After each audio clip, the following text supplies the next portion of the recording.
Hello, good evening, and welcome to Management Monday, where I shall be once again playing some more Planet Zoo because, oh boy, do I have plans. Spectacular plans, massive plans, ambitious plans. But when do I not? So, also having a little bit of fun in that I'm messing around with a new setup because of the changes to the Twitch app on my tablet. So we'll see how well that goes. And all of that joy. But in the meantime, this is where we left off last time I played Planet Zoo. Nice place, very nice place, but you know, not exactly where I intend to be working tonight, because this is in the eastern part of my zoo, which I have pretty much finished with for the moment. There's still some details and stuff like that, but when it comes down to it, I have filled out the various open spaces to my satisfaction for now. And this area, while very unfinished, I can't do anything about that until I know what I'm doing with the river. So, and I won't know what I'm doing with the river until I put in some more enclosures over here. So we are coming over here tonight to the more central area of the zoo. As you can see, this is like the central strip. This is what I'm referring to as the east. Basically, the way I've been working it is that I am facing north right now. No, I don't know why everything is canted a little bit to the side. I don't have control over that right now. But this is the northward, which makes this over here that I've been working on diligently the east. And this is the central area, and that's the west. So here in the center, forget about that. I want to work on this enclosure right now, which is not actually the enclosure, but it's sort of a guide. Sort of a guide.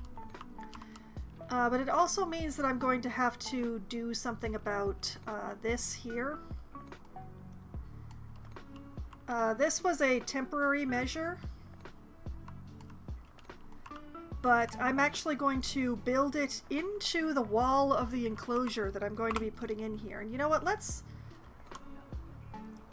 give me some movement and noise and stuff that isn't just my own voice, because, you know, we all like my voice. But now the main thing here is that I do have to do a bit of rearranging. What I want is a path that goes into this enclosure from this side, but I also want a path on this side that goes into the enclosure so that it's like both sides, but without meeting in the middle. So this is going to be interesting, I'm sure.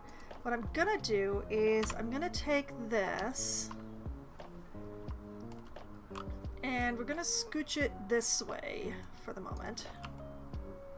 This is entirely too far this way now, but it gives me a better idea.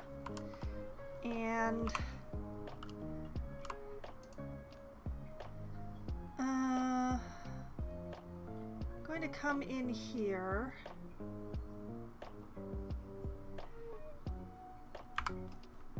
And this whole water stand is going to have to... I'm probably going to end up deleting this one, to be honest, but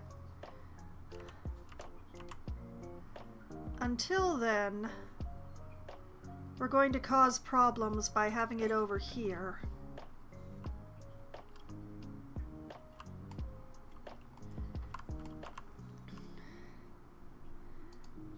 And let's move this over here for the moment. Now, what I really want is to build this on the world grid because it's just going to make things easier for me. So,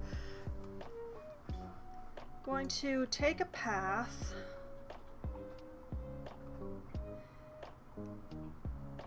And against all better judgment, I'm probably going to use the same path.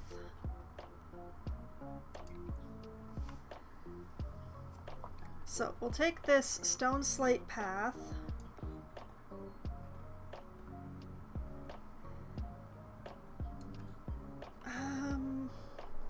I'd like to set this at 6 meters, but that's going to make things a pain in the butt for everything else.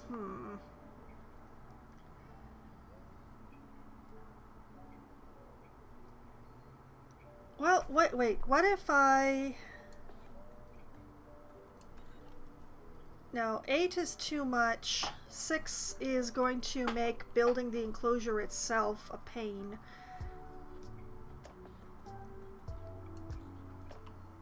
We're just gonna...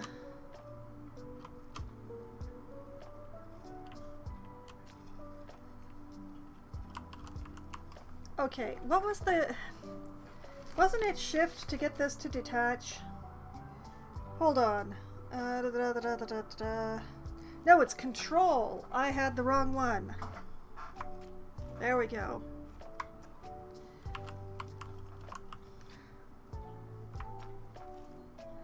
Now, why is it insisting upon floating? Is it because of the shift that I had before? Let's,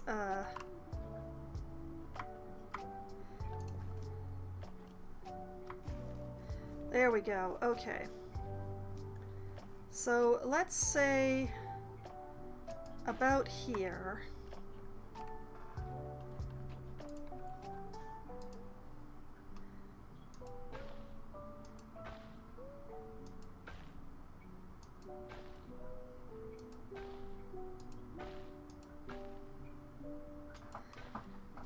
That's kind of what I want.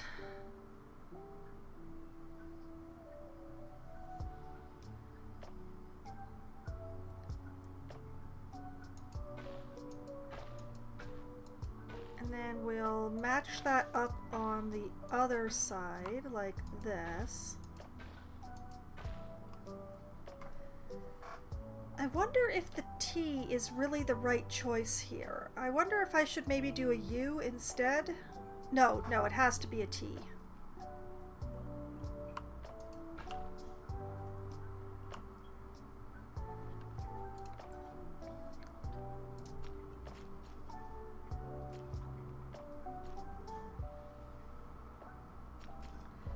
And then... let's see, I want a T-junction on path joining.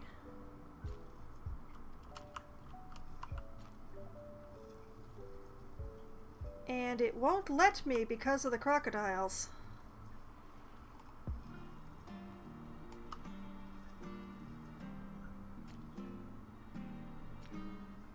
Oh dear.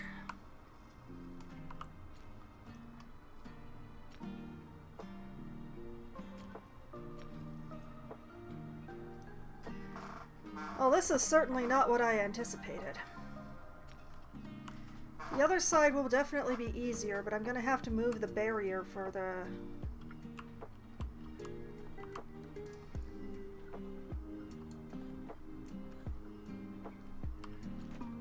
Okay, I'm just going to turn off paths for the moment.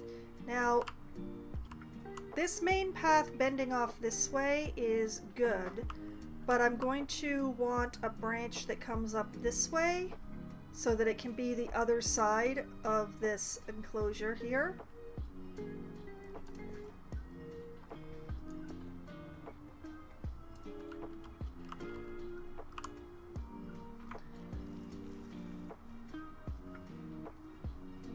And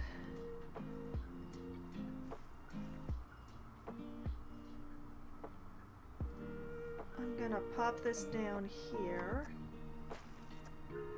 If it lets me. Like that. I'll just pull it out to either side to make things easier.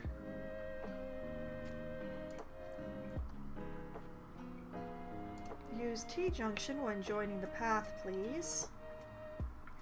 Because it just makes things nicer.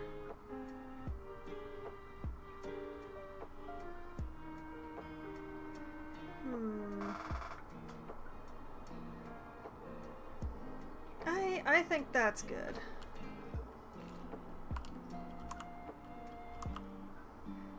And you know what? I'm gonna wait to do the other side.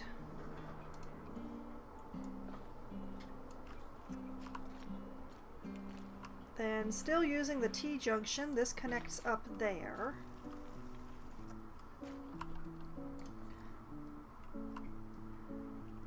And over here, I'm going to have to perform just a little bit of horror for a moment.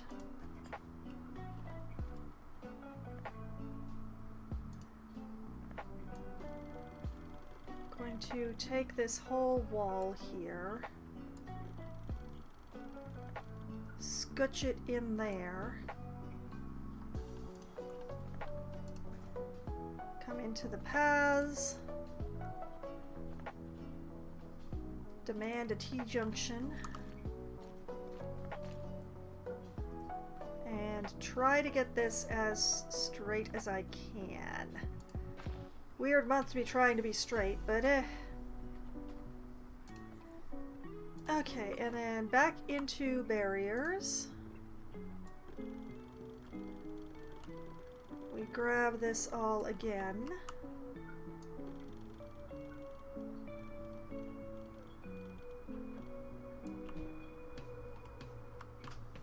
And bring it back out here. Make sure it's all outside.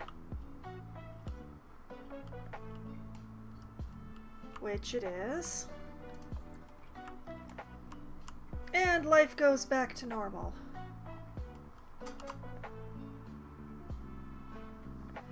I'd forgotten I had that line. Oh well. Okay, now I can unpause because everything is not horrifying anymore, right? Right?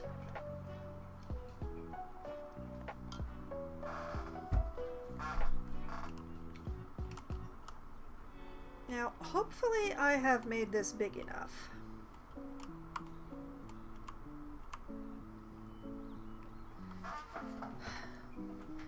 But yes, I'm going to be very fancy with this enclosure because it's a very important enclosure that's going to hold my red foxes. And that's why I'm going to be putting a lot of extra effort into this one. Because my red foxes deserve the best, darn it. So, what I'm going to be doing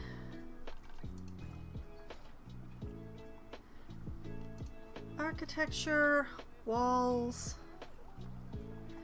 The pity is that I only have 2 kinds of brick to work with, but because I can't really use the breeze block or the concrete block, so I have the red brick walls and I have the Indonesian brick.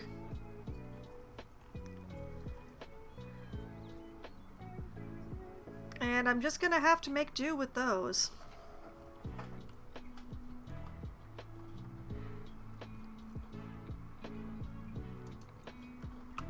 Yeah, I'm gonna start with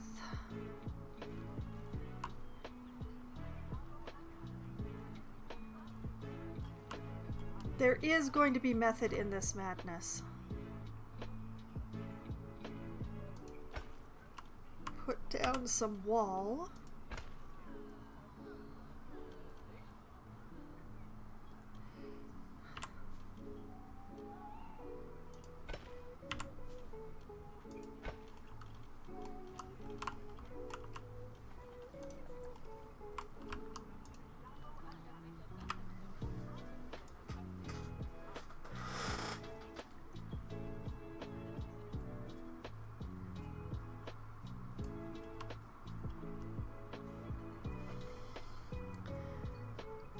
And then the question becomes, like, how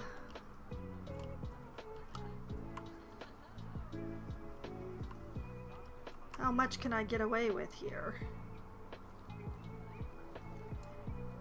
Okay, if I do it like that,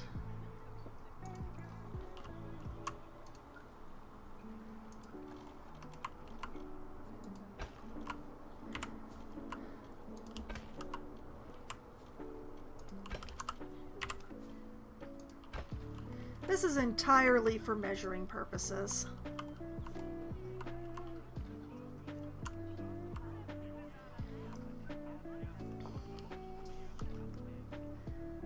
So, the plan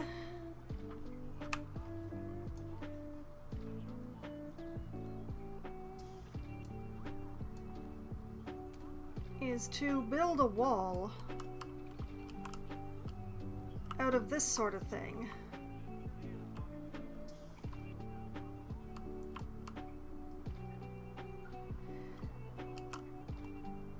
And what I can already see is that I need to shift this whole configuration that way.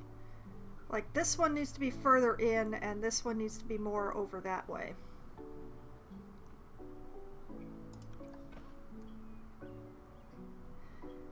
But also what I'm going to do, we're going to take all of these and duplicate them and bring them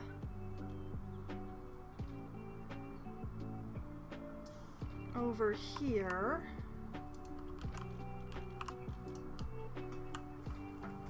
This is the width that I'm working with now. Okay.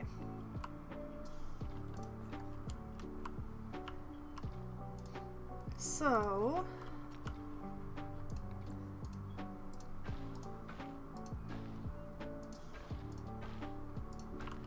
going to move this back to here, I think.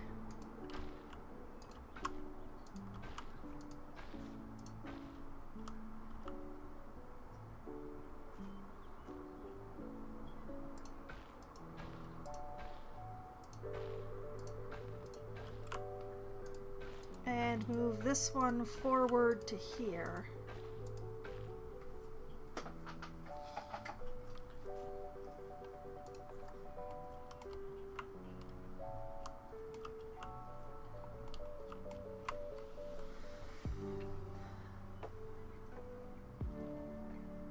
More like that.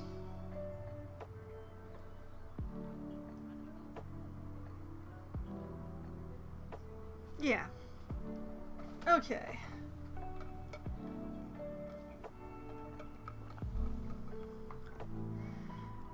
I am gonna have a wonky corner because of the curve here, but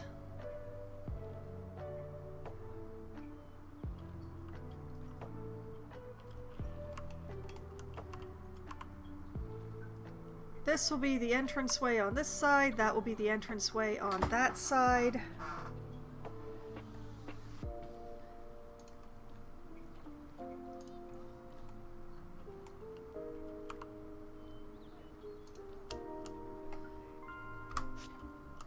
This one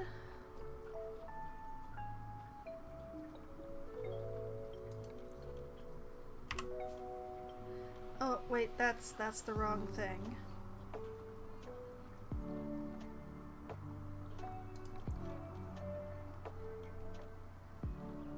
Oh right, I can't do that there.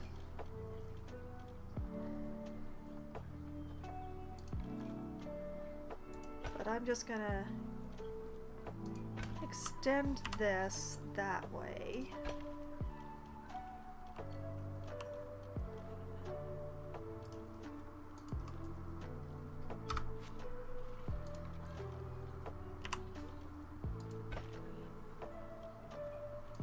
And extend this that way.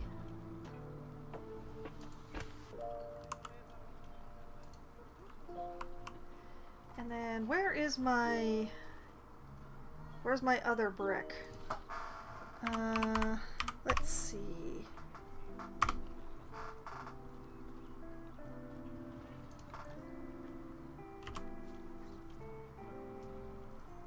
Nope, that is the wrong kind of brick, obviously. Sandstone brick is also not correct. Painted brick, we will be using that. But what I was really looking for was the Indonesian because it's recolorable.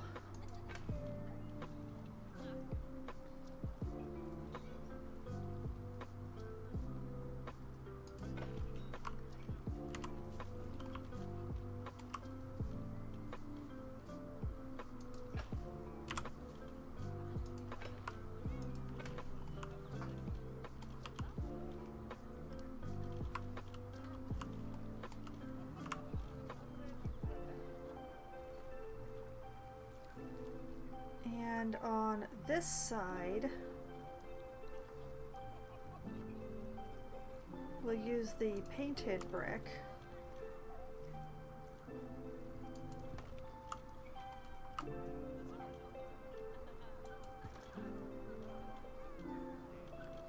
And let's take the grid down to 2.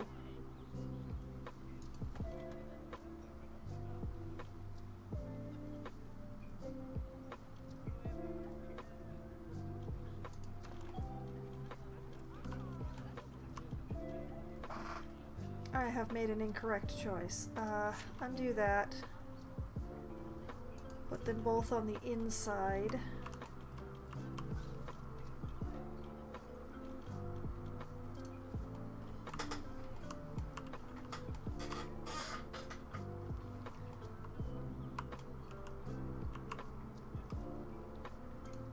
And let's see. Select those.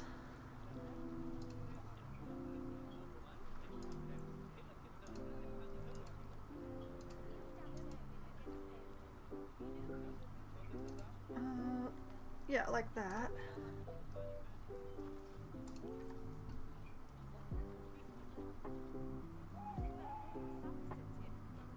And where'd my painted brick wall go again?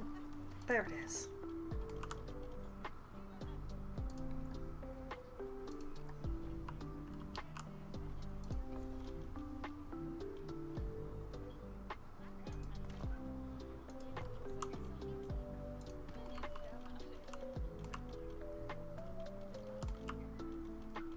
Yeah, like that.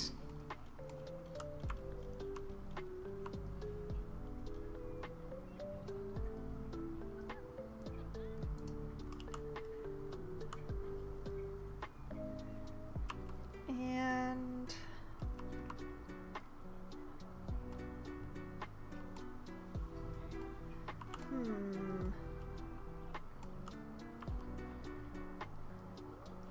basically what I'm building is a bunch of boxes to surround this enclosure with. While still trying to keep the usable area in here reasonably large, and also have a good amount of clearance on the ends of the paths.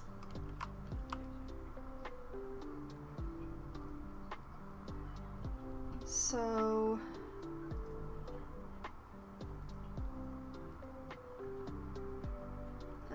more painted brick here, I think.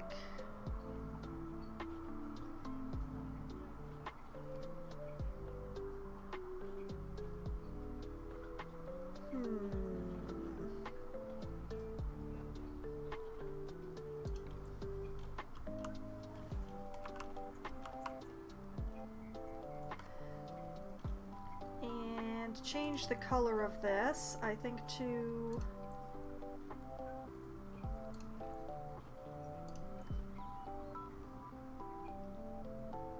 now if I leave the Indonesian brick the way that it is, this is going to need to be in the warmer family. That's a little too red. That's very pink.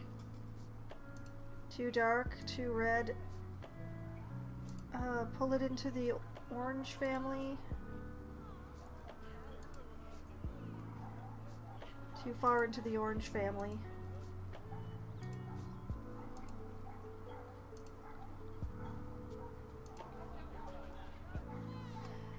Good enough. Sorry about all the dogs all of a sudden. What the heck?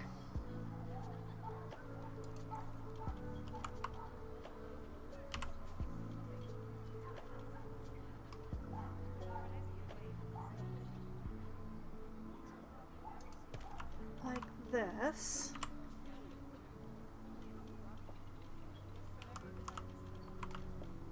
Oops.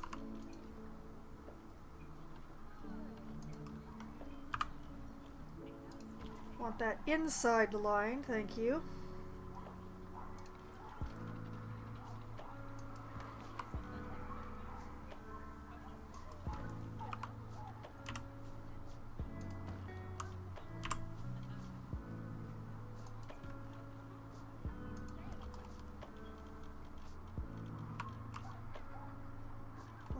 that.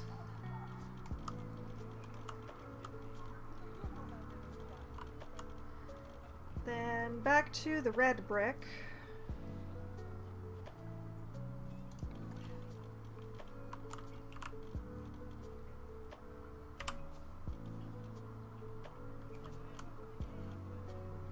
Which I'm gonna do like that. And put on the wrong side again. Oh, but that means that that one's on... It's fine, it's fine. That goes there.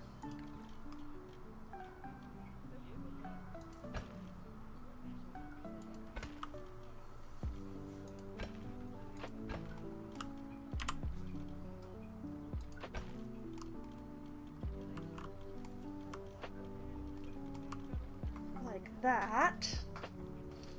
Like I said, bit of a wonky corner here because of the curve of the path.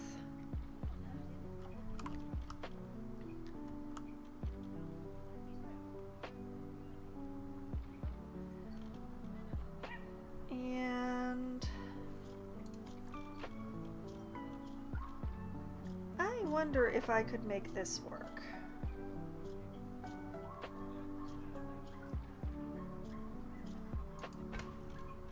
I put that there.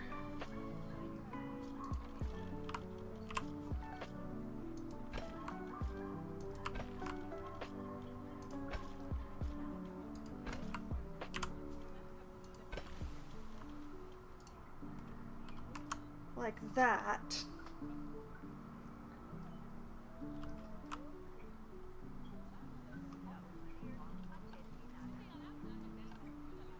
And then, let's see, that was a Piplup water that I had in there, right?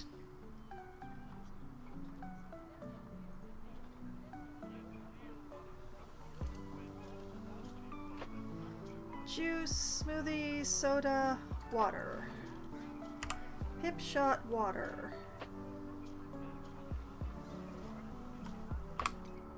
Can I get the path to connect?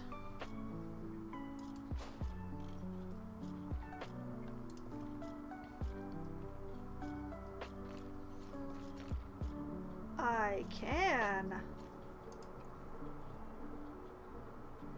Gonna demand a T-junction for art.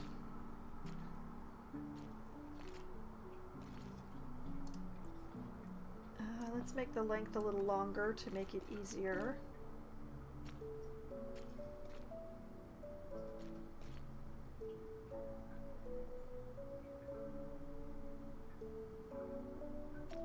And, oh, come on.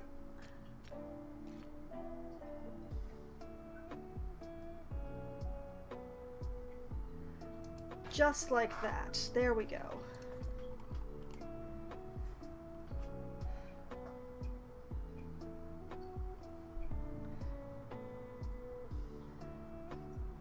I do also kind of need to put a toilet around here somewhere.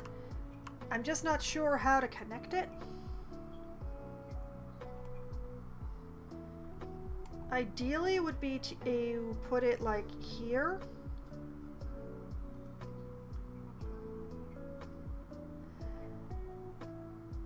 But, yeah, I can't connect a path there.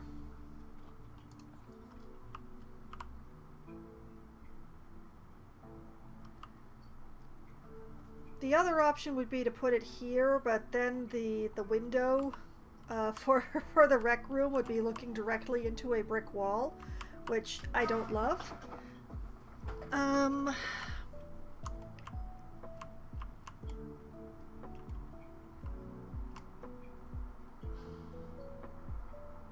I did this whole corner, so I don't really want to put it there, but maybe I can push it into here.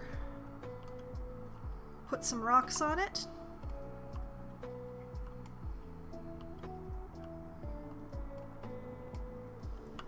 Because this area of the zoo, like, that's the nearest washroom there. and there's another one here, but there kind of needs to be one in between, if I'm remembering correctly. Hold on, let's... guest needs the toilet.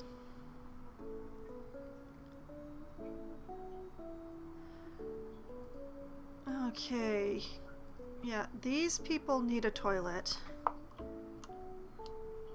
But there doesn't seem to be very much toilet need along here. Well, except for this person who is walking in the direction of that toilet. So what if I put the toilet in on this side? Yeah. Yeah, that's what I'm gonna do. That's what I'm gonna do. I'll put the toilet on that side.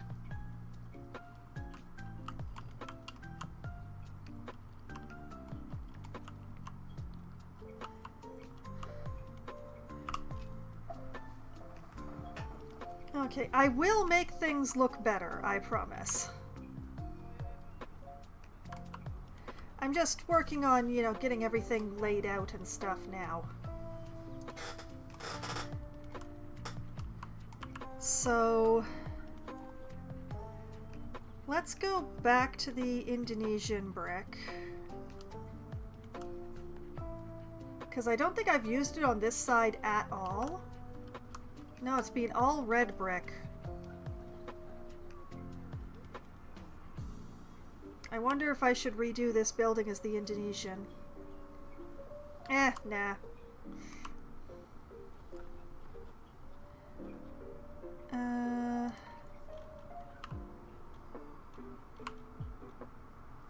Now I can't keep going on this line because that's gonna wreck things.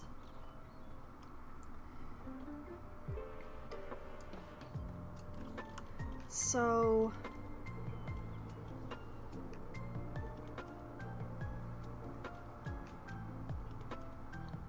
actually, yeah, on this side,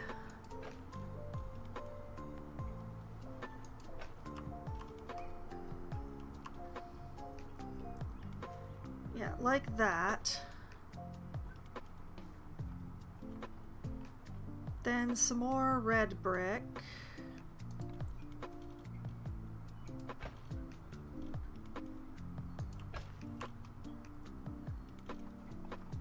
And then painted brick.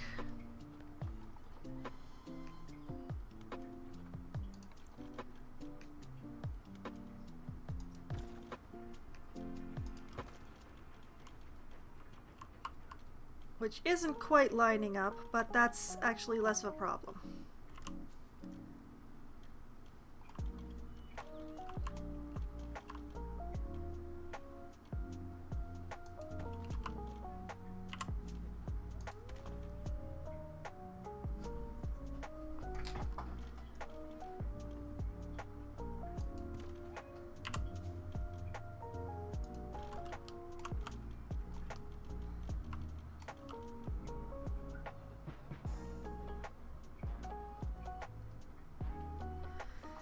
Now, the ideal would be if I could get the keeper gate in this wall.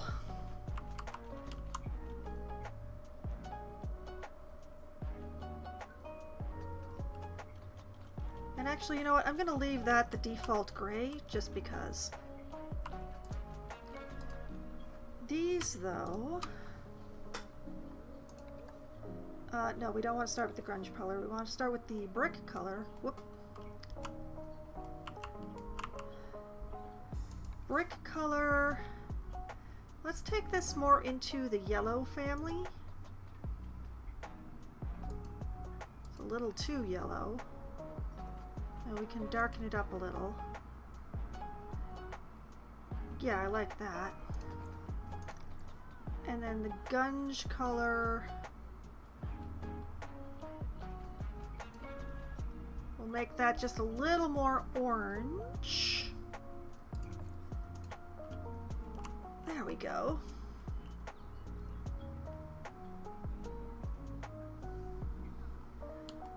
Now, the question is... Well, also, I do have to do a couple of adjustments here. Let's see. This Pip Shot Water... belongs to vendor group south.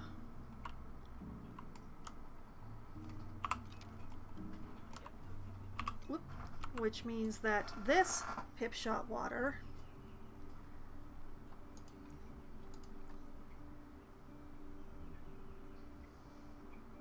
I don't want to create a new work zone. I want to assign it. Ugh. You're gonna make me do it this way, huh? Okay.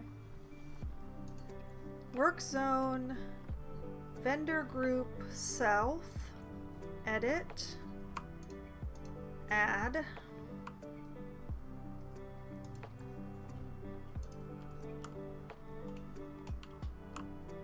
And the individual who is working in here is also being assigned to vendor group south. Just so that this person knows where their break room is. But also, while I'm out here, I don't know exactly. Okay, there. That's my path right there.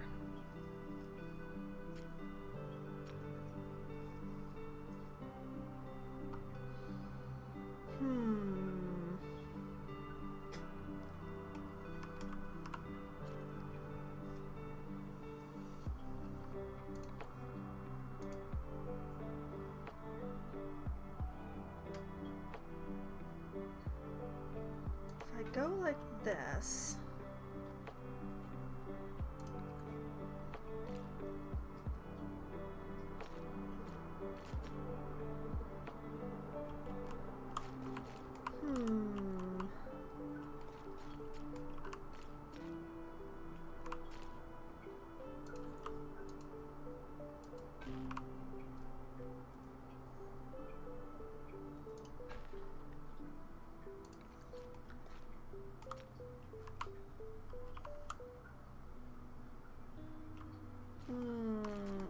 I am discontented with that.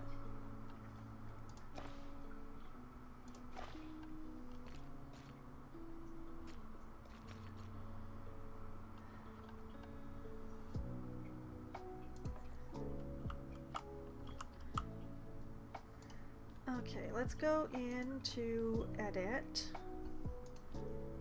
If I take this out and put, oh, okay. Put this in.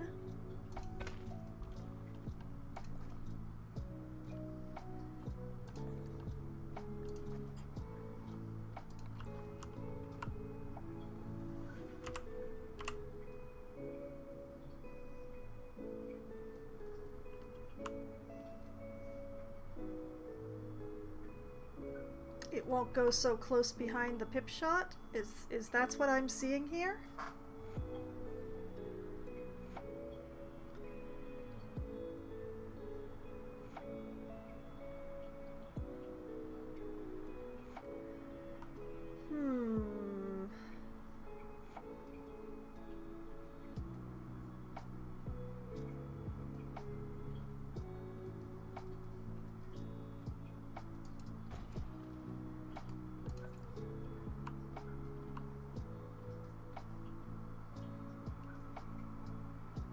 I think I can probably work with this.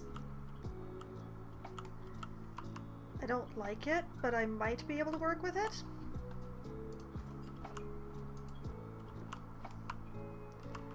Like, what I really want is for it to be here.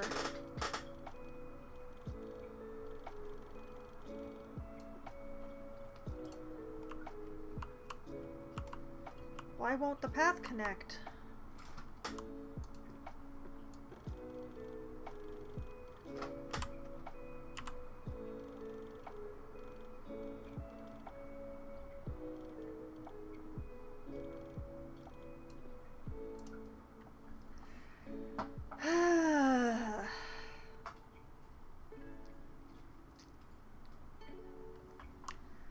That bothers me. That bothers me a lot.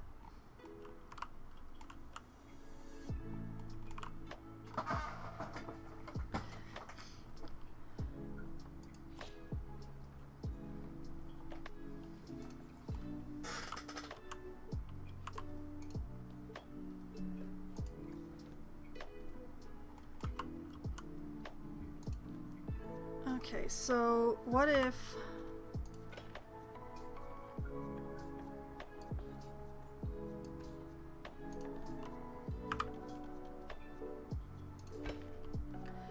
What if there?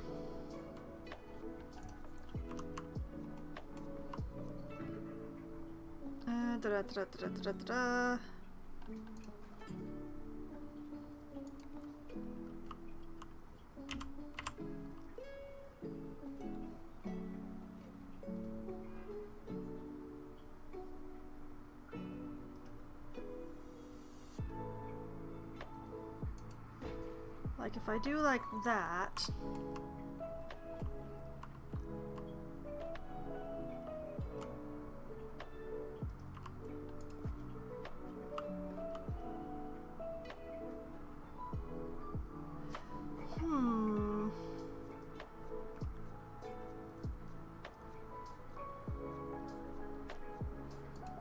Okay.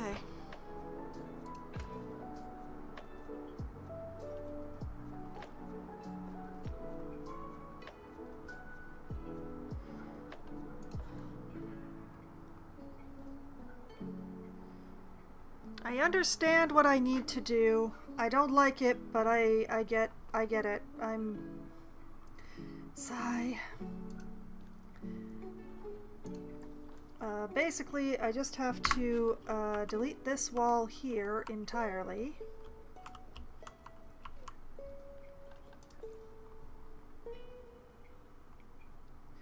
Wait.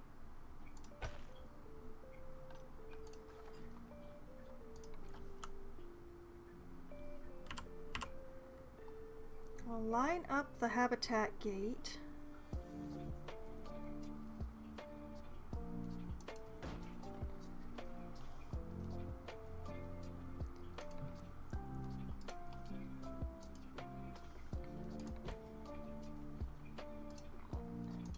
We will render this all as null barrier because it just makes sense that way.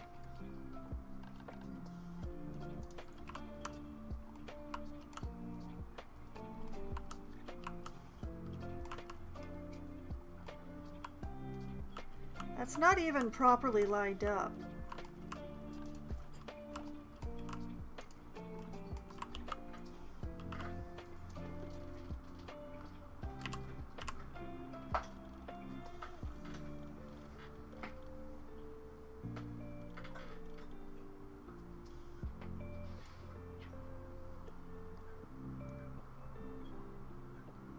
Come on.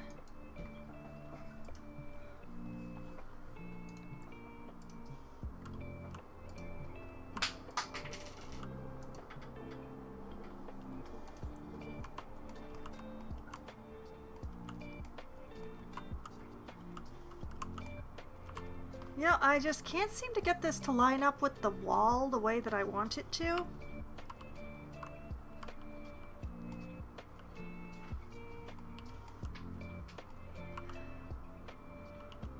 I think I can make this work anyway.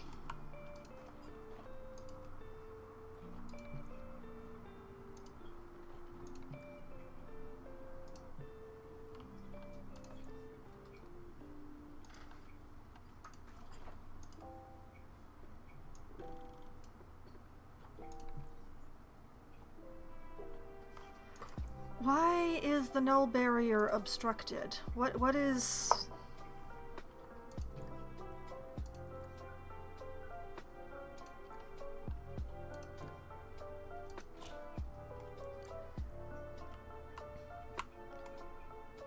I'm gonna make this work by hook or by crook.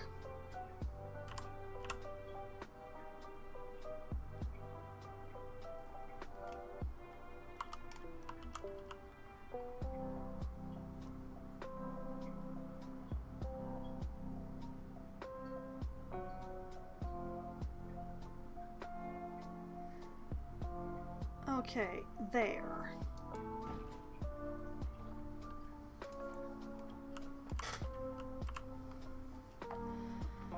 It looks really bad right now. I will fix it.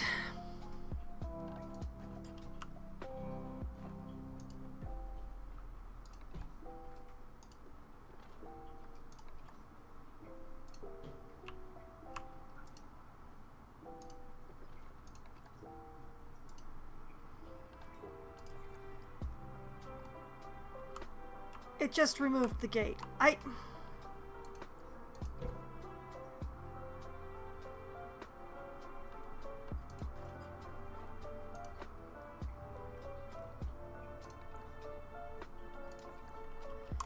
Okay, okay. We have the gate back, folks. Now, back into intergroup edit. Just delete this wall.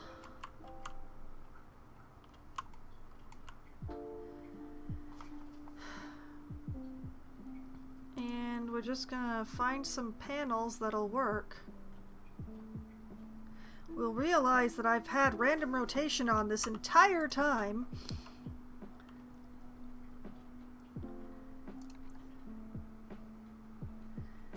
Okay, and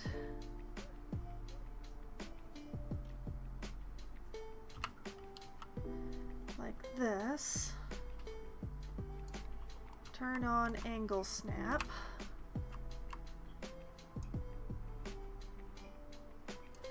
Bring it upright. Line it up.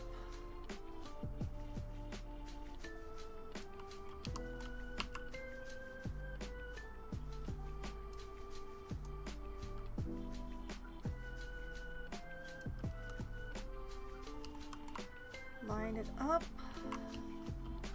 Just keep lining it up.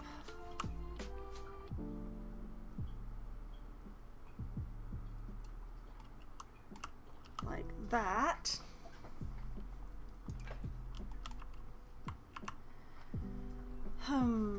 How to do this little narrow section?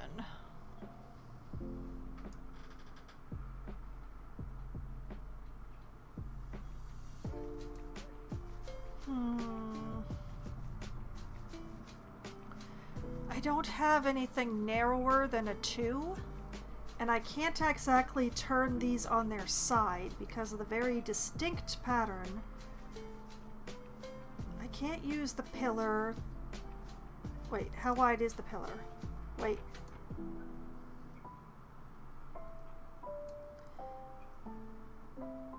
I can use the pillar?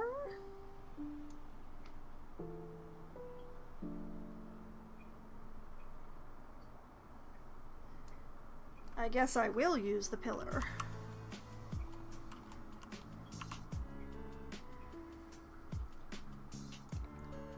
Let's use the taller pillar just to make my life easier, like that.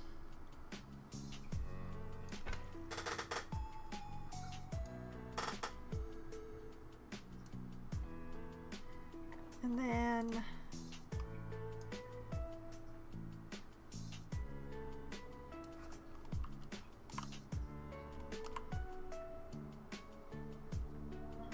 like this.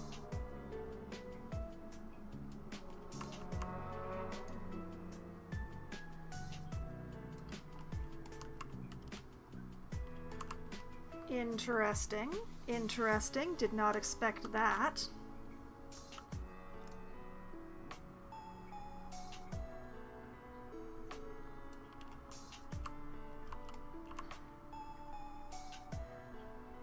There. There. Now you can't even tell that I had to construct the wall around it. This door is never moving again.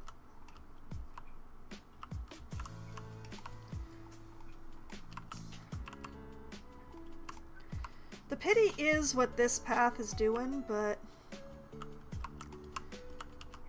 there isn't really a way around it for me.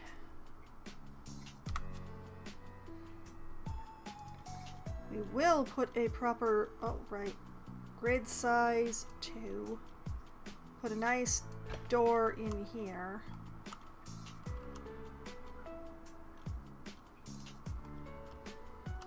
You know, what I can probably do is just force them around it.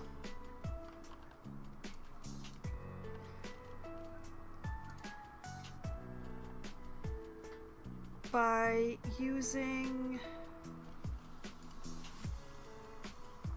by using the security barriers.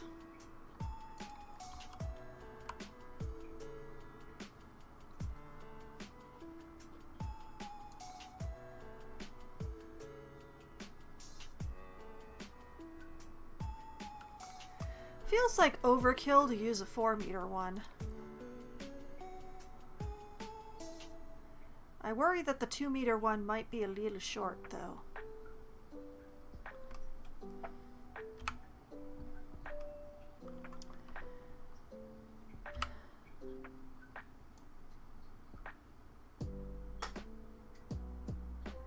Like that.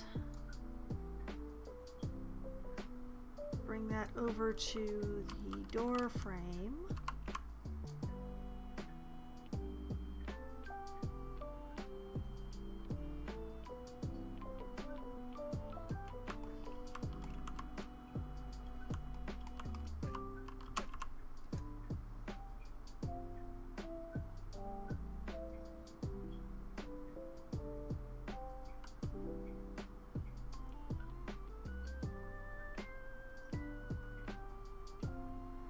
They're not just gonna like squeak around that little tiny bit to go in through the side wall, are they? They wouldn't do that to me, would they?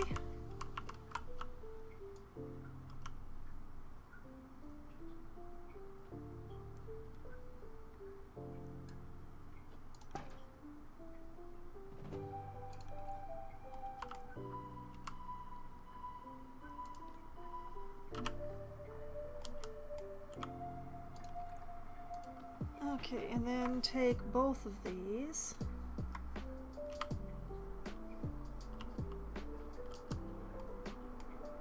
And send them just far enough into the wall.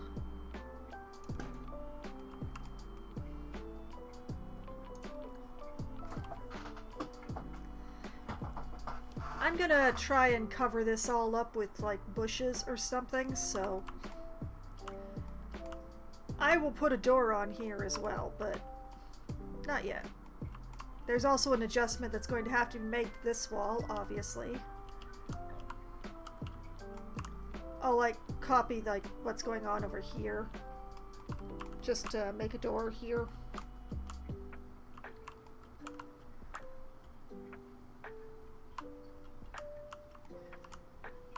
But yes, back to building my facade.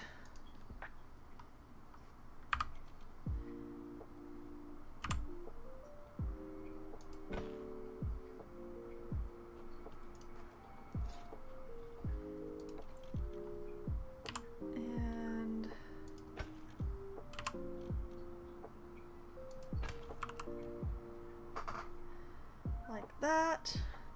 So what I'm going to do, what I'm doing here is attempting to create basically some rows of, I guess, slightly dissimilar townhouses.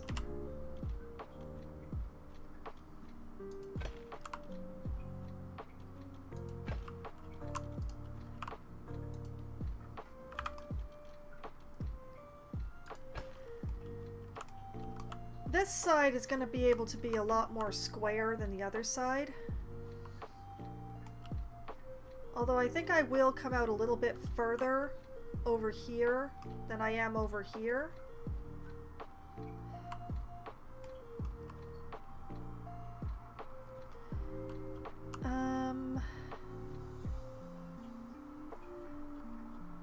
Where's my Indonesian brick?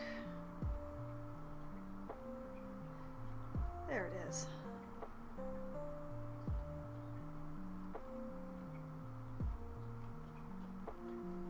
And then I lost it again. Where'd it go? There it is.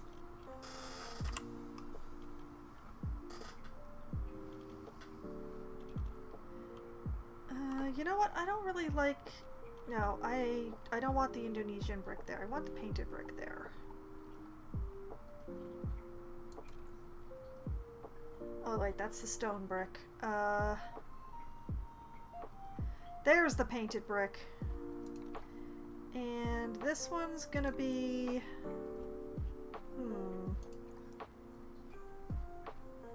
We're staying mostly in the warm ranges, so let's like pull some of this. That's a little dark.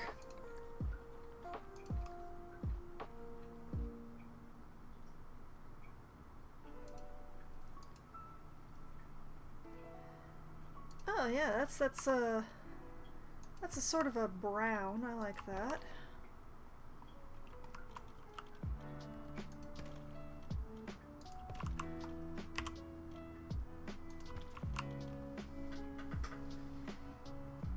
Yeah, and then the Indonesian brick for this corner.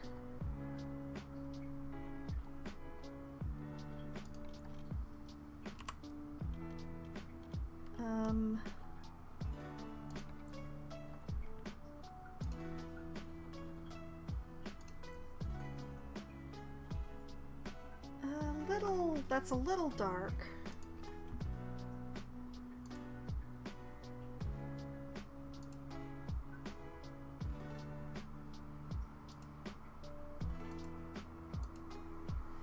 Oh, I like that, okay.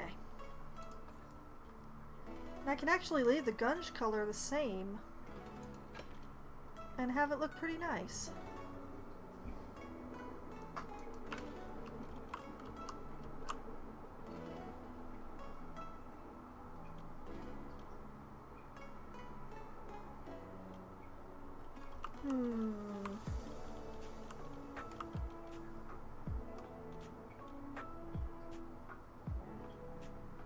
Not entirely certain how I want to do this corner.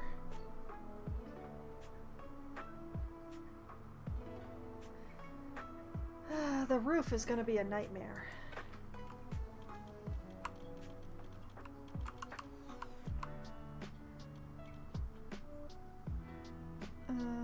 Let's see. Where is my... Ah, there it is.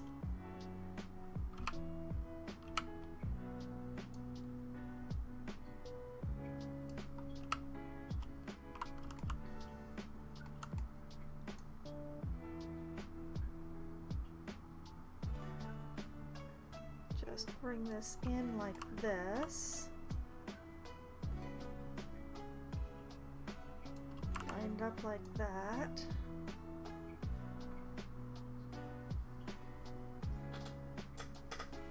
And like that.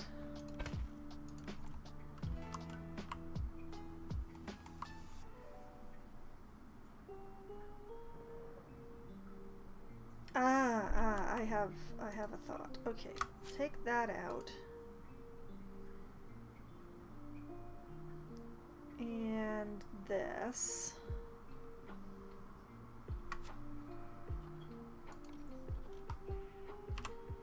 Place that with an arch.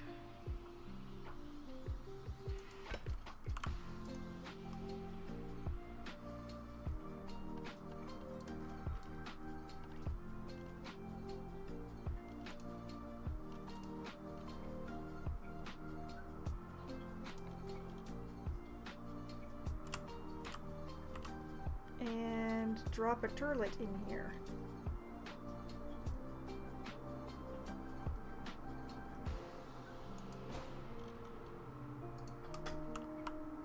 Because we needed one in this area.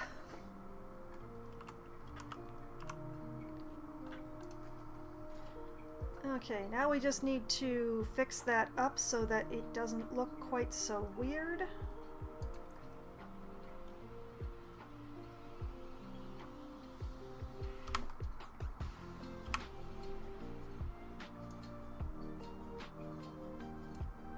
Of course, right now everything looks a little weird.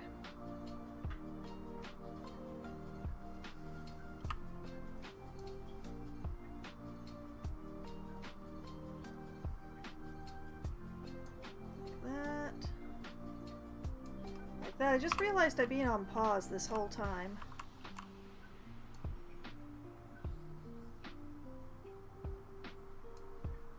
Like that.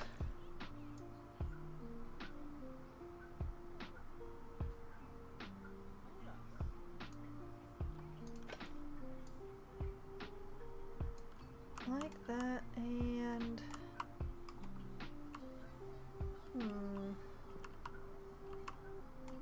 seems a little wide here, but I don't think I have anything narrower.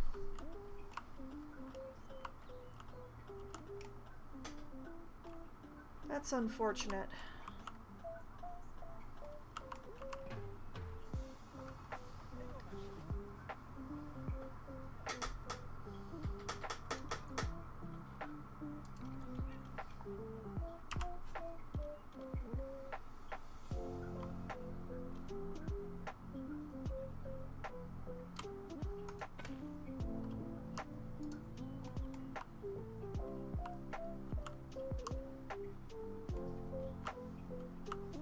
Oh well, I will hopefully figure out something.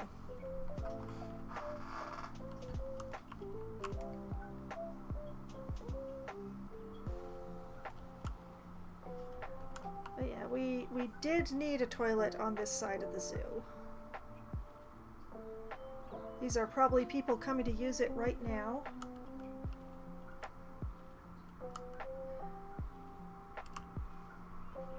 Okay, and while I'm in the Indonesian brick,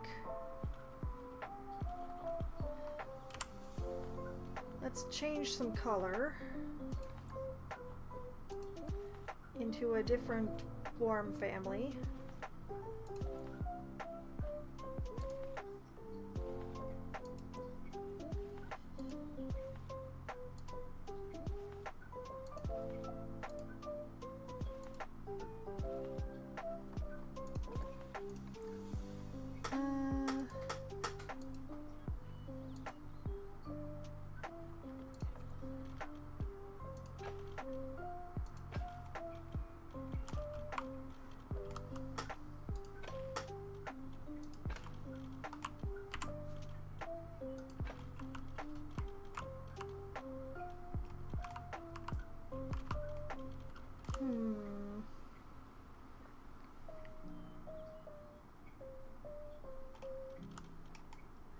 Still not sure how I'm going to be doing the roofs in this region, but problems for future Foxwine continue.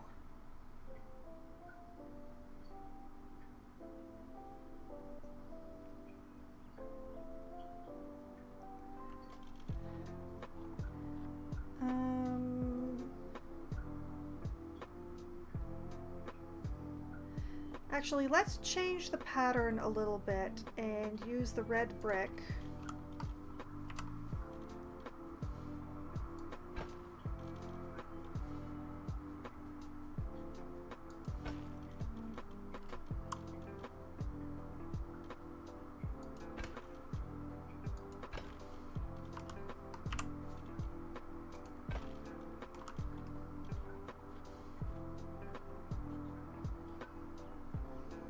And then the painted brick.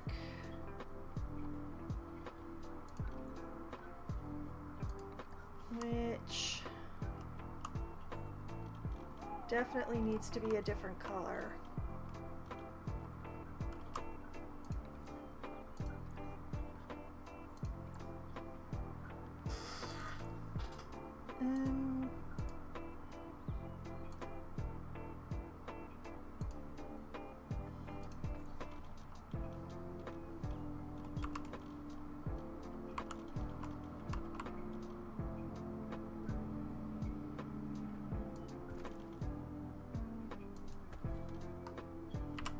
Go like this. Realize that I did it wrong. Oh dear.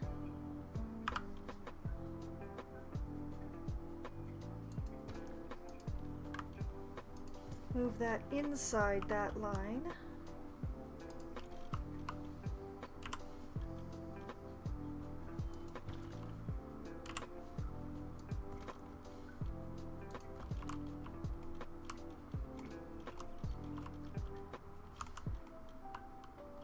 This is mostly to make the roofs easier.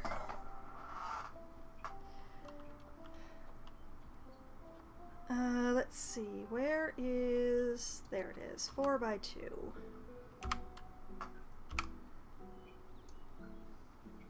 Whoop, oh, no, too much, too much, too much. Pull up, pull up. .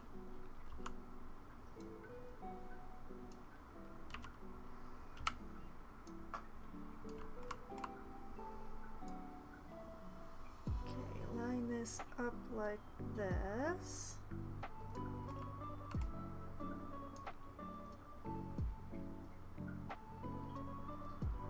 And like that.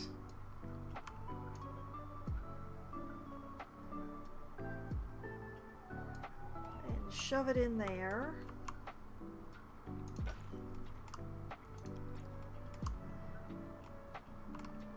Oh.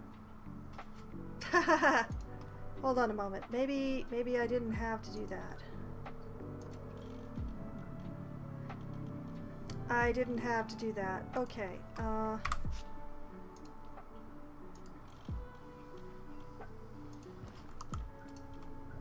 Like that.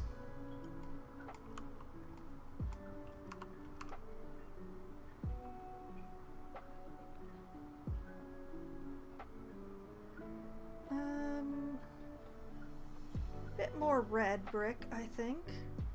When else am I going to get a chance to use this much red brick in one place?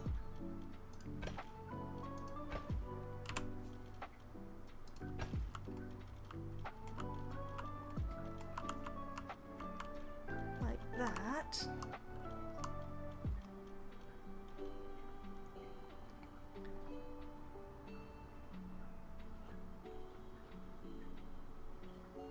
And then...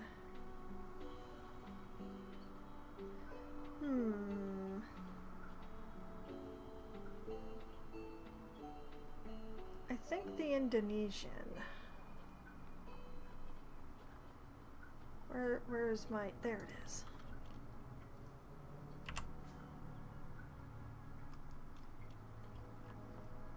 I rather like this colorway, but I can't keep it, so... let's go to the more red-orange family. Oh boy.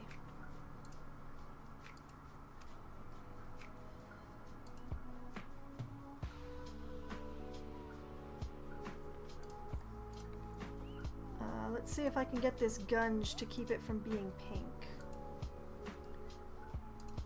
Maybe if I take the gunge to the orange family?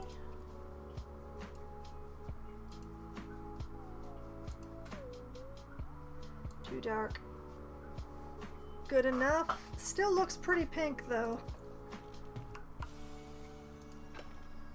It's always got to be one person on the block who's got a pink house, right?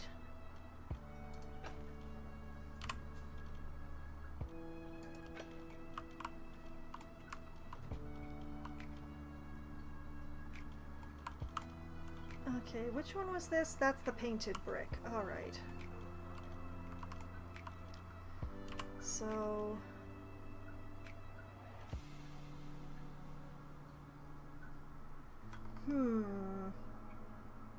I've made myself a very weird corner here. Unless... Wait, I have an idea.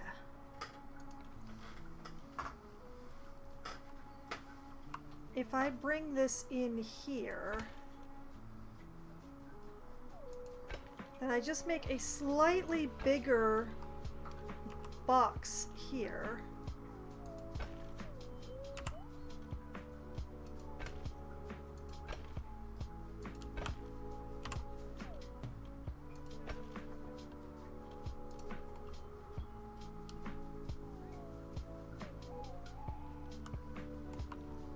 And that is looking pretty good so far.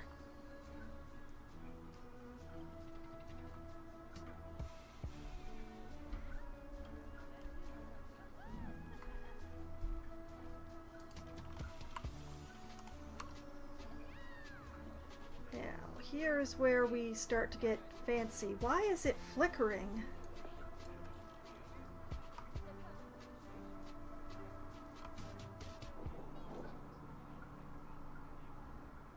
Just this tall.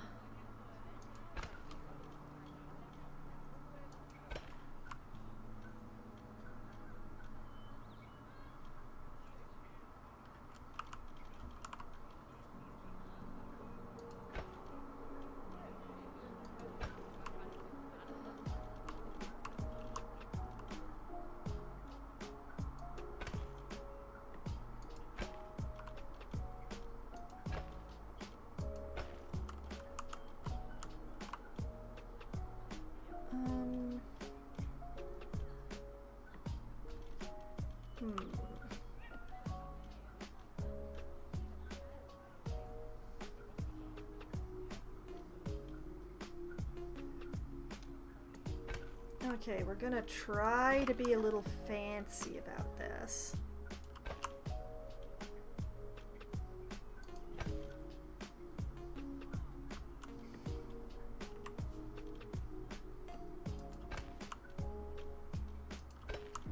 This all goes like this.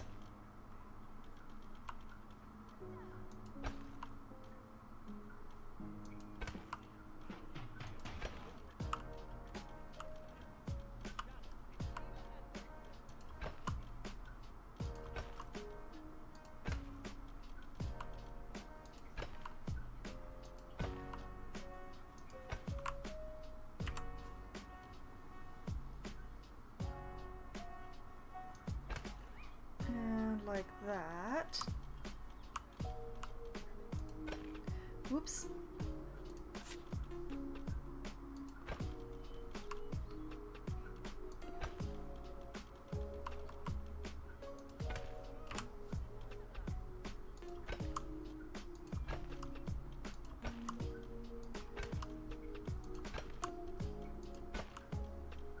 Like that.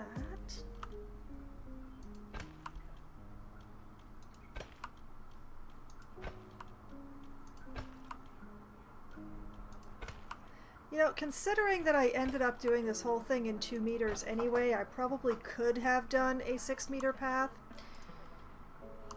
But oh well. Okay. Oh, this is gonna itch. I can tell already that this is going to itch, but we're gonna deal with it anyway. I'm going to pause and we're gonna deal with this.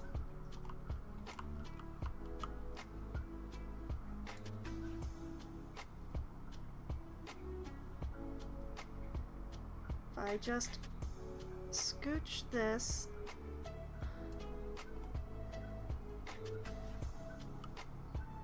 I'm gonna have to reconnect that, but the toilet is staying connected. Okay.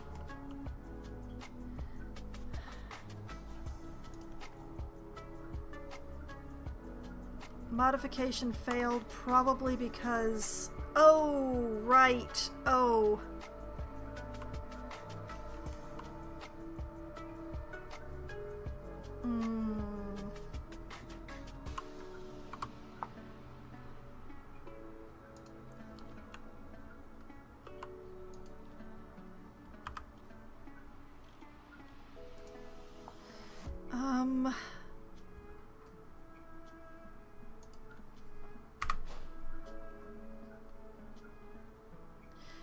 This is also going to mess up the door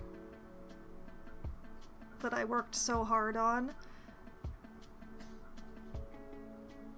And that's part of the problem, was that the juice was running into the door.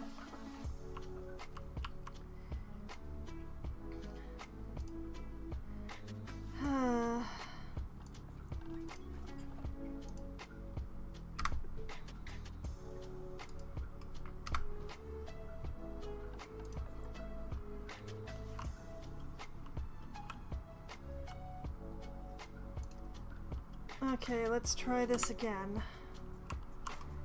I shouldn't have to do anything about the toilet.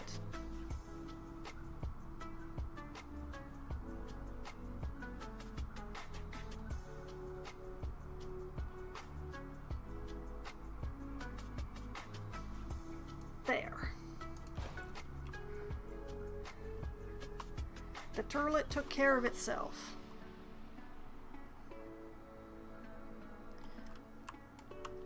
I realize if I'm pulling people over to this side of the zoo, I am also going to need... But, yeah, this gets scooched over here, and then we're gonna duplicate it here.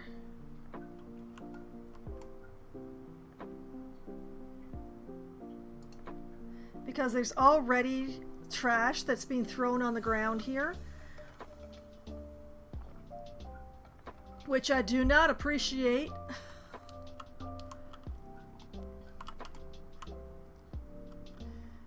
But yeah, as you may be able to see now, the plan is that the foxes will not actually be able to access the paths, but people will be able to fully see the foxes. Now I am going to check a couple of things here. So, red fox.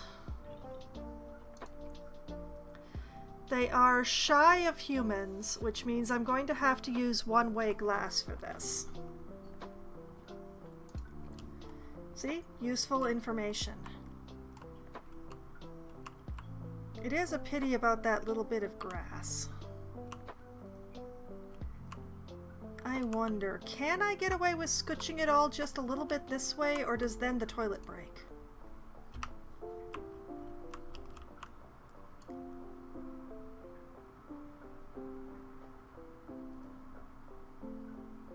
Like if I just line this up so pretty.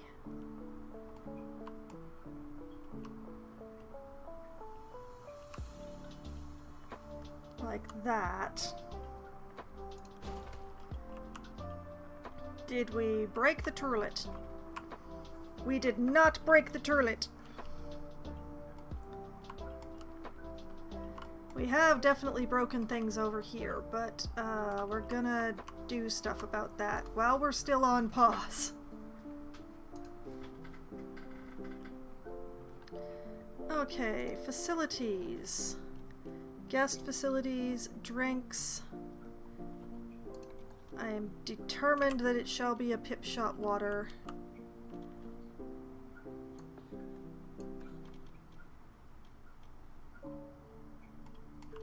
Oh, why you doing that? You're supposed to be like that.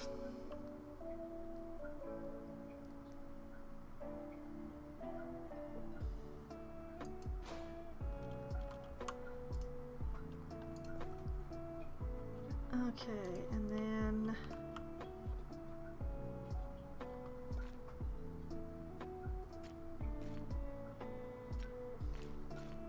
it can be done.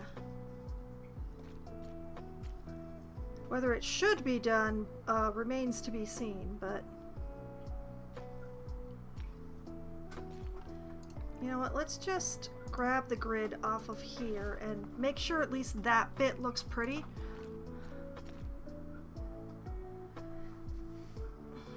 See, that's difficult to work around, but the path itself looks so much better that way.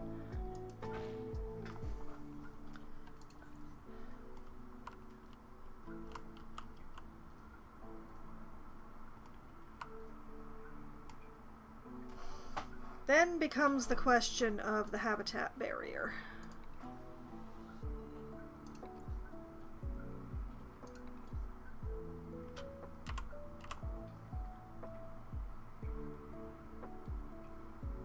Can I put this basically where it was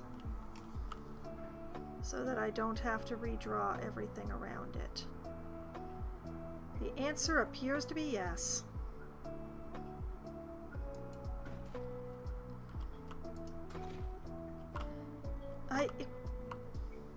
Excuse you?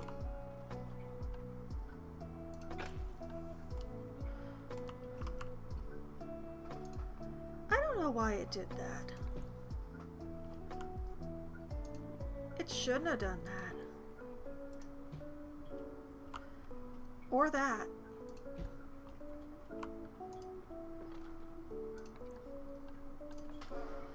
Okay, I don't have to redraw the whole wall. Or the thing that I did with the doorway here.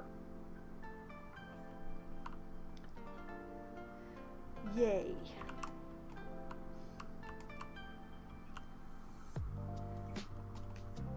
So, now what we have is a big box. A much too big box, but the visibility is spectacular.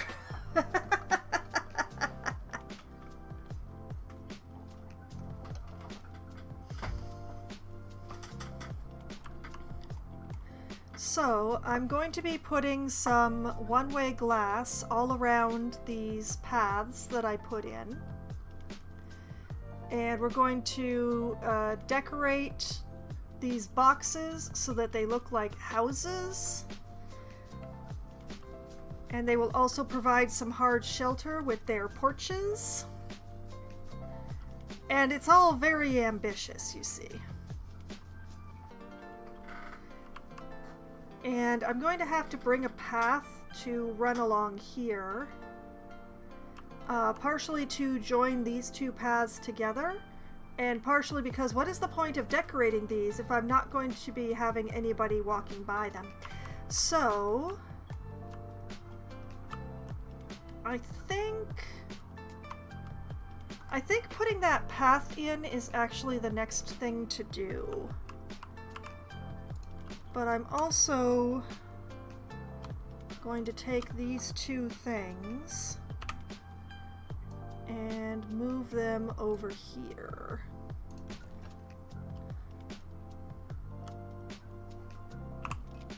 And I can unpause.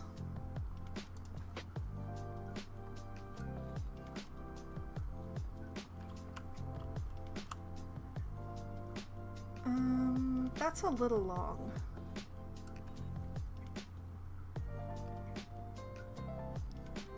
That's more like it. I think I would like this to curve over this way after that point, but I think we want just a little bit more that's basically straight here before.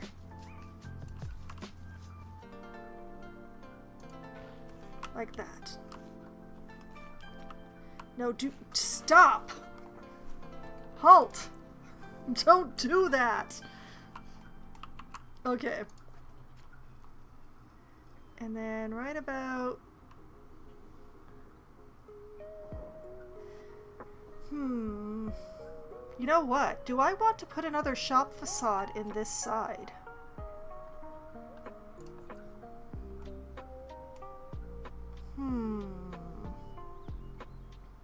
That's actually an interesting idea, me. Let's check the guest needs. See, there is a food court right here. So,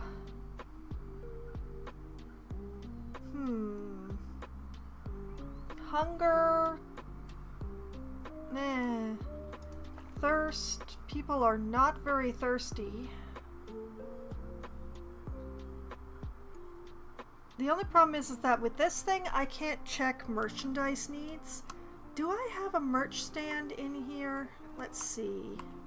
Yeah, we have just a memento here. Food and drink here.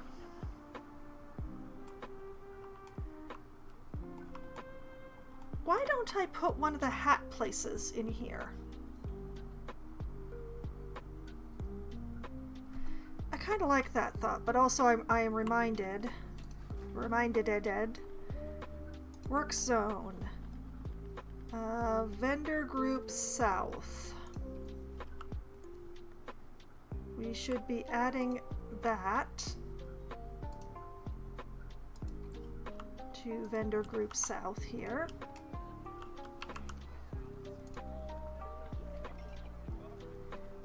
And Selma Bigelow here should belong to vendor group south. There you go. I'm gonna have to like put a little bit of plant along here just to make things pretty. But this is starting to look a lot like how I'd pictured.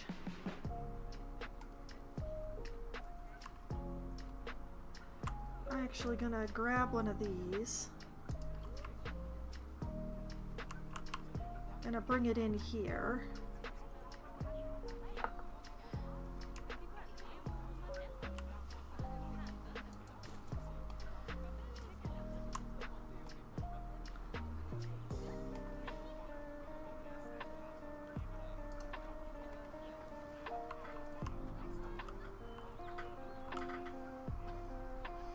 We have a lot of light going on at this intersection. And then we'll bring this one over here. Plonk. Plonk.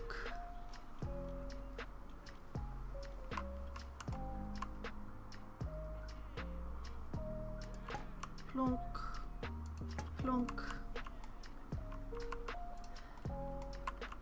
This is actually not supposed to be here.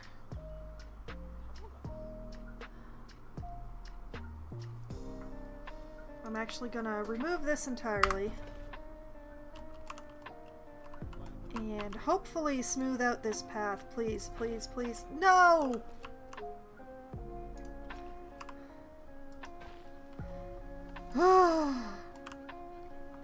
Okay, we have recovered.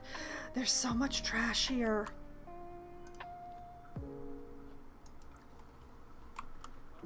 Why are you people like this?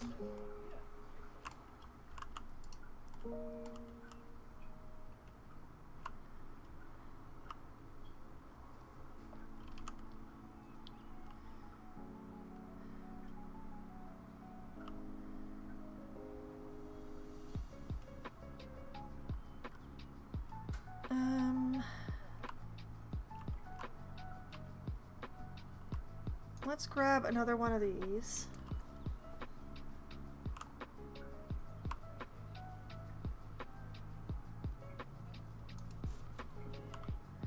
Because this is basically an intersection of sorts, and I try to use the 4 square ones on the intersection-y places.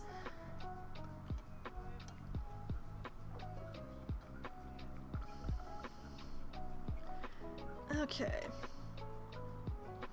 I'm not 100% sure what I'm doing around here yet. I may yet redraw this bit, so we're just gonna... Oh, thank goodness, there's a caretaker here to clean up all this trash.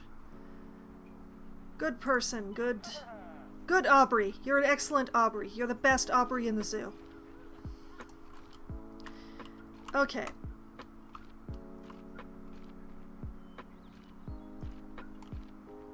I am extremely pleased with this. I have no idea what kind of real estate that I'm working with here, but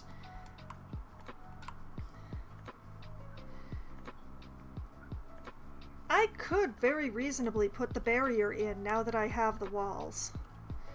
But once again, right. I was going to put in a Hats Fantastic in this wall. The question is whether to put it... You know what, let's put it in the triple red brick. Just to justify shiz.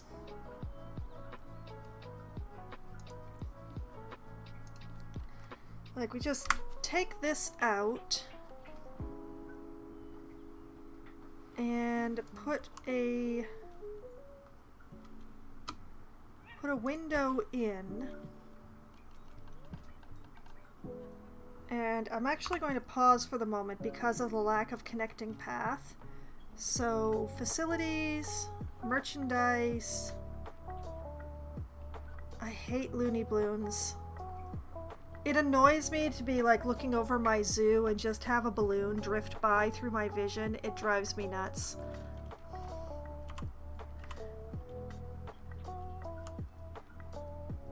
And we'll just pop that right in there like that.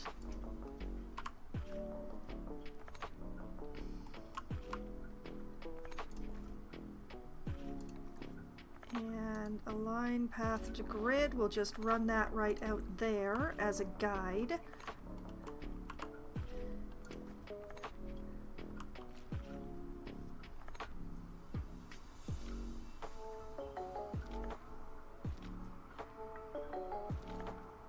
Okay, and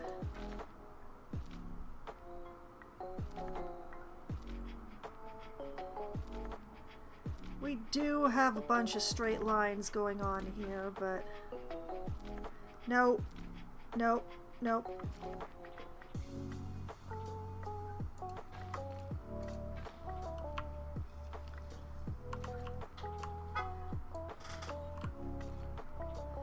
And then let's force this one into a T-junction.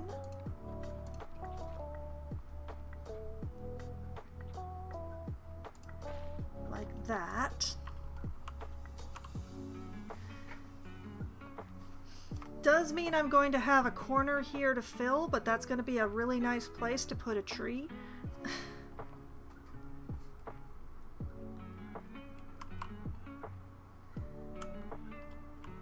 Okay, and then work zone, vendor group south.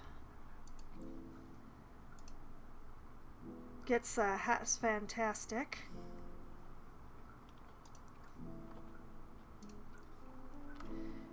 And inside this Hat's Fantastic is a Deborah Fagan, who is also going to work for Vendor Group South.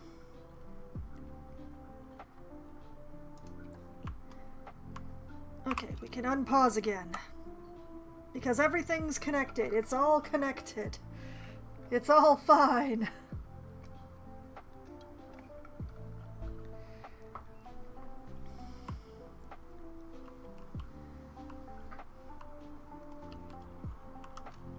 Okay.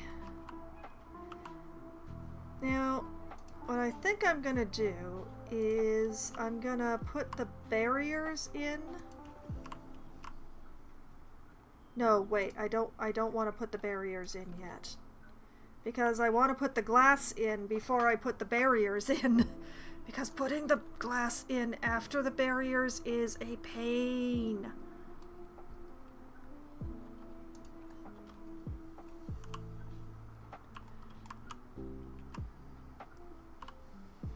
Also, I definitely want to cap this wall with something.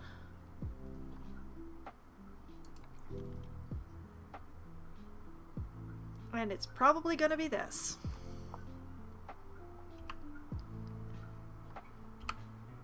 Because this this gray that's going on here, it's unpleasant. So we'll take this.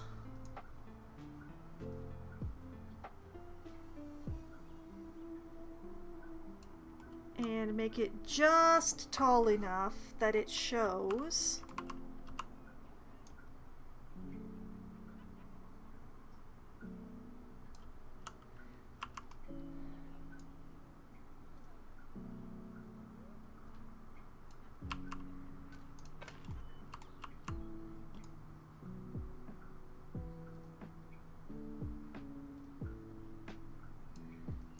And we'll just use it as a nice facade.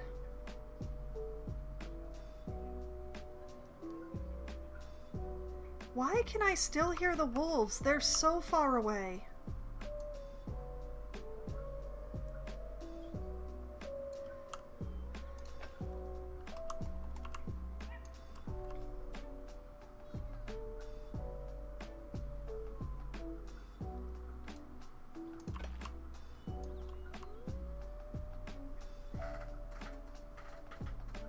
That makes no sense, and it's slightly scary.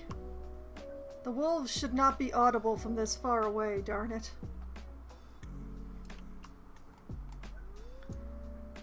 Make sure that this isn't visible out that side. Even though only the foxes can see it, foxes are important.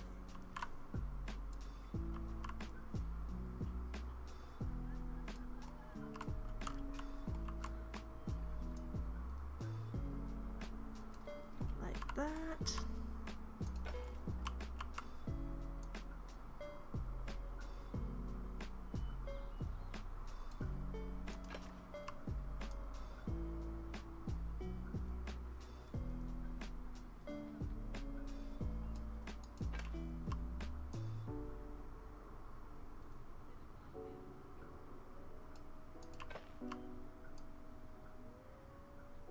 We'll make this look all pretty.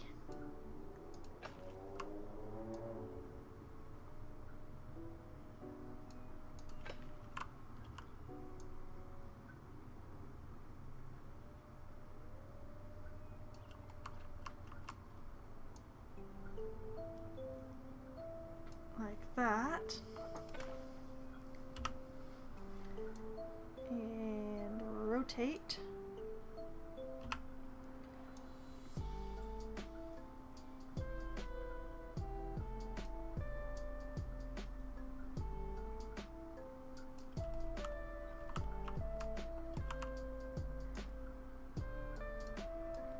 And try desperately to make this look nice. Although the corners are never going to look right. Close enough, says I.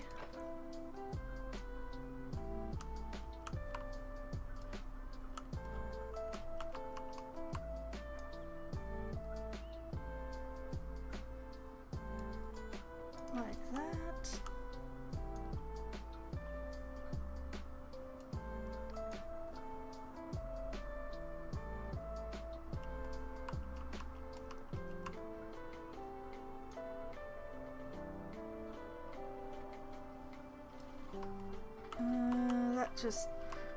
That's leaving a bead.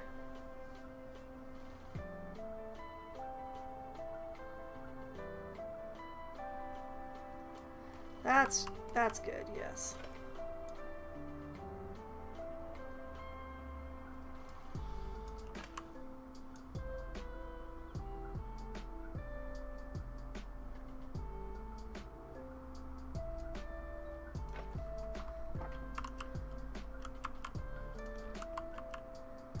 Okay, then take these.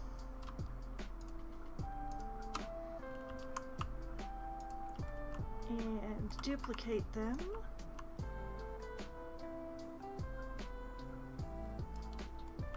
Over there like that.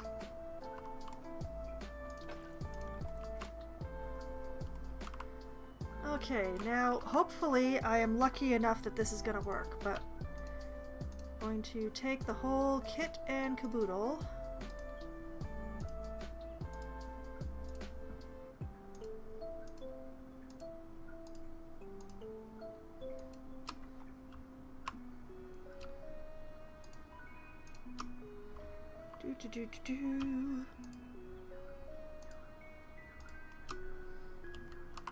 Like that. Oh, thank goodness it worked. Okay. Rotate it 180 degrees.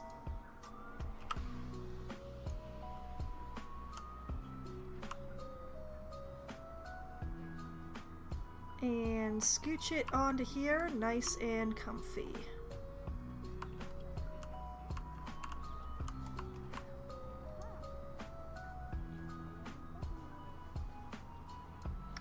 That looks weird, but I will live with it. Alright, that's good. Nice, nice, nice, nice.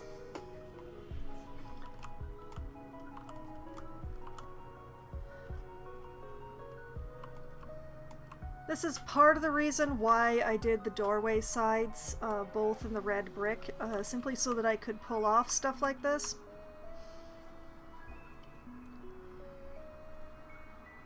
Okay, now we need to leave the brick. And we need my beloved marquee beam.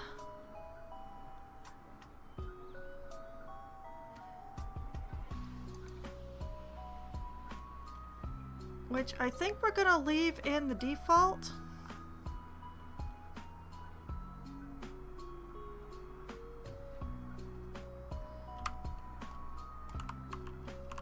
Yeah, we're just gonna leave it in the default black to make my life easier. Now I know for a fact that this is centered here.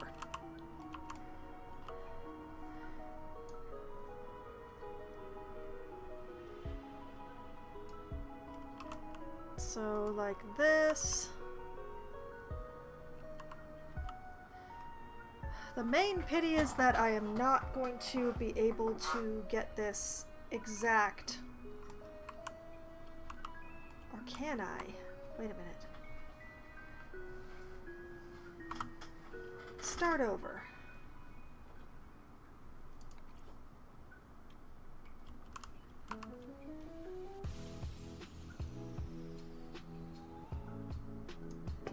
This is centered.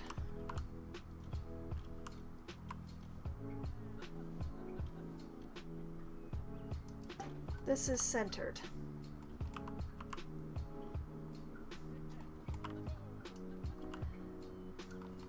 Okay, and then I grab the two of them.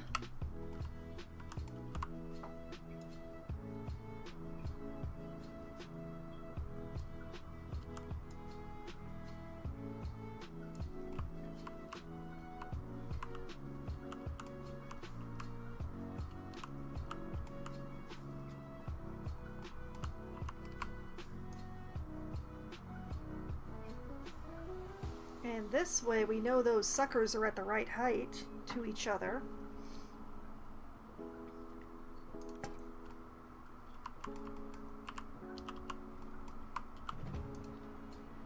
And then this one.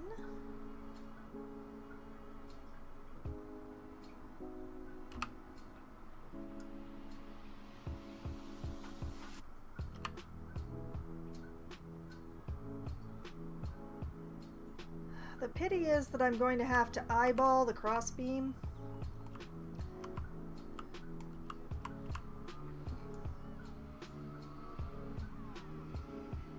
Can't guarantee this sucker's centered.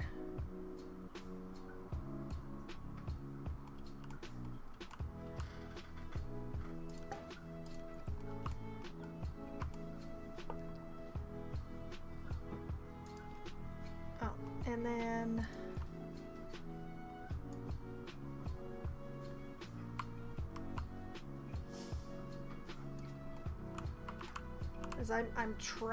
I'm trying to use the lines. I'm trying. Okay.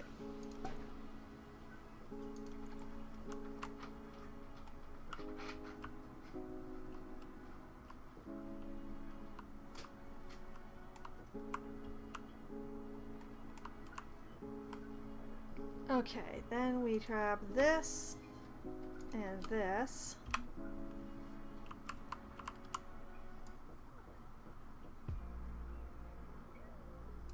Like that. I don't have to be exact because I'm going to put a column up the corners, but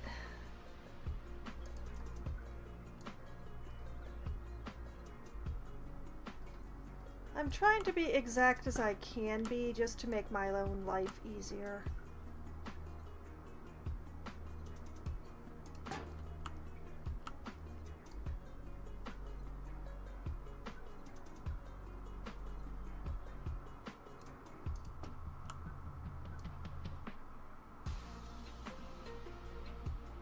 So I'm gonna do on this side the same as I did before. I'm going to run the lines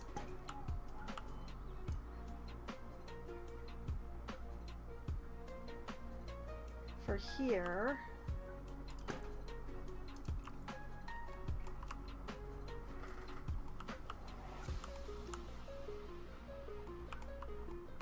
And then there's no reason why this shouldn't work. If I duplicate these,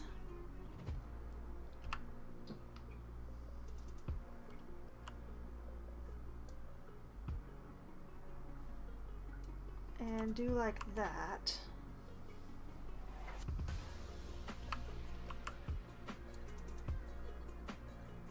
then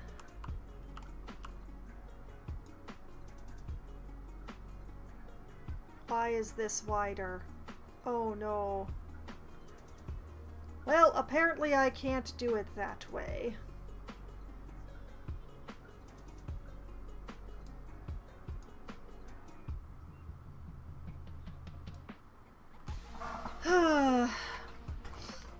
Well, it was a nice thought, but for some reason I hecked up a little, but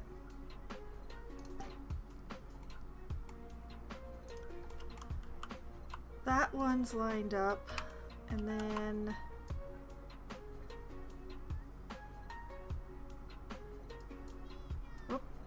this one is lined up.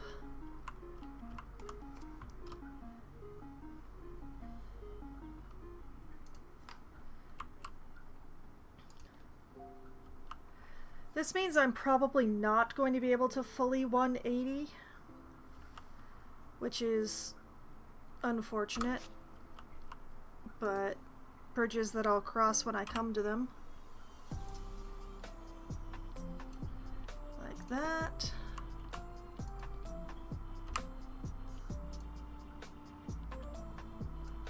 Like that.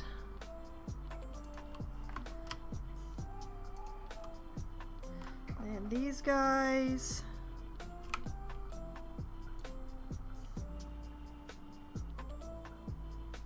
Like so.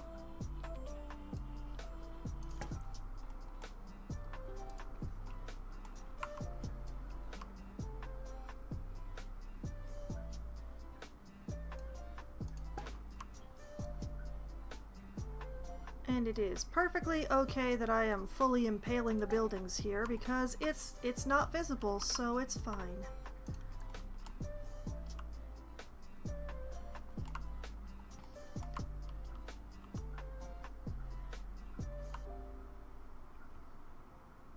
That's very nice. That's very nice. I like that.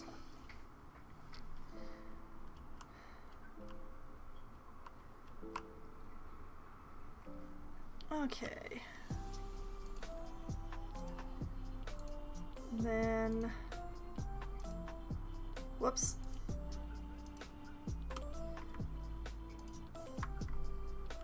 Deselect that thing I don't need right now.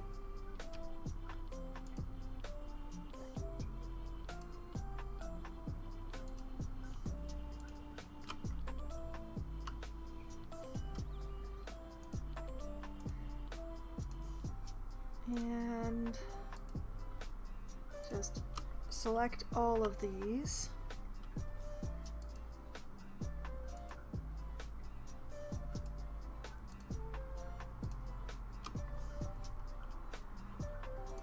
Duplicate.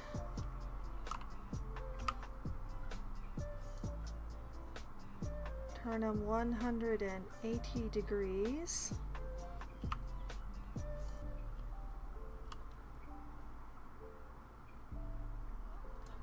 Try to center them on the white lines.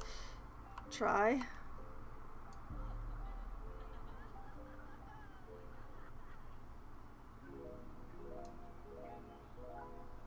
Wait, actually, that worked perfectly. Yay. Okay. And now I need my brick again.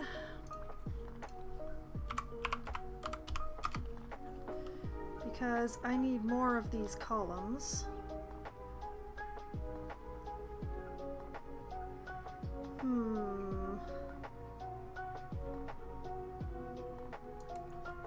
I guess I'll use a 4 meter.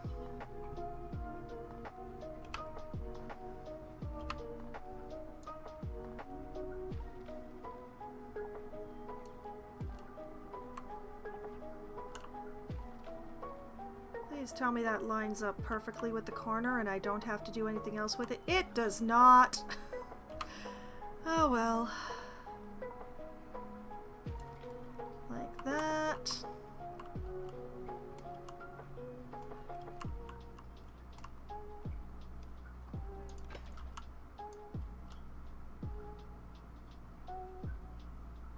I don't actually know what height that I need these to be.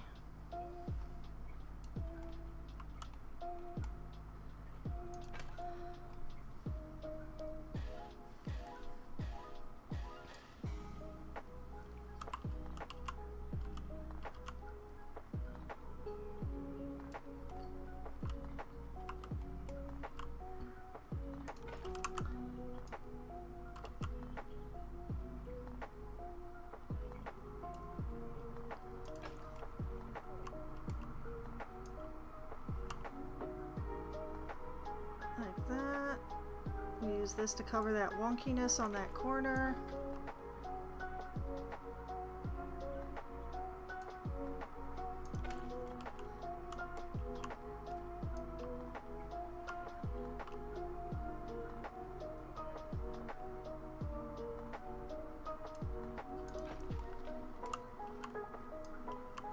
Yes, these ones I'm just doing all manually because it's easier.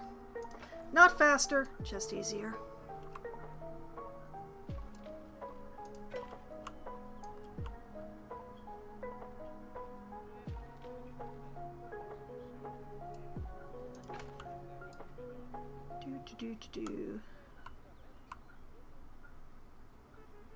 When you do it this way, you only ever have to line up one edge. That's the great convenience of the whole thing.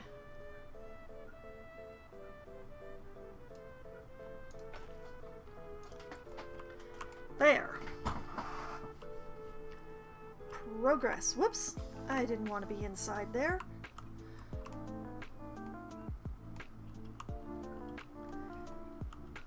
Okay.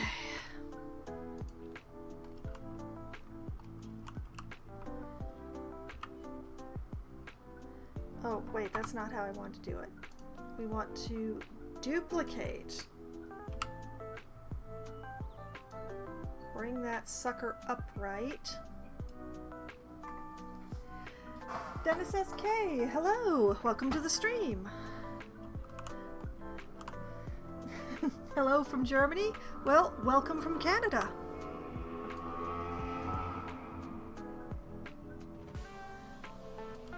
Okay, let's see. If I just... That much looks about right. Yes? Yes. And then the other side... Still looks about right.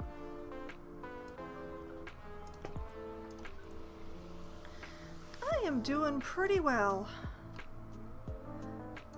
This build has actually been cooperating with me, so I'm in a pretty good mood.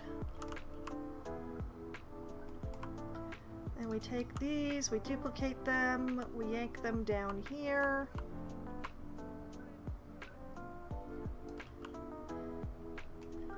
Then we have a minor nightmare lining them up. Come on. There we go. Come with me.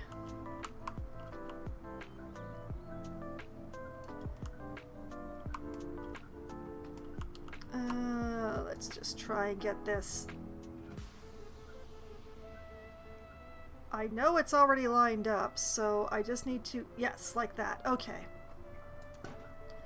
Thank you.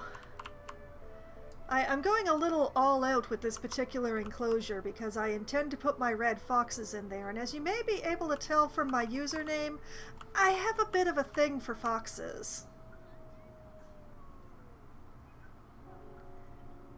Yes, like that. There we go. Okay. Don't play at daytime. Well, not in this particular zoo.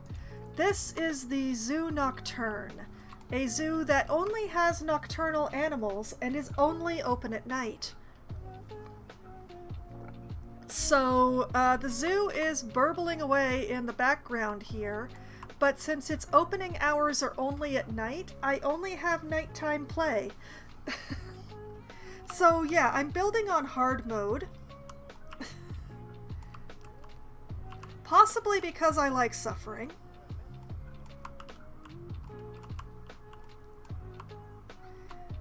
Alright, let's, You know what? If I do both of these uprights at the same time, I bet I could save myself a bit of a headache. So, duplicate, rotate,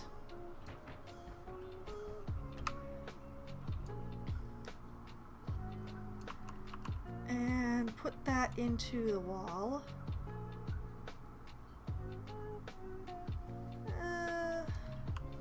Does that look about equal? Whoop, a little too far. That's close enough. And here.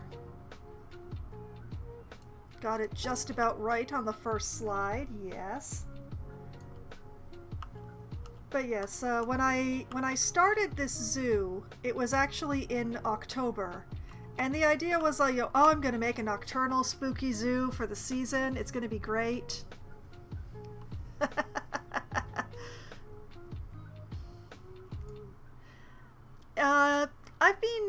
I've been building for a lot longer than just October, but it's still a nocturnal zoo.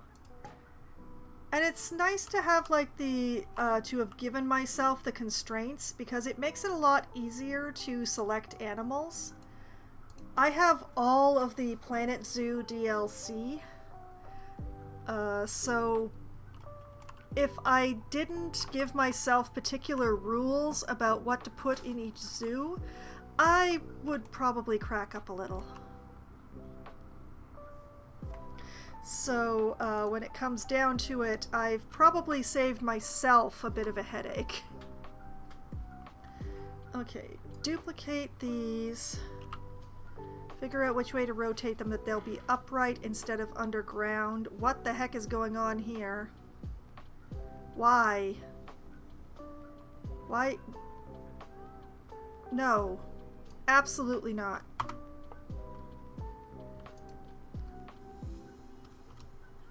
Why was it rotating in the middle instead of at the end like it's supposed to?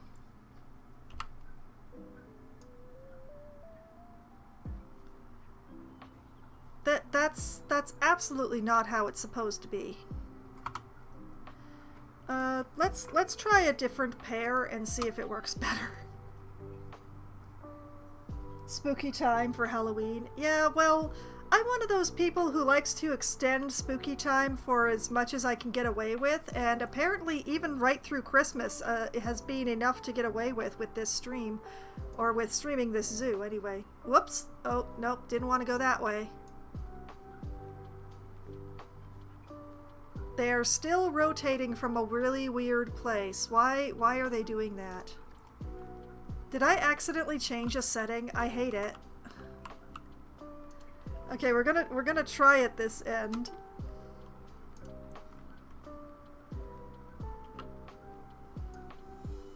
The heck did I press that they are rotating from the middle instead of the ends now?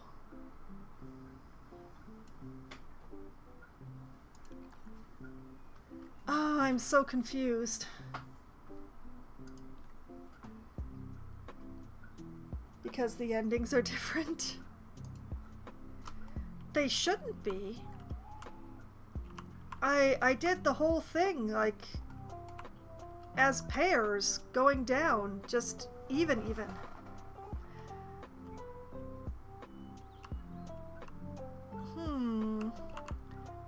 Well, we'll try with just one and see if it actually rotates from the end. Oh, yeah. Okay. So apparently the side poles hate me. All right, that's good to know.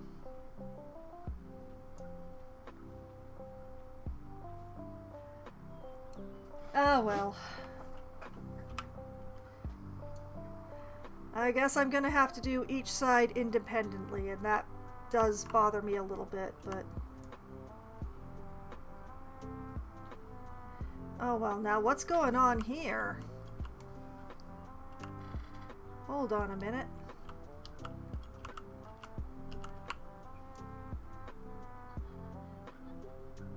Okay, it looked not straight from the other side, but when I look at it from this side, it looks fine. Okay.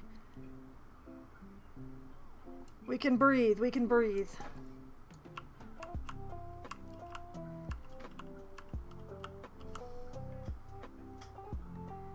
And like that.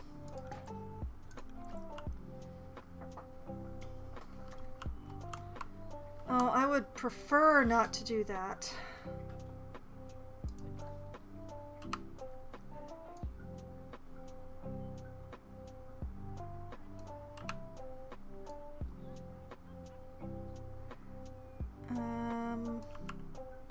That looks about right, right? We're gonna pretend it's all right.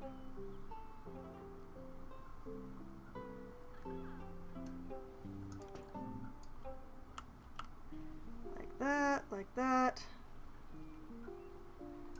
Like this. Why am I going to so much difficulty to put in the things that the windows are going to be in? Because I want to, that's why.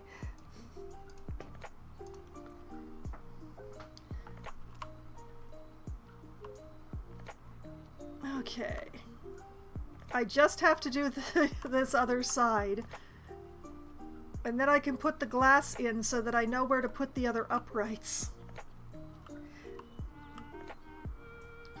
Yes, the thing is like I set these columns against the grid walls, so they should be as straight as the grid walls and should not have deviated. If they had deviated, I did something wrong. And I prefer not to contemplate having done something wrong. Because I've got angle snap on and everything. So everything should be going at like perfect angles, and if they're not, then it's totally my fault. I can't blame the game. But yeah, I think it's just because I'm not actually looking at the columns straight on. So it looks like the marquee poles are at a slightly different angle than the columns. I think I'm just giving myself an optical illusion that way.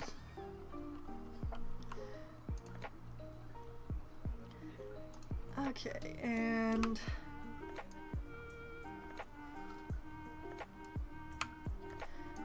So yes, I suspect that one of your next questions is going to be why I'm ignoring my animals the way that I am, but it's mostly because I have turned on immortality.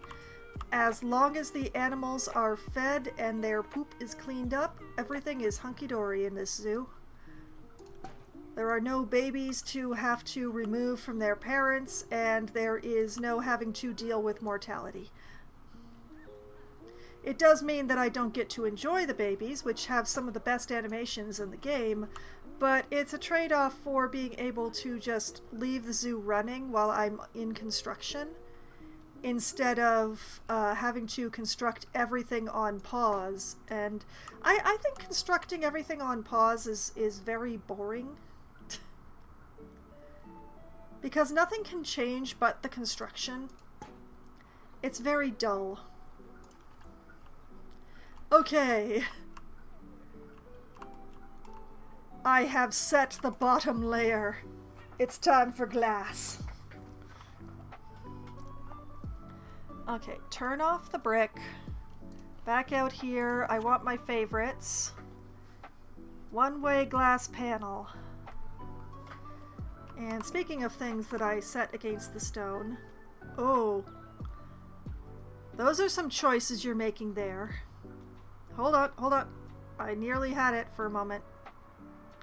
You know, that's backwards, but why is it doing that? Like, what exactly is it setting itself against there?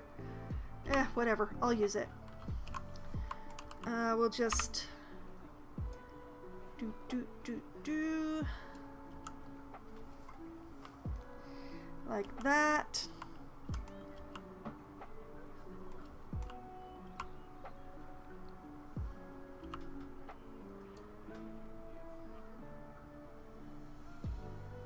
And bring it up here.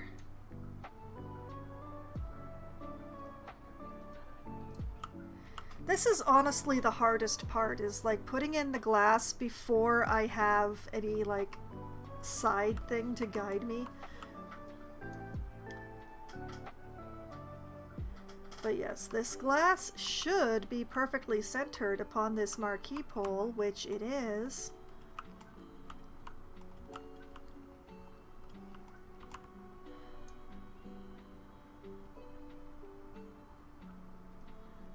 Like so.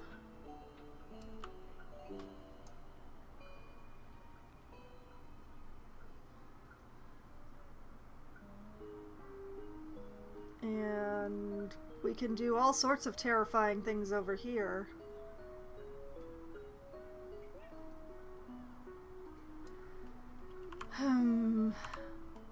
I begin to wonder if I should have put these brick poles at every intersection, but that would have been such a pain.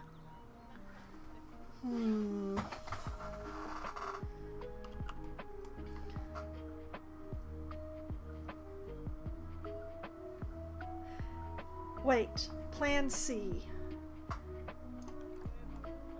Which does mean I'm gonna have to redo my uprights. That's annoying, but it's,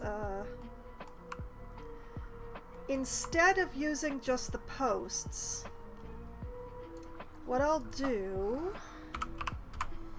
whoops, is completely type the wrong letters on the keyboard, but we'll use the squares. We'll use the arch squares.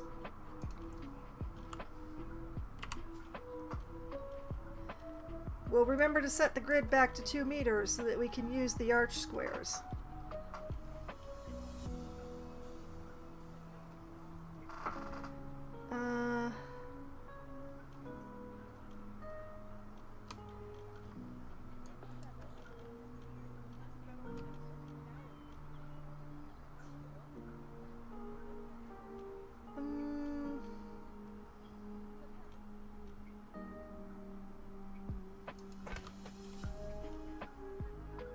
The only problem is that it's then going to have this double wide thing going on.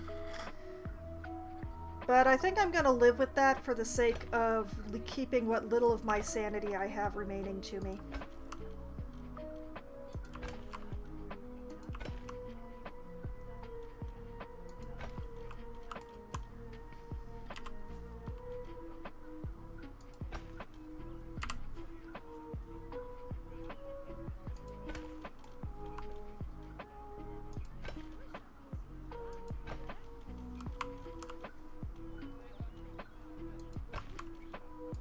Like that.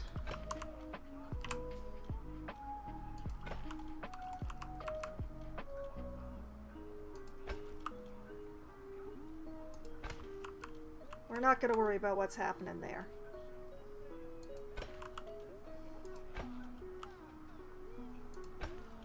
No thoughts, head empty. Not considering what's going on there.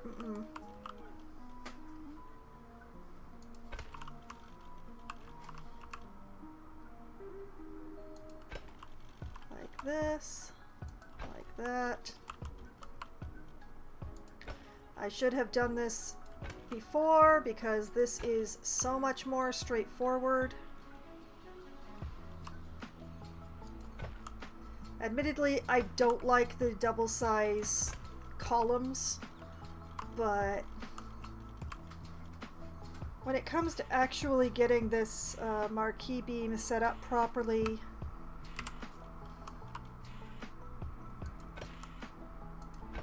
and figuring out how to put in the glass without too much of a seam, this is so much better.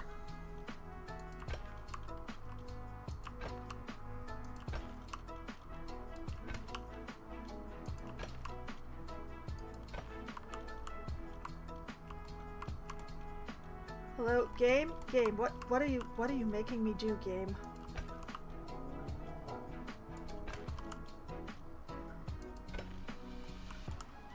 Now, this one I totally put in the wrong place, but I can fix that. You know, I think I might keep the corner columns because I don't actually know what the corners are doing here. I suspect it's something terrible.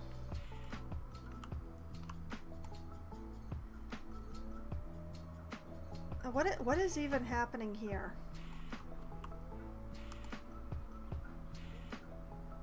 Oh, I see what happened here. That explains why I have that little rim of grass. I am definitely not going to go through and fix it all now, though. I'm just going to take this marquee beam and I'm going to move it.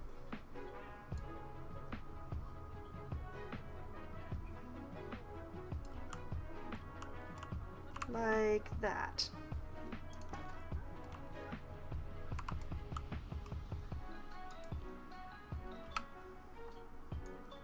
And like that.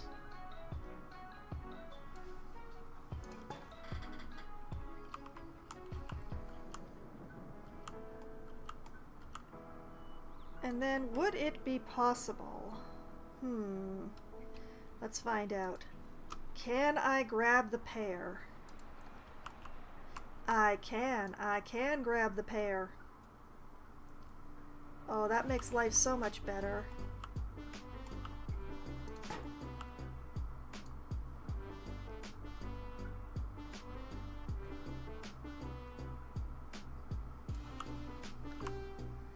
Like that. That is way too much. Better. And yes, I will go through and fix all the pointy bits, I promise. And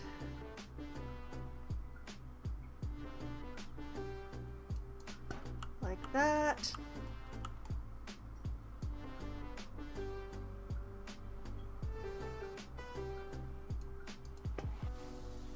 All personally eyeballed by yours truly, except that one. Or that one. Or this one. We'll get back to that.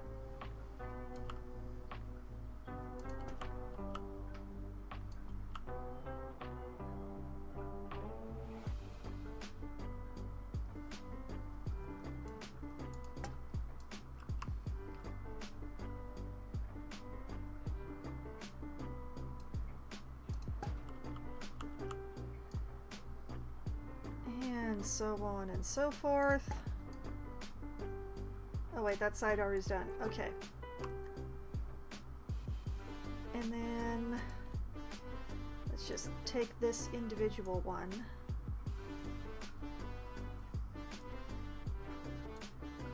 Do that.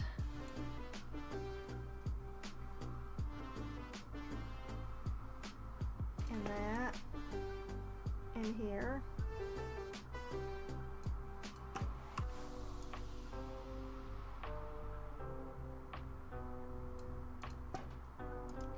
There we go. We are starting to look much, much better. We're starting to select the wrong things.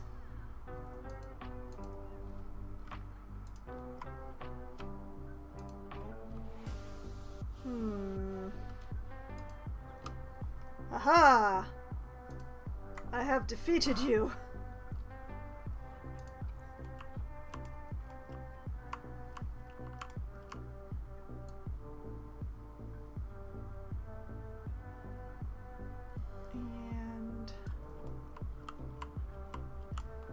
Oh, good thing I changed angle. That's way too much. Much better. Like that. And that.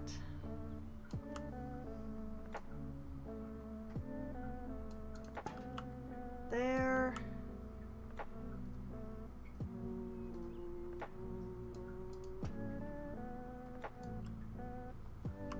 And over here, I'm just gonna use these.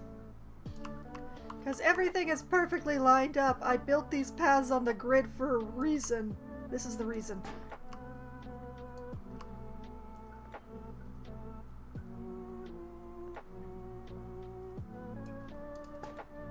There.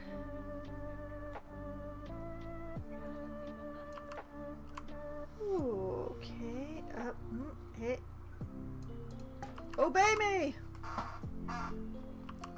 Okay.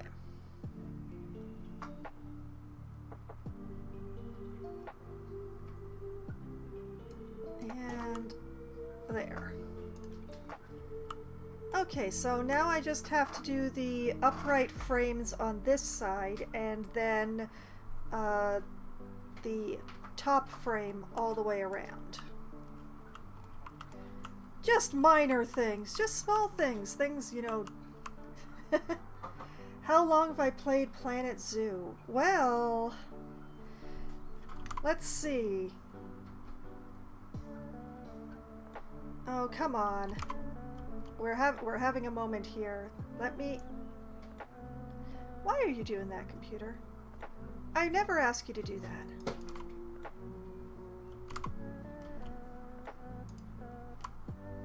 Okay, here we go. According to my Steam, I have played Planet Zoo for 836.3 hours.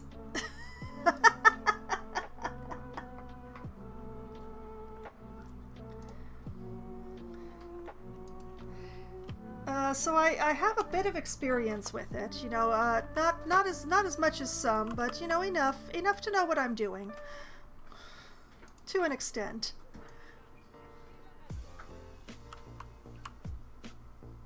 Since when? How many years has it been? Oh dear. As I've owned the game for longer than I've been playing it is the main thing. So I would say that I dabbled in it off and on, but I really got into it when the plague started. And it was very soothing to have the entire management of a zoo under my control at my fingertips. So let's say I've been playing seriously for almost 5 years now. I've owned the game longer than I was playing it, though. I had it like sitting and waiting for the longest time.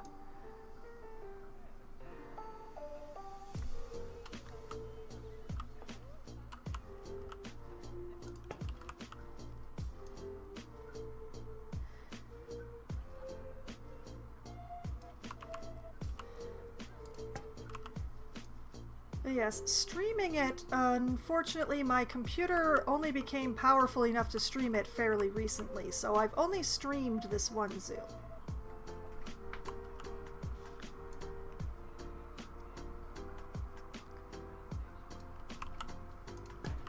And I have a project in franchise mode where I am trying to go through and have zoos that have every animal in the game in them.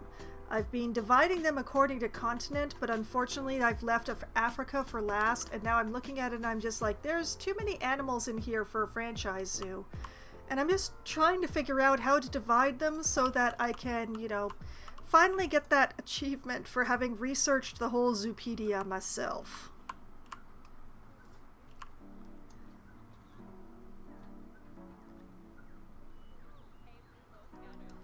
Like that.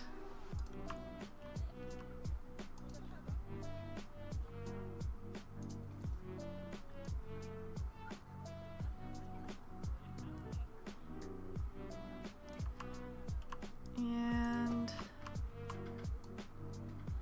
as I don't generally tend to go to this kind of detail in my franchise zoos, though. I tend to just slap together boxes on grid paths and call it good.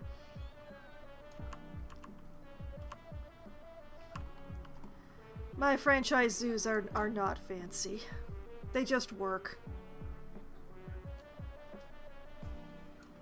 But when I'm fooling around in sandbox like I am now, well, things get pretty spectacular when I'm playing in sandbox.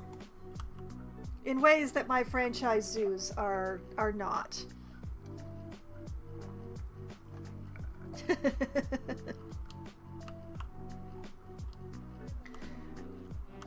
Okay, I think that's all the uprights. So now we're going to grab all of these ones that are on the bottom on both sides.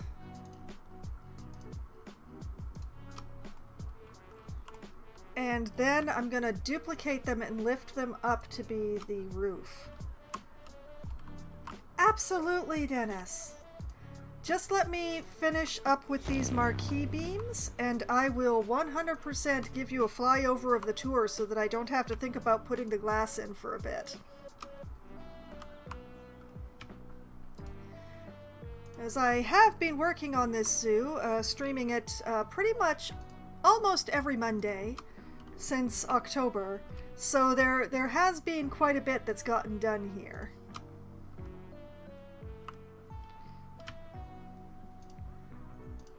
Okay. And thank you very much for the follow there. You've made an excellent choice. Beyond being, notified when my streams start, you've also gotten access to some of the cutest follow emotes on the entire of Twitch. And you're going to earn channel points that much faster towards my glorious channel point rewards. One of which, on my Management Mondays when I'm playing Planet Zoo, is the ability to buy a chance to rename any animal or staff member who has not already been renamed in the zoo. And there are a lot.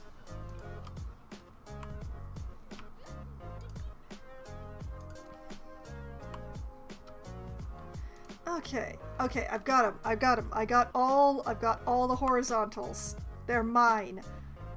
All right. Duplicate. Oh, the angles are screwy, but it doesn't matter because going up is the same no matter what. Too high.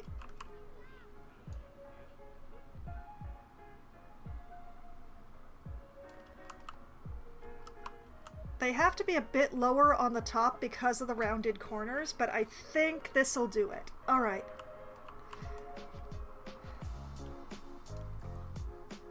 It is done. I still have to like lower the top spikes, but what I'll do is we'll leave this construction, which is meant to be for the red foxes. It's going to be very spectacular. I'm going to make these all look like houses eventually, but that's a long labor. We'll go to the entrance. Well, from this angle, it's the exit. This is my sign. On this side, it says, "Thank you for visiting." On this side, it says, "Welcome to Nocturne Zoo," which is this. This is my entrance area. It is mostly a shell, I have to admit, but it is a spectacular shell. I still have some landscaping to do around it, obviously, but I have built a castle, and I'm very proud. But yeah, in here we have like a little courtyard. We have some ticket booths, quote unquote. Can you hear the air quotes? I hope you can. And we have like a little fountain. Nothing too fancy. I didn't want people hanging around in here. So we have the supposed ticket booths. And back this way we have the spawners. So that's taking care of that. And of course, whoop! And up inside the wall I have the moat here, which goes through into this lake. I did in fact finish this lake. I'm extremely proud of the lake. The lake is beautiful. I'm very proud of the lake. But yes, the lake is semi-attached to the food court over here that I built.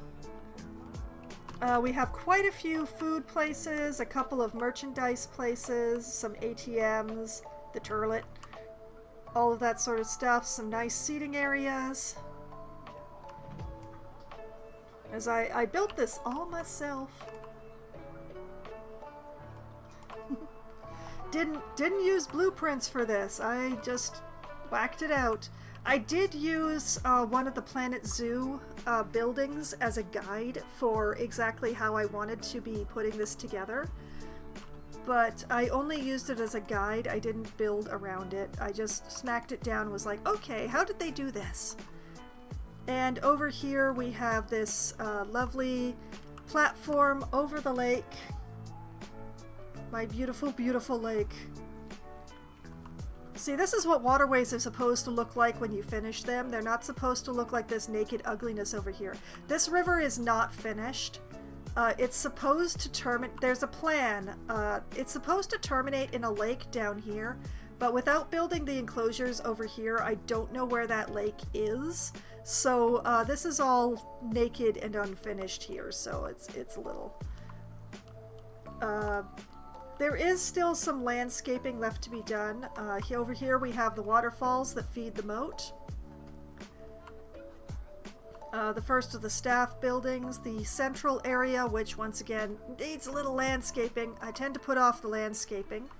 Over here we have the main train station, also built myself by scratch. Sorry about the people walking through the door. There's nothing I can do about that. But yes, this is the train station. We'll shove ourselves in here. Also with the ticket booth, some seating.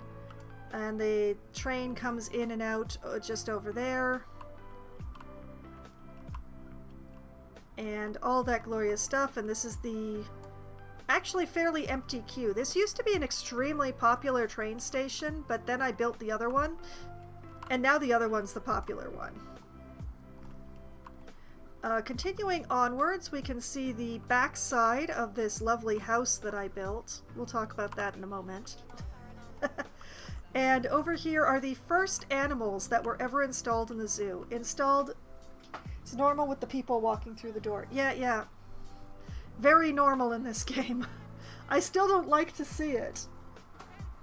But yes, the very first animal to be installed in the zoo was a special request from my partner. And these are the grizzly bears. In their glorious enclosure.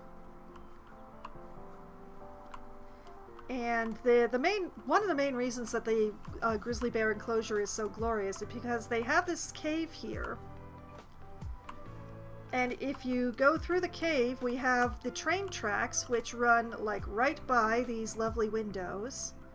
And on the other side of the train tracks, still inside the cave, we have bats. And someone demonstrating exactly why you shouldn't have a walk-in exhibit for bats.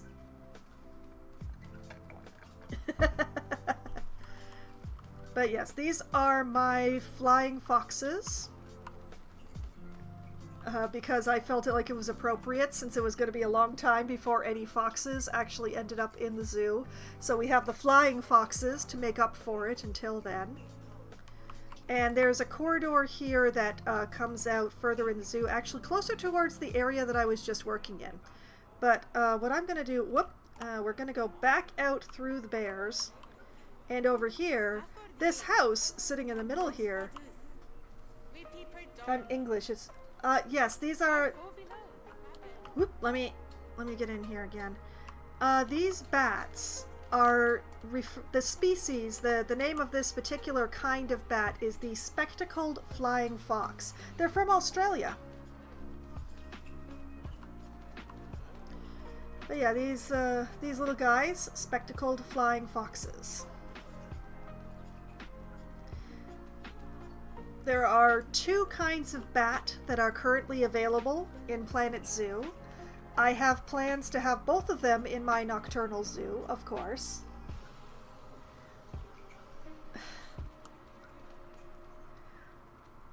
So there are the spectacled flying foxes, and then there are the Egyptian fruit bats, which I have not installed yet. I intend to install them, I just actually haven't gotten to the part of the zoo where I intend to have them live.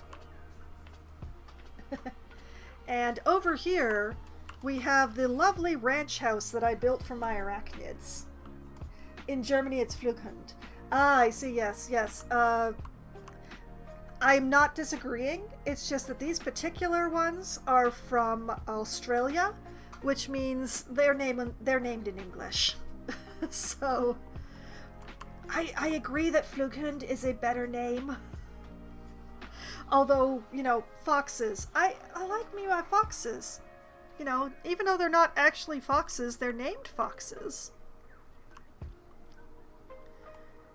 But yes, over here we have a lovely red brick house that contains every arachnid currently available in the game. It had to be arachnids because this corner actually has scorpions in it, which count as arachnids, so it couldn't actually be a spider house because there's the scorpions, and of course there's the spiders and the tarantulas in the rest of the building. So they have their little areas. There's a tour that I have coming through here,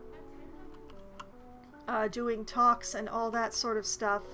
It's generally speaking a very popular place. The door gets really crammed when a tour is coming through.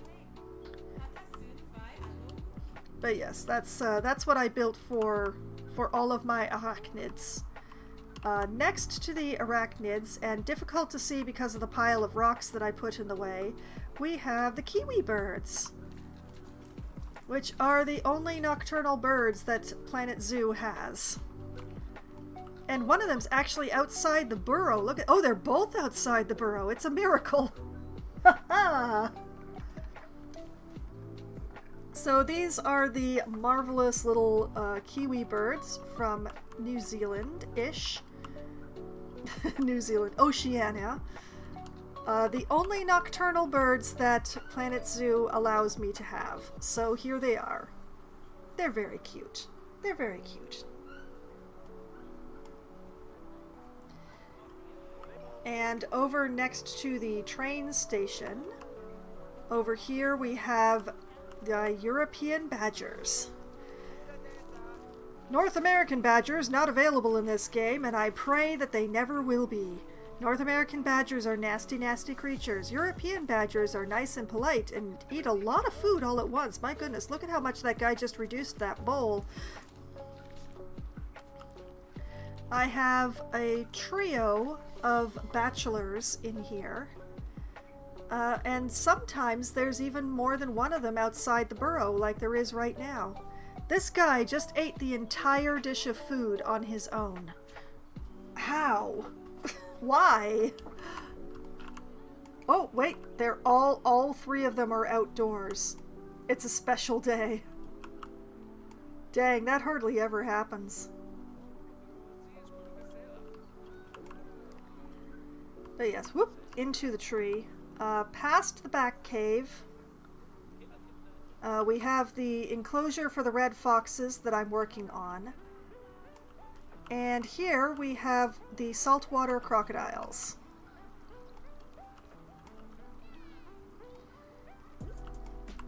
And this is my big boy.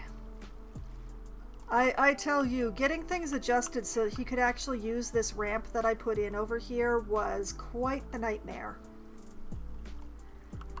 He is so large. But everybody just loves him. Like, look at them staring at him. You know you're a star, don't you? Yes, I know you know. How did you end up with all of those scars on your snoot? The only one... Why are you covered in scars? Is your girlfriend beating up on you? Girl, what you doing to him? Well, apparently he ain't laid a claw on you. Alright. Well, our big boy has a past he's not telling me about. That's what's happening. It's hard to give a straightforward tour because I've just... things are all over the place. But over here by the saltwater crocodiles, I have my... I believe these are Baird's tapirs I put in here? Yes, Baird tapirs.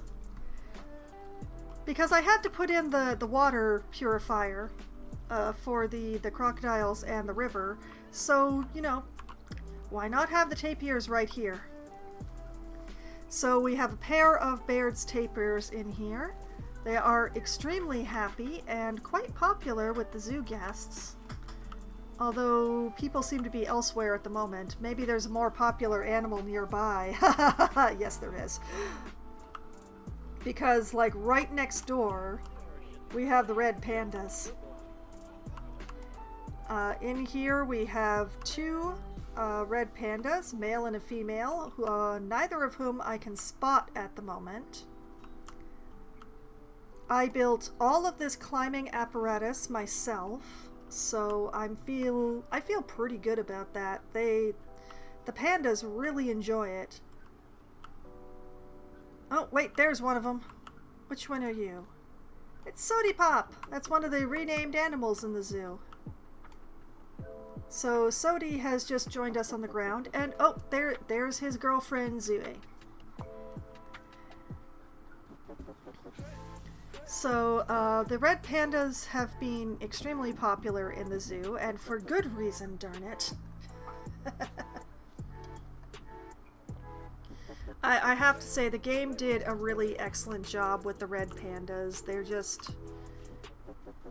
Admittedly, I have the graphics turned down just a bit, so they're not as fluffy as they should be, but the animations are top-notch for them. It's just beautiful. And over here, by the red pandas, I actually have, these are not real enclosures, unfortunately. These are for nocturnal animals that Planet Zoo has not seen fit to grant us. These are the gray-bellied night monkeys, who have been given an incredible amount of fruit to eat.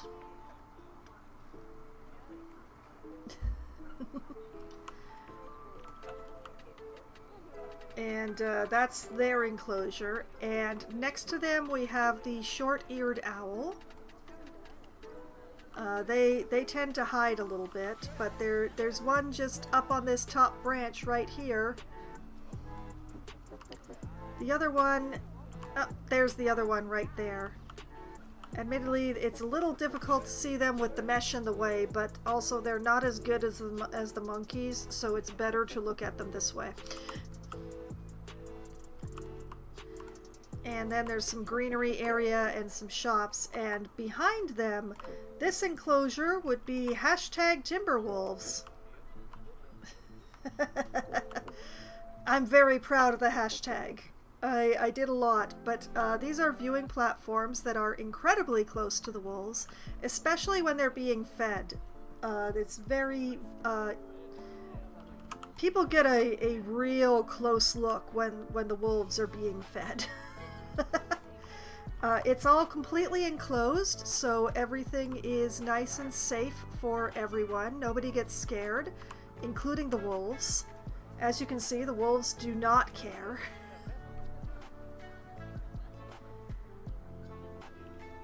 And that is their enclosure there. I'm going, actually, you know what? I'm going to circle around this way because we're reaching like one of the edges of my zoo. Things are a little unfinished out here, as you may be able to tell. But over here we have one of my many smaller food courts. The major food court is right by the entrance, but this is one of the smaller ones. And next to them, we have another enclosure with real animals this time. Whoop, I meant to grab you so I can pronounce you correctly. Children, please. Okay, fine. I'll do it this way. Get me out of the tree. Alright, these are the fossas. Please let me have said that correctly. My little cat-like creatures. I don't actually have any of the cats in the zoo yet. There are plans, but they have not been implemented. No, the zookeeper is not safe. The zookeeper is entirely safe. The zookeeper has the vacuum. All canids fear the vacuum. So yes, in here I have my beautiful fossa.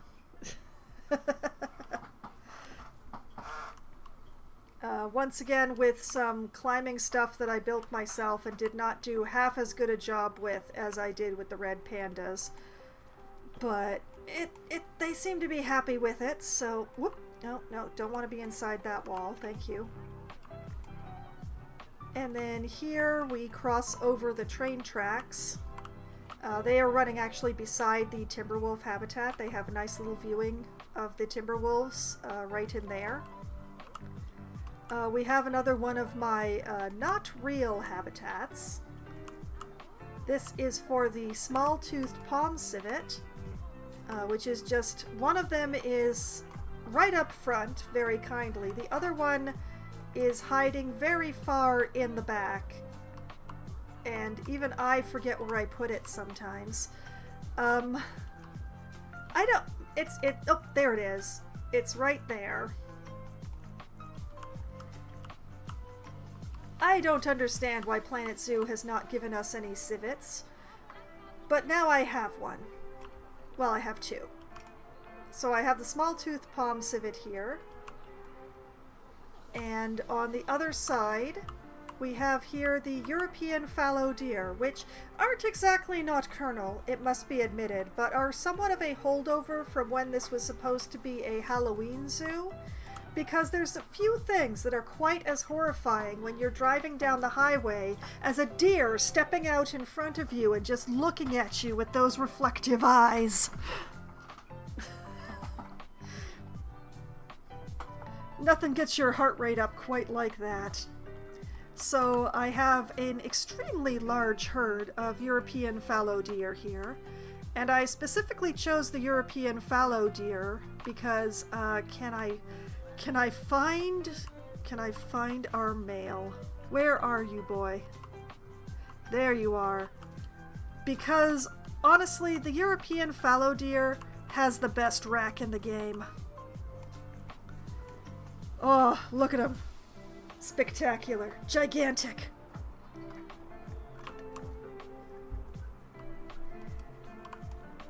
So that's why I decided to have the European fallow deer as my deer representation. Because, you know, I insisted on having deer. Over here I have my barn owls. They are much more visible than the others because there's not as much foliage in here. But yeah, there's just a bunch of nocturnal animals that I just felt like it wasn't right to not have in the zoo, like owls. So, really is a bit spooky, the deer at night on the... Yeah, exactly. So, yeah, over here I do have like several fake enclosures around the timber wolves. Because of the hashtag, I ended up with a bunch of empty space around there that isn't really big enough to be useful for anything. So I built these little mini enclosures to hold animals that aren't available in Planet Zoo, but that people in the workshop have been kind enough to make. Like this spot, I'm going to put in the southern opossum here that I found in the workshop. Beautiful little creature. And there's some burrowing owls over there and such like. And then we'll be building enclosures for them later. Over here is the zoo's only restaurant so far, still unnamed. Definitely one of the best restaurants that I've made so far. I'm very proud of this one. We have these lovely booths inside with a view of the train, a very close view of the train. And then on the roof we have the open air dining, which is frankly more popular than the booths downstairs. People like there's a lot more people who come up here for this dining than who sit down in the booths these days. And then coming along here, we are coming at it a little bit backwards because this is the rear end, but this is my snake garden. This is a massive, sprawling garden that I made to hold all the snakes in the game. And then I went and filled in all the sections with plants. And I didn't care whether or not they went together regionally or climate-wise. I just thought they looked cool together. So we have the enclosures for the snakes dotted around here with the paths connecting them, various benches and stuff for people to take a rest, and all of these lovely plants and gardens and stuff that have been put together. How can the guest be on top of the restaurant? Oh, well, it's the way that the restaurants work in this game. Basically what you're given is a module. You're given like this the interior box here, where you see the staff members working. And the guests come in and they order their food, and then they walk through here and into the void. And from the void, they will appear at any tables that have been linked to the restaurant. So there's a function. Let me just select this here. If I have the restaurant selected here, we can see that you can link restaurant tables to this restaurant so that people go into the void and then they come up into, like, they choose a table and they sit at the linked table. So what I did was I linked all the booths downstairs are linked, and then upstairs these tables are also linked. This is a quote-unquote stairwell here. Here are the air quotes. Believe me, I actually made the gesture because I forgot I didn't have a camera. But what happens is they just appear at these tables, basically, and when they're done, they walk back out of the void like that and leave the restaurant. There is actually a path underneath this concrete here. I don't see the elevator. Ah, yeah. As unfortunately, there isn't a real elevator. They just choose tables.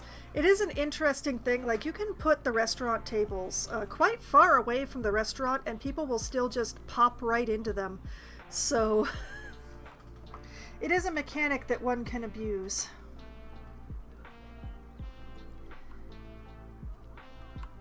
So this is not path up here, but because they don't walk to and from these tables, they don't care. I could actually have these tables floating in midair and they'd still use them as long as I linked them, but it would look very strange. It would be very supernatural though. But yeah, that's how that works. It's a way of using the mechanics of the restaurant itself. And someday I will come up with a name for this place. But yes, where was I? Yes, the Snake Garden, which I finally finished filling in just last time I streamed Planet Zoo. All of this was grass once. Now it is not. It is everything but grass in here, actually. But in here we have an underpass for the train. I know that you can have the path going across the train tracks, but I don't really like that because there's none of the pedestrian gates that come down, you know, the ding ding ding ding ding. So I always make overpass or underpass, so there's two underpass paths for the train, which actually goes through the garden here. But yes, I just went through and filled all of this in and made it look gorgeous and pretty.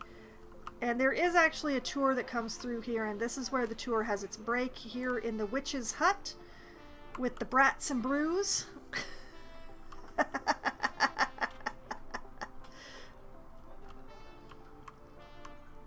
This is a giant witch's garden full of snakes and various plants. Whoop! And me going through a wall by accident again. Lot of work on that one. Over here we have a massive, gorgeous fox statue that I found in the workshop. And this was the perfect spot to put that in there, so. A little bit of decoration to fill in spaces and such like. Another one of my food courts. This one's even smaller than the other one. And over here we have the beautiful building that I built for my African crested porcupines. It is gorgeous. It is. I found it on the workshop and I was so pleased. But yeah, in here I have the African crested porcupines, my beautiful, beautiful girls. This is a bachelorette party in here. All my beautiful ladies. And very much appreciated by the guests. I almost always view the porcupines from this angle rather than looking at them from the guest angle because I just love how they're done in this game.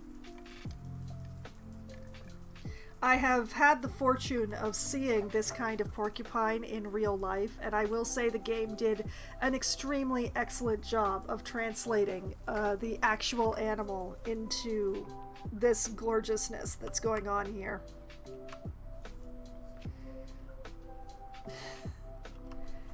So I made this building for the porcupines because whoop, I'm in the ceiling, I'm in the roof, I'm above the roof. I want to be inside.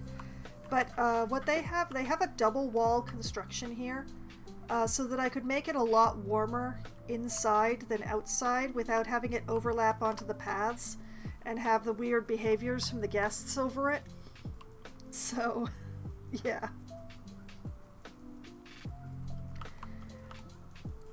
But yeah, so we have the crested porcupines in here.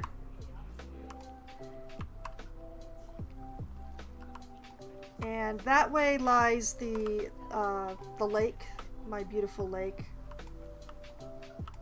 I delayed a long time before I actually decorated this lake, but I'm very glad of how it turned out in the end.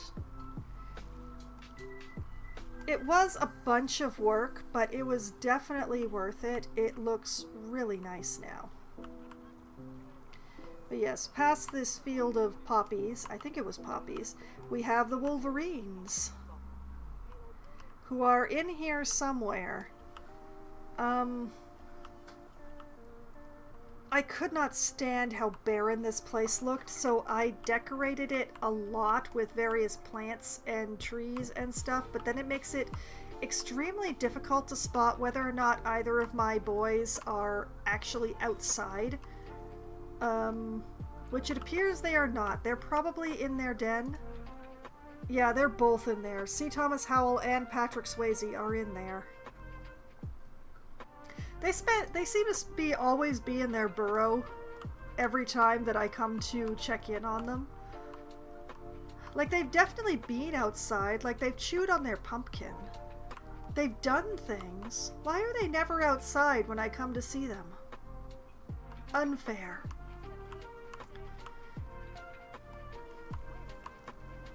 But yes, along past the wolverines, through the foliage, here are the African wild dogs. Which I think a lot of the Planet Zoo playing community sleep on these guys. They are very easy to look after. They're very like low maintenance as far as keeperness goes. Like, even I have so many dogs and I have still never had a cleanliness alert on this place. Like, the keepers can keep on top of even a pack of dogs this large. Like, I think I have like 14 or 15 of them in here. And yet, I've never had an alert on them. They stay fed.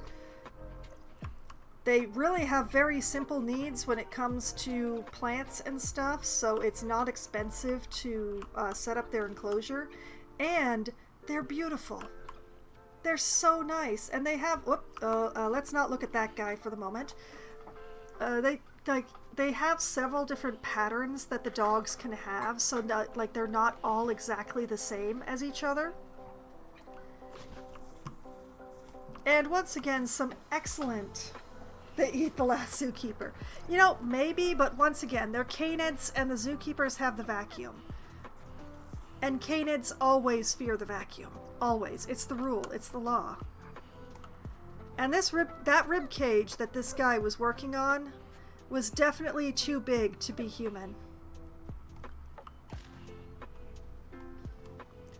But yeah, it's just like, I feel like the Planet Zoo community sleeps on the wild dogs because they're just so nice.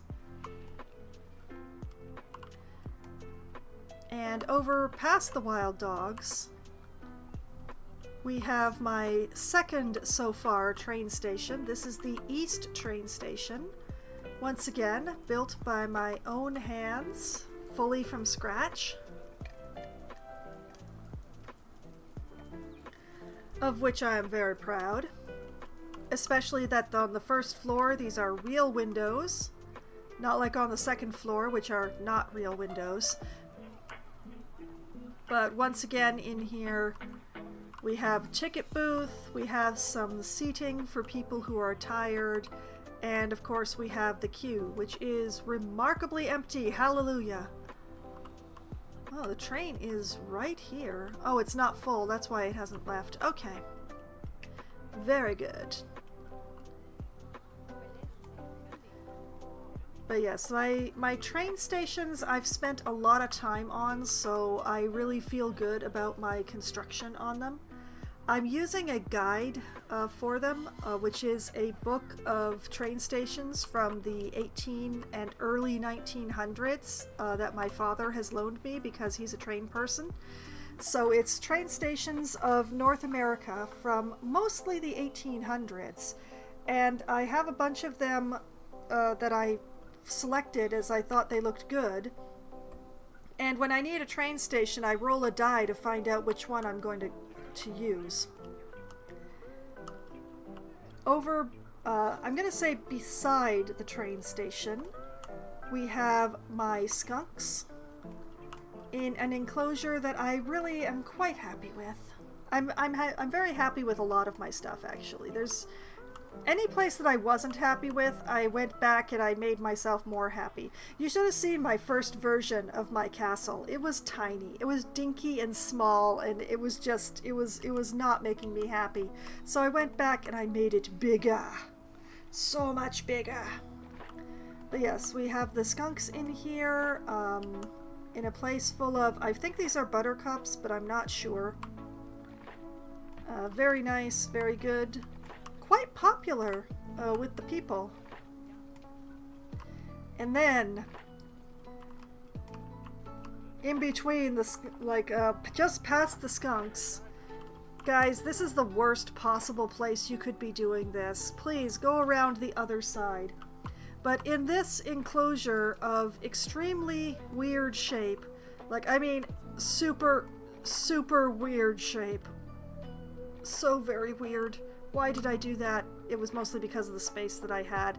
But in here we have the only foxes that are currently in the zoo. We have the Arctic foxes in all of their adorableness. Oh, stretch, yes! Oh, what a good stretch.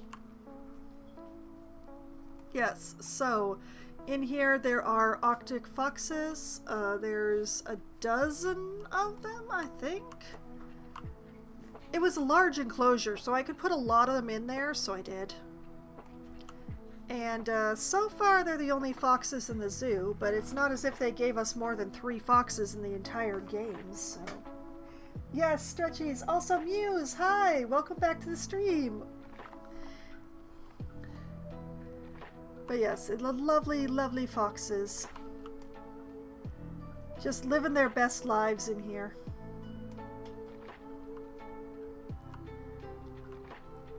They don't care that the building that they live in is the weirdest shape that has ever existed. No, they're just like, I have room to run. So, you know.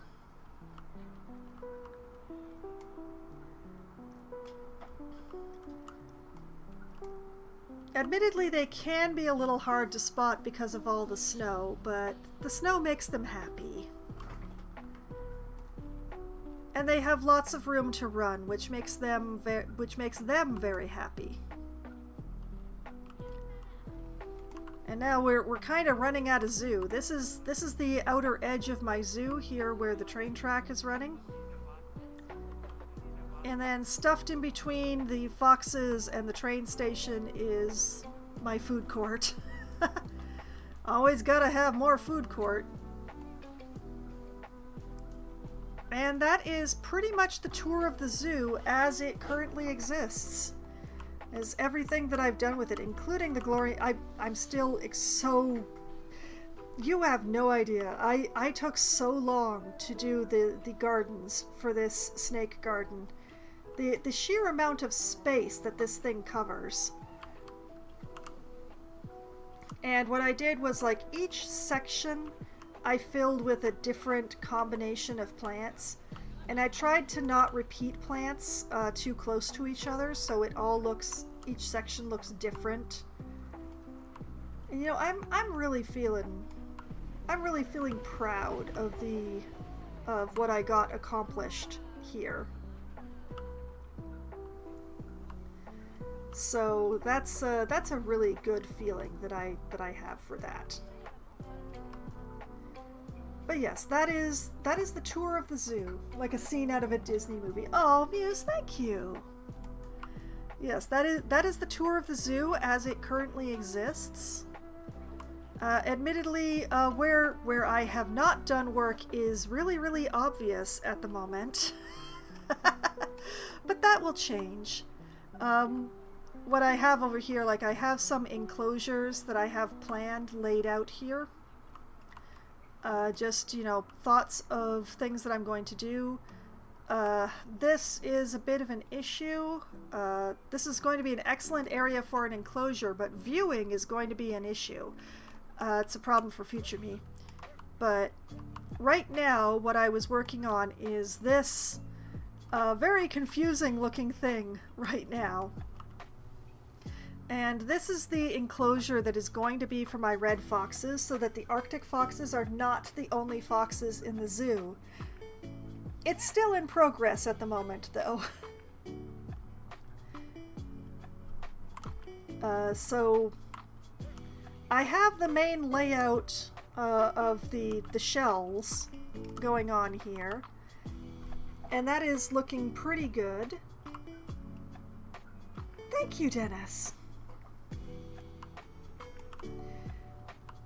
But yes, I've got the shell laid out, and I just need to put the glass into these viewing areas, and then I can draw the barrier and find out how much area there actually is in here, so I know how many foxes I'm putting in this space.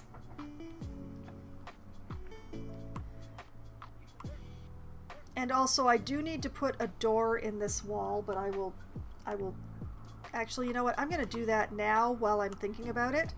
I will put a door into this wall.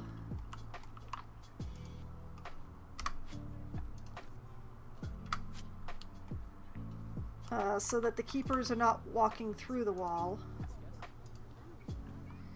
Let's see. I want to duplicate this.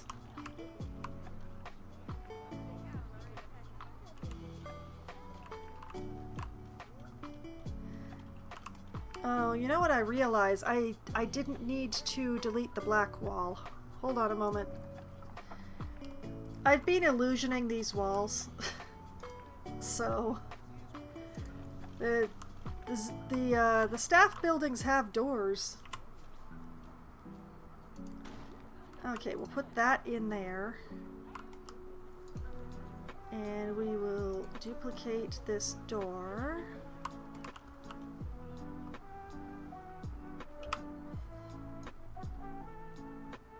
And shove it right in there.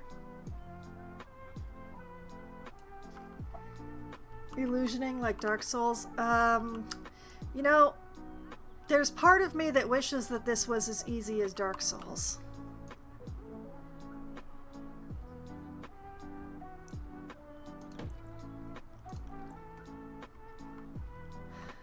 But it's not.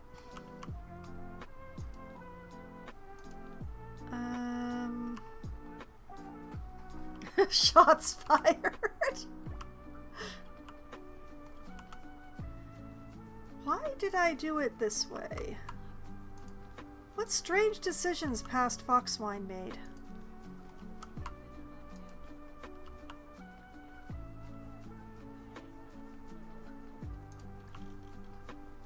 Well,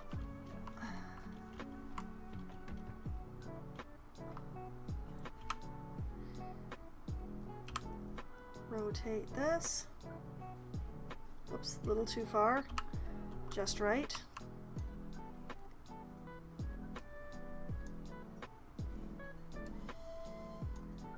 But yeah, it's just that the NPCs will walk through walls if there's a path there.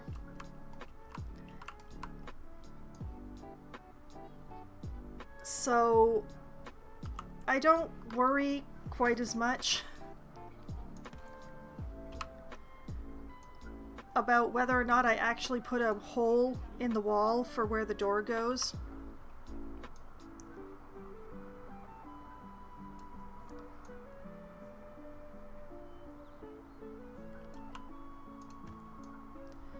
As long as there's a door that I can see them walk through.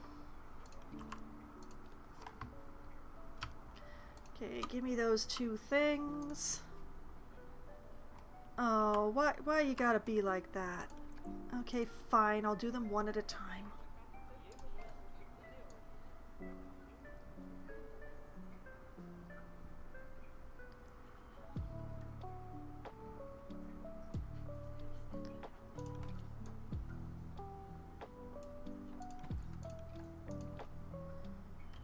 Okay, and let's just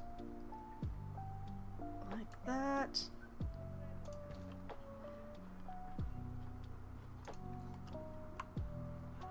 And then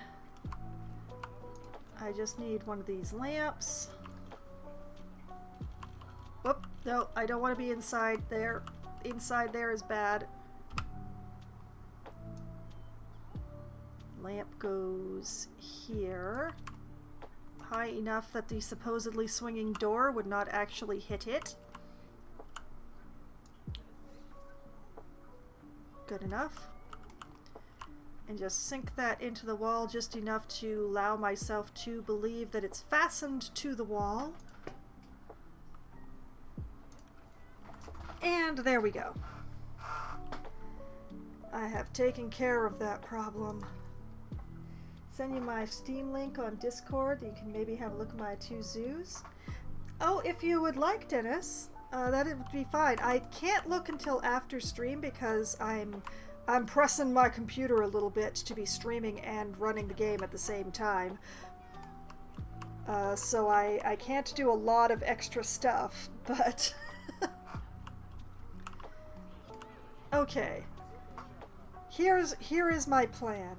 I'm going to press down these poles because they really bother me. And then I'm going to take my break because my water has needed refilling since partway through that zoo tour. So we will go into here, and I'm going to grab all of these upright poles that are doing the sticky out thing.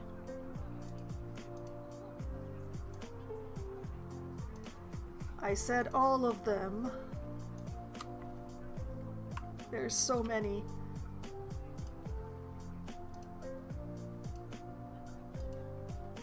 And I can't fit them all on screen at the same time. This is great.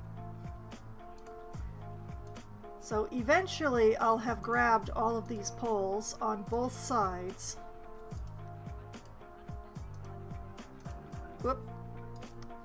And apparently some extra things that I didn't need.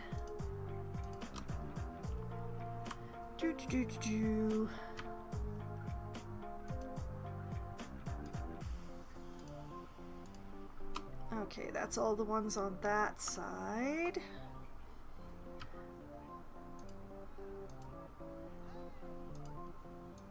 And that's... okay, that's all the ones on this side. And we shift over here. And grab the ones on this side.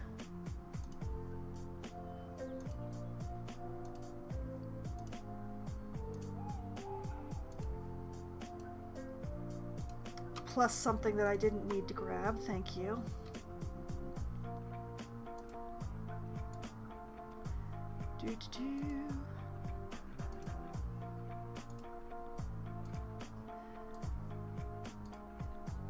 Oh man, I put in so many poles. I mean, I had a good reason for putting in this many poles for verisimilitude, or the verisimilitude of verisimilitude. But man, when it comes to having to select all of them, this is... whoops! No, I don't need that thing, thank you.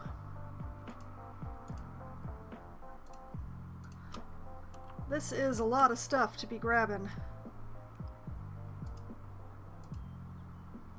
But I don't want to sink everything. I just want to sink these poles. Uh-oh.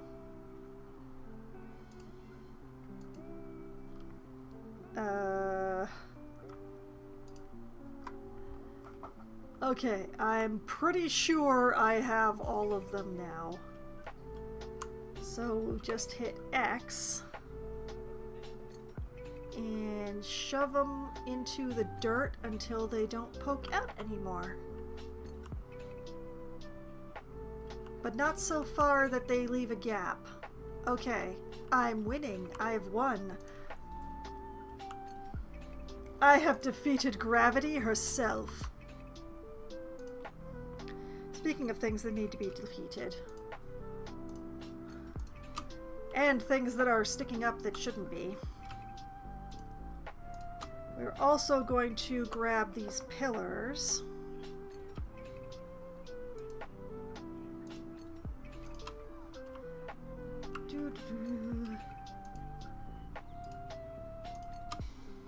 And I'm also going to press them down. Just like that, so that they line up. Oh, she's beautiful. Yes. Okay, so when I come back from my break, it will be time to be putting one-way glass into all of these windows that I just made. All beautifully and perfectly centered upon, you know, these lines that I have created for that express purpose. That's the point. So, you know, progress is progressing. Admittedly, the decorations are going to be quite a thing. I wonder if I should put the roofs on first or if I should put the decor on first. I should probably put the roofs on first because that way, like, these weird lines aren't going to throw me. Like, this is supposed to be one building, but it ended up with the line through the middle of it because it was just easier to build it that way. So I think I may have to perform the nightmare of so much roofing before I do the decor. But I'm gonna put the glass in first. I think I think that putting the glass in first is going to be the best thing to do. So, you know what, I'm going to twist around so that I'm looking at a more attractive part of the zoo. Oh, there we go. That's a nice view. There we go. I'm going to pause here. I'm going to have a quick manual save because I haven't done that yet tonight. Overwriting the previous zoo. There we go. Okay, and I'm going to take a quick break here. Is that all one building? Which? The castle is all one building. This is all one group, one building. It is the enclosure for the red foxes, but I made it in little boxes because of what I'm doing. But it's just like, is that all one building is a difficult question to answer because I'm not sure exactly what you're referring to. This in the back here, the castle is all one building.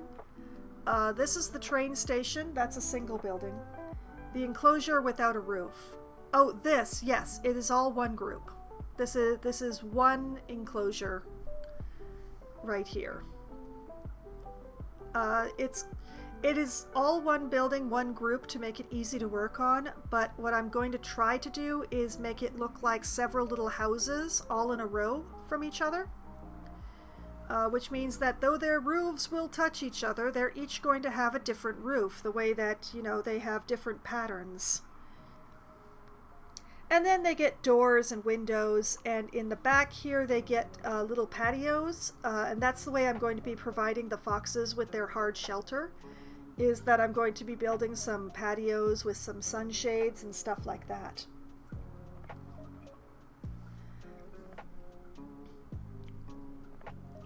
But this is a place where this is going to be one enclosure. It's overlapped because it needs to be bigger than the one box. So that's, I know it's a little weird looking, but yeah. So like I said, what I'm going to do here is I'm going to take my break. I need to refill my water because I used up a lot of it giving the tour. And possibly I will run some ads, and I will definitely have a quick bio break, and I will be back in just a few minutes.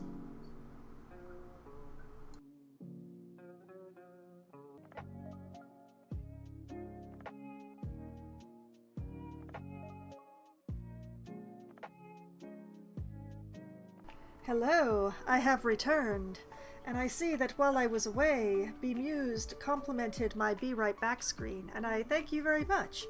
I've made it especially for Pride Month, to go along with the new background that I started using last year, and I did have to tweak it a few times to be truly happy with it, but I'm feeling pretty good about it now. I like it too. But we should probably get back to the zoo. Okay, so what I need to do is put in some glass for these viewing areas, and then I will be able to put the barrier in so I can find out how much area I'm enclosing here, which will tell me how many foxes I can have. Oh, thank you for the candy muse! So, first things first, let's get that glass in there. We will leave the brick and one-way glass.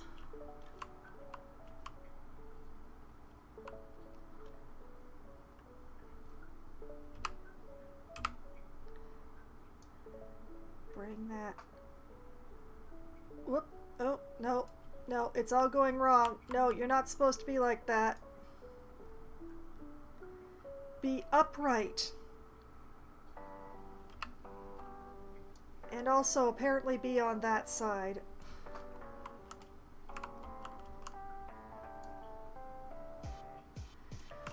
Now, here's where using the marquee bars in the default color really comes to bite me a little.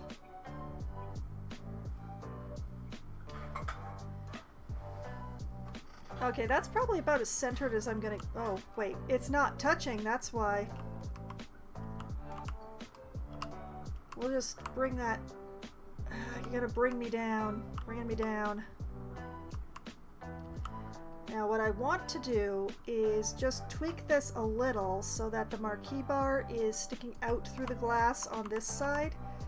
It doesn't matter on the other side. I choose that it doesn't matter on the other side. And bring the glass down so that it is inside. And over.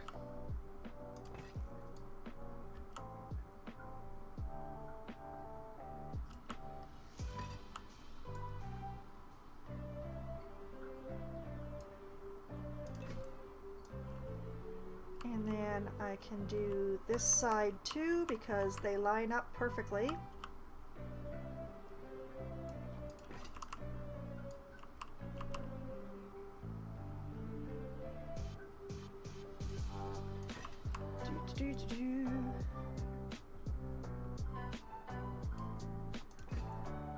Like that.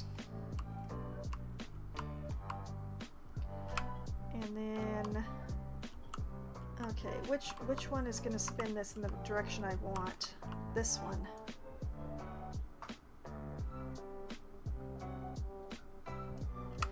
Very important to have the one-way glass pointing in the correct direction.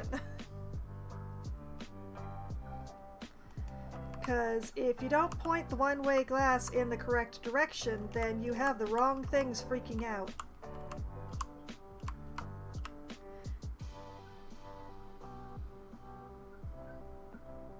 Like that.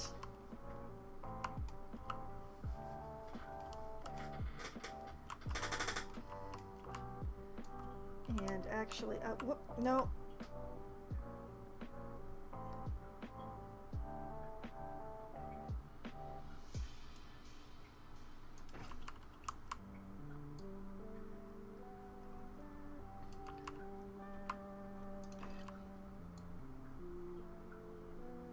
Doing this work in the tight spaces is tricky. Because if I back up too far,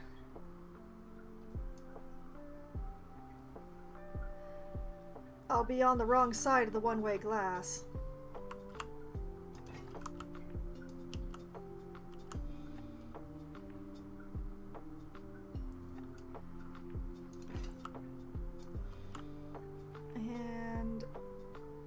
want to be on the wrong side of the one-way glass.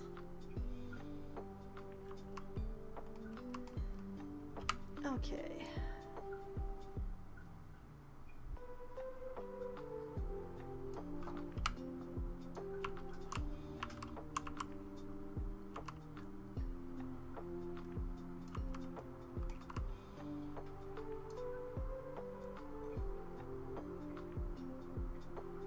Like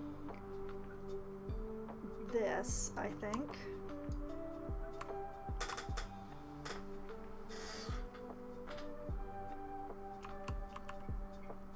Make sure I'm not sticking out that side.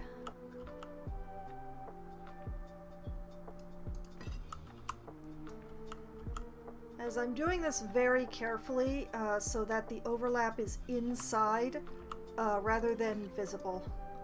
Because the overlap is really visible if you do that.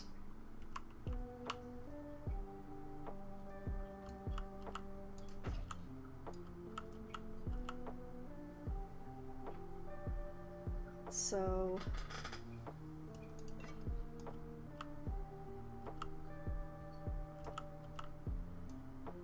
if it's inside the brick, no one will ever see it.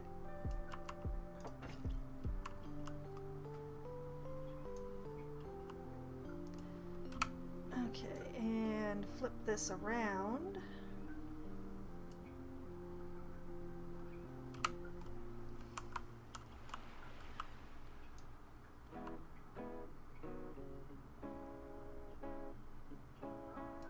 Like that.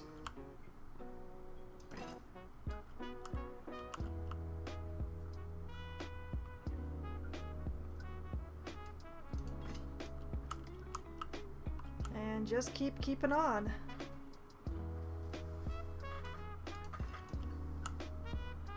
Putting glass in is a little tedious, but it is also very easy. At least when you've worked in straight lines the way that I did for this one, instead of the ridiculous curves that I used on some other enclosures.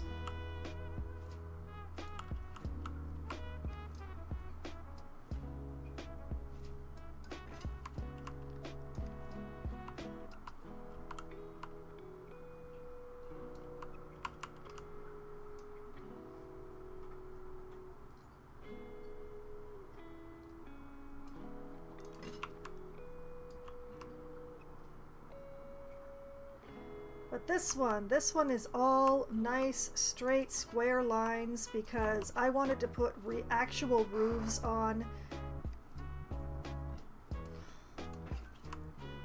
And I hate putting roofs on anything that isn't a square.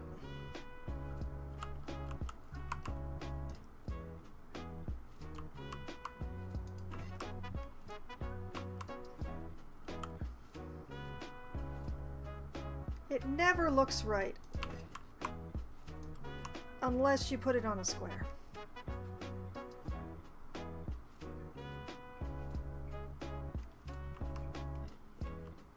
Same with corpses. If it's in brick, no one will see them. Well, I mean, eventually someone will smell them. Generally speaking.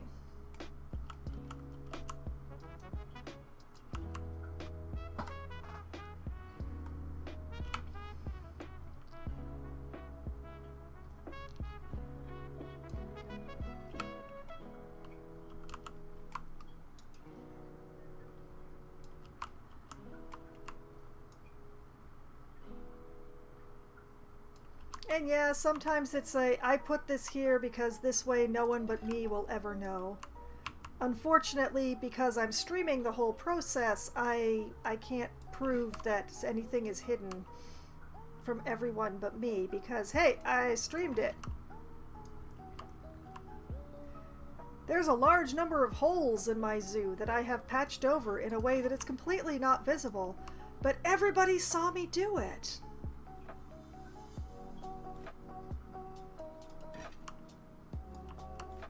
How am I supposed to get away with anything?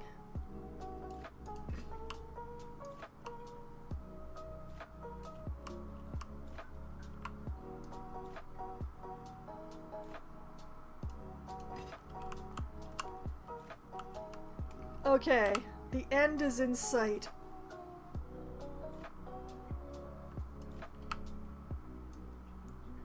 This one is going to be tricky, so I'm actually going to set it this way before I set it this way.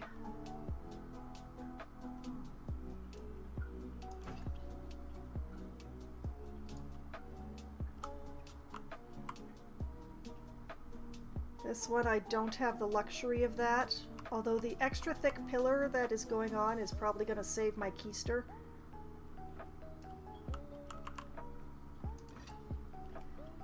Okay.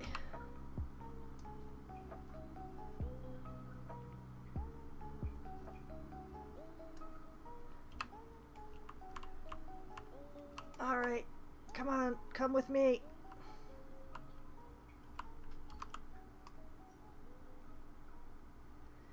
Also, Angle Snap is your friend.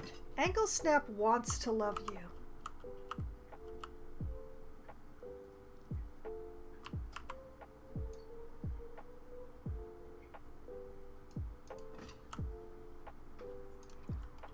Okay. Now, if I have done this correctly, if I look around the outside, I should see nothing but black.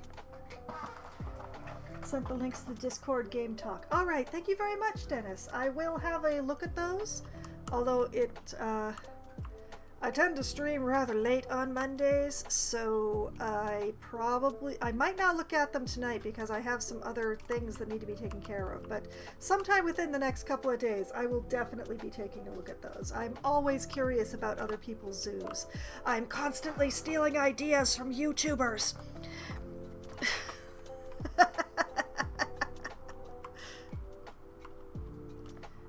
Alright, I've done it.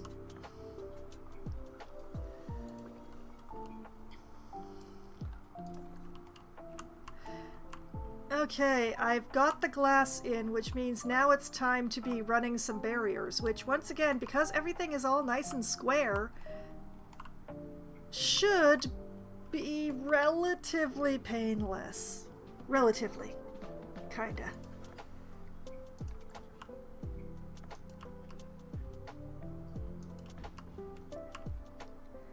Goes like this. That's too much.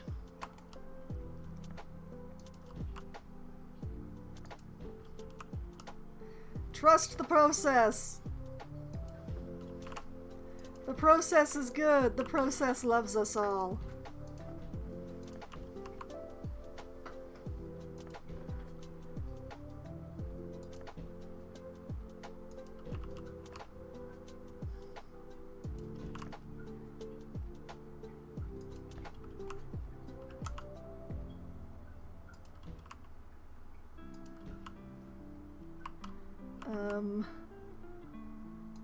The process is having a little bit of difficulty with the corners that I've set up. It's okay, it'll be fine, it'll be fine. The null barrier will win. The null barrier always wins. It's like betting at a casino.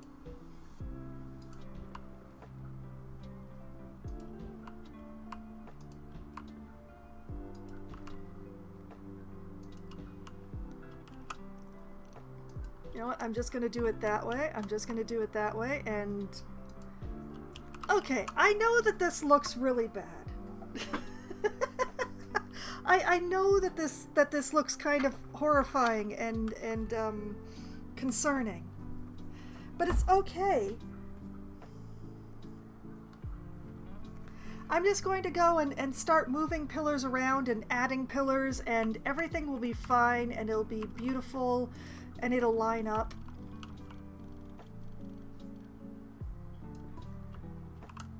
Don't worry, you'll be pretty someday.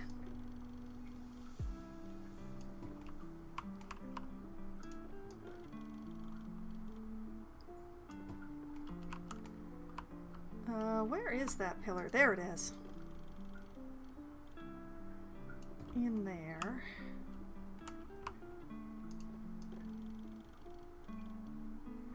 And there.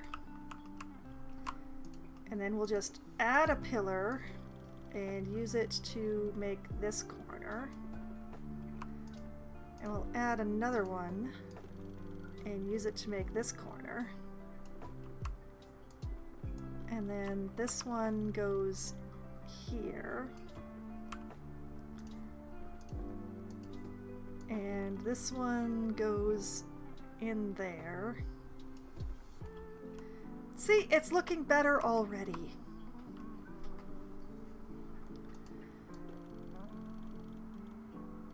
Sometimes I use angle snap to make my barriers as well as my enclosures, but sometimes it's just, especially with like the weird little corners like this enclosure has in some places, it gets a little weird. I just use weird to describe something weird. It's just, it gets, I don't like having to fight it. I prefer to just commit vague horror like I just did there and then fix it. Because it's totally fixable. It's always fixable.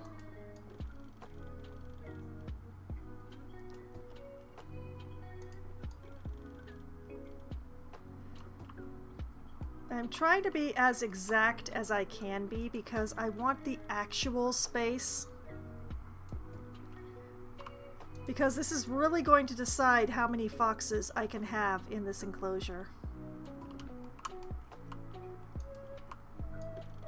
And it doesn't matter, you know, how much space the barrier thinks it has, when, you know, what matters is the traversable space the foxes possess.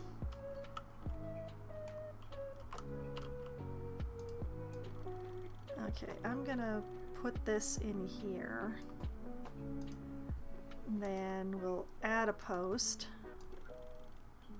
So it can be like that. Now, where did this post end up? There it is. Come here, you.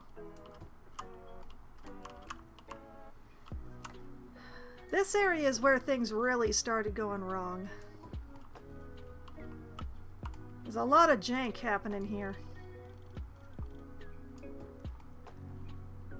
Okay, we're so close. We've almost got it.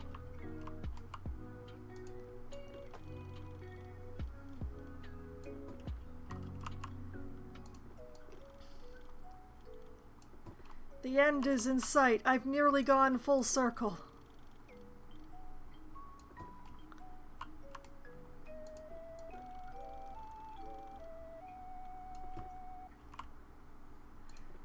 And then we just tuck this one in here.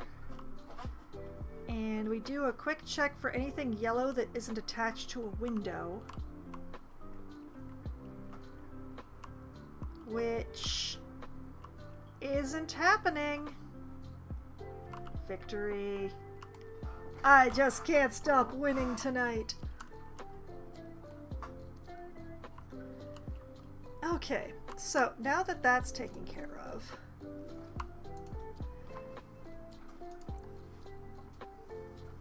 (1,524 meters squared). That's pretty respectable. You'll love to see it. Yes, I do love to see it. Okay, that is a nice big enclosure. Wasn't the best at English at school, but I understand your... Thank you! Thank you, Dennis! I try to save the $15 words for special occasions. Okay, so we have basically 1,500 square meters. We can have up to 14 foxes maximum. So how many foxes until we get close to the area that I am here? Oh, more foxes than I can have. Okay, we can have the full 14. That is pretty impressive. And they can be any gender. Yee! Okay, let's pull up the animal trading. Whoops, I've still got the fosses active. My goodness. Okay, so red fox. Is there anybody particularly pretty in here? Well, Dav here is kind of pretty. Welcome to the zoo. We'll wait until it refreshes to have another look.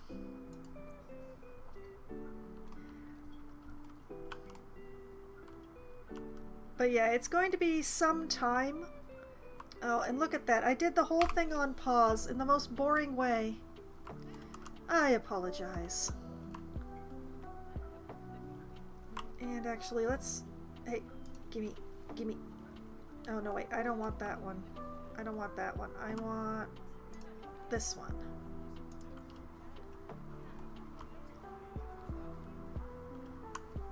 And pop that down here.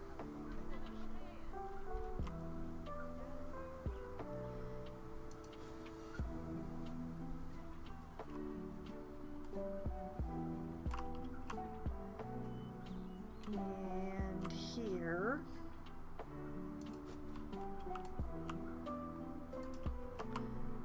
And then these.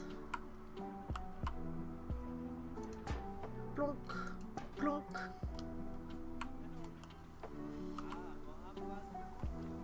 I don't like my zoo enough, but I pretend that I'm trying. Now, unfortunately, I think I should put the roofs onto the shells before I continue. That makes me very sad. I hate roofing.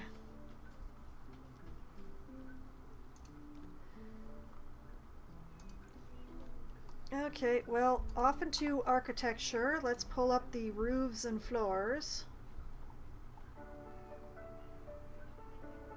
I think that the 4 buildings on either side of the entrances should all have the same roof, but the question is which roof?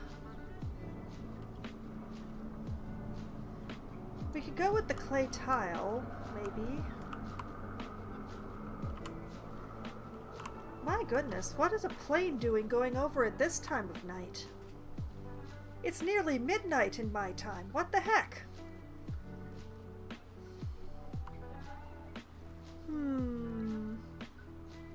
You know, it might work. It's a little dark, but...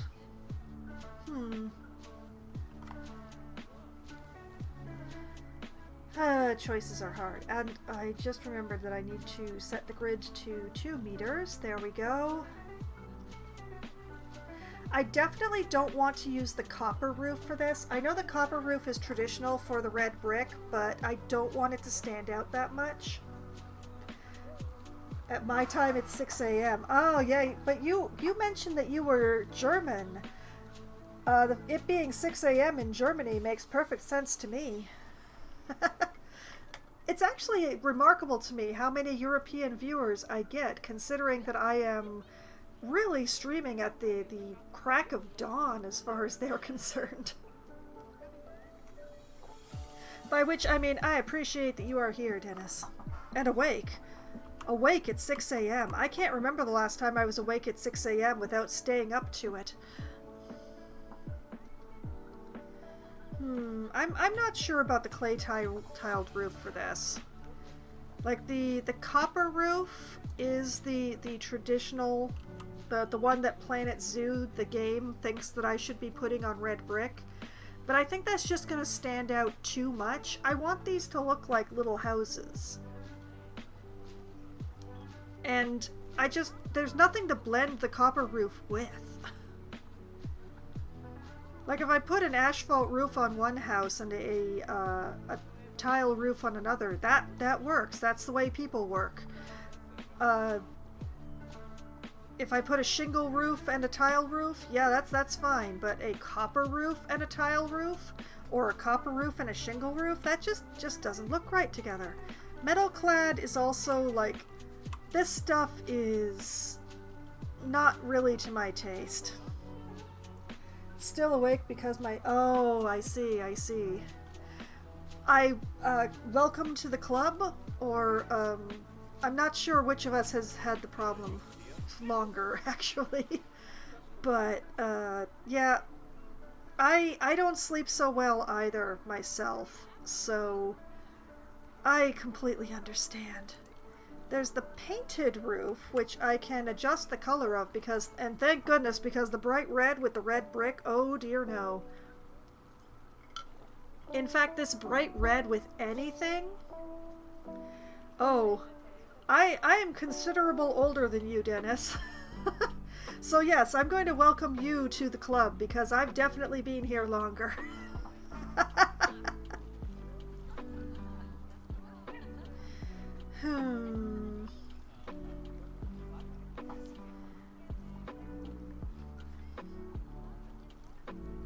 I don't know. Like, I like the painted slate roof because it's so adjustable.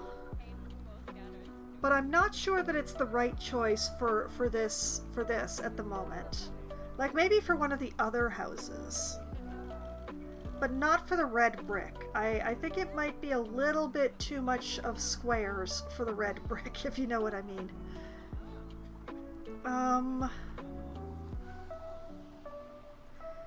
Isn't there a basic shingle roof in here somewhere?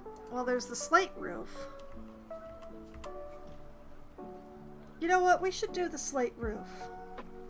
I think the slate roof is the right choice here. I am probably going to have to double peak this sucker. I'm gonna try a visual thing. Just give me a moment. Let me cook.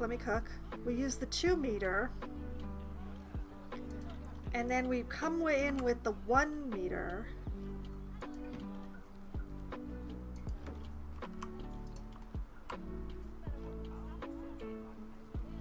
The only problem is that then the eaves are very difficult.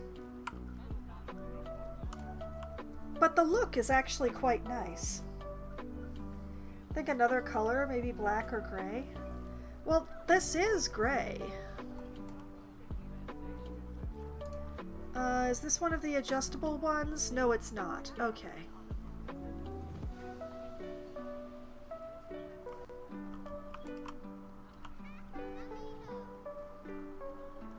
Well, let me try putting eaves on this.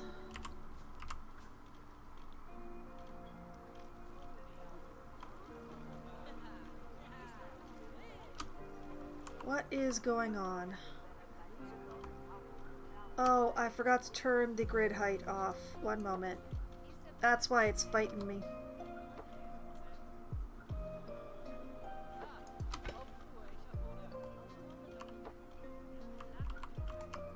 Oh, that's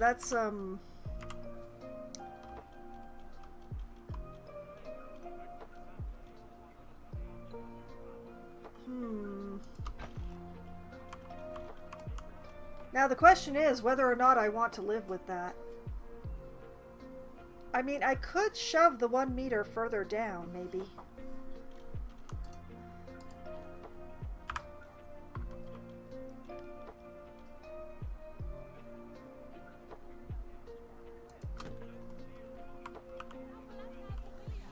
Like, if I do that... Yeah, that's all I needed to do. I just needed to shove it down a little.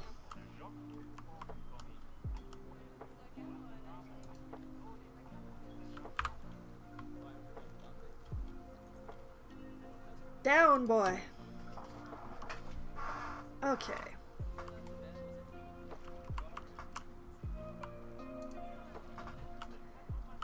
Yeah, this works for me.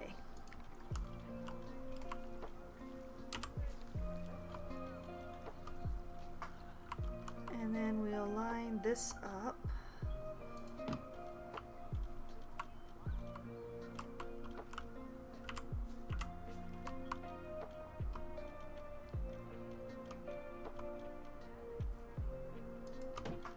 Like so. all of these houses are going to have impressive eyebrows.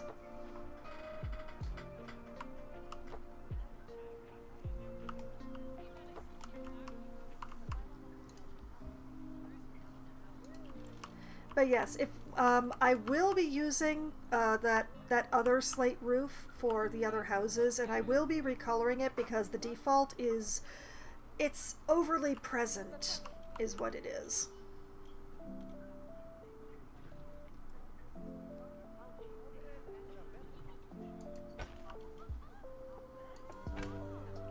Okay, like that.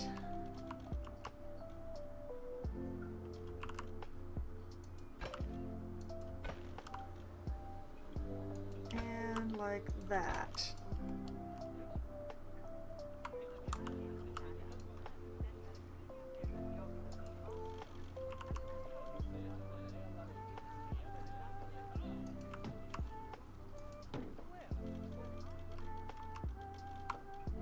Bring on the impressive eyebrows. Like so.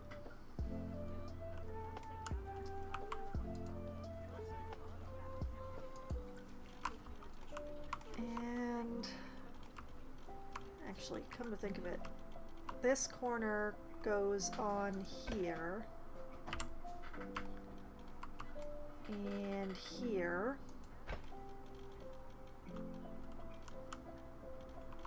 And this angle goes nowhere else.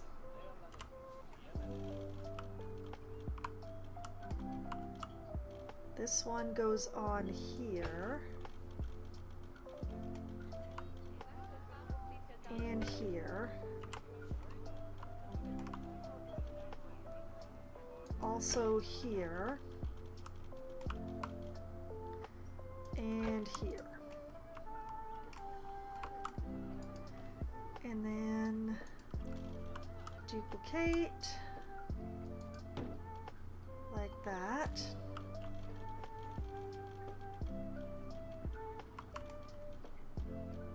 Also here and here. And then flip it around and do the other side.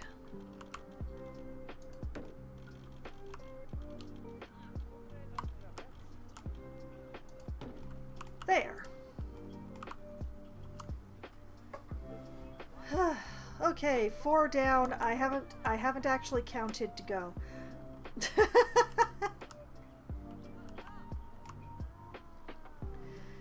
Oh boy. Okay, now that slate roof that I was looking at, we're going to do a similar style with each of the roofs through here, but we are going to use different roofs. Like,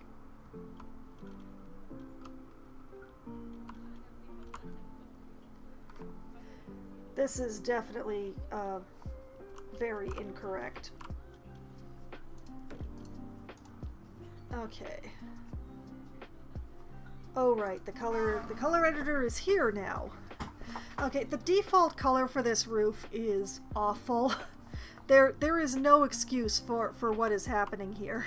I do not know who decided that this was going to be like this, but it is extremely regrettable. We're going to darken this the heck up. Possibly even take it in a green direction? Ooh, yeah.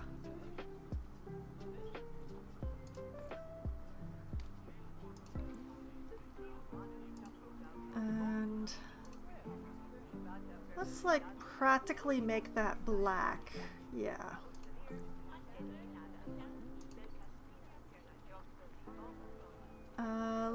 Let's wander back into the green territories.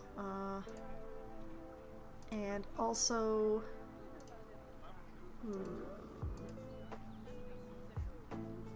yeah, okay. And then this,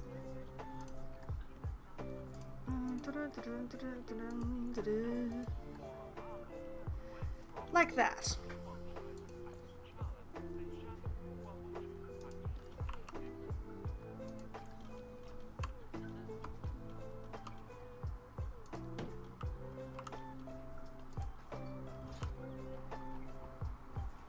Now, where did that slate roof get to? I know it's in here somewhere. You can't hide from me forever. What do you mean you're alphabetical? Okay, where's the 1 meters? There they are.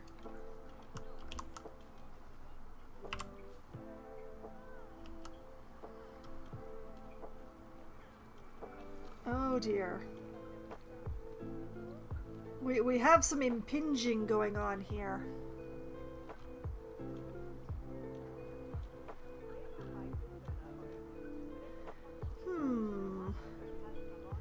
Now why is that doing that? It shouldn't be.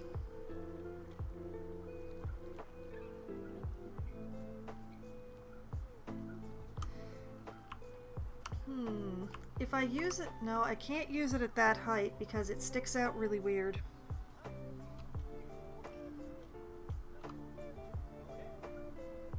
It has to be at this height. I do wish that it didn't do that thing, though. We're gonna pretend that it's not doing it because I don't want to fix it and I don't want to change it. Okay, and...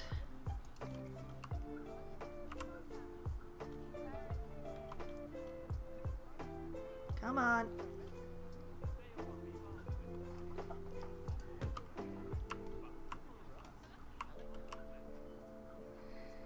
And rotate.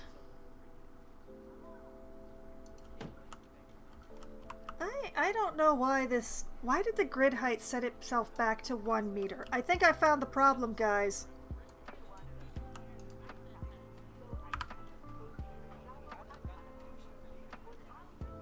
Oh, hey, look at that. It's not doing it anymore.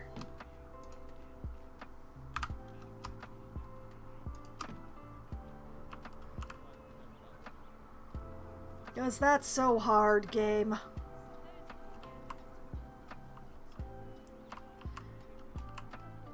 See, now they match again. Why did the grid height reset itself to 1? I don't know. It wasn't supposed to. I never told it to. Where's the 2 meter eaves? There they are.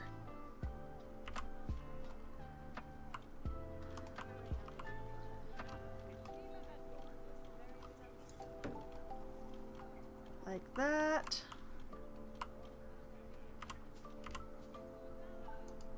And like that. And that's another roof down. The main thing here is that though I used pretty much the same construction for all of these, I made everything except the red brick a slightly different color, which means I'm gonna have to adjust the roofs every time. Unless I want to do all the red brick with this roof.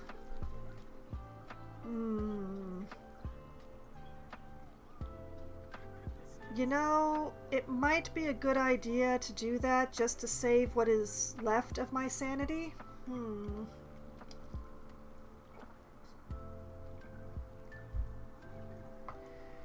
I'm still gonna have to adjust the colors for the other roofs I use.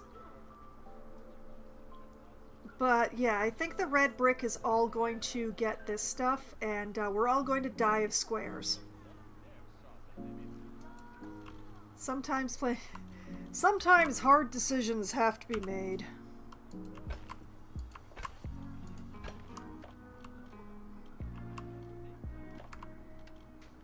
Sometimes the grid size resets itself.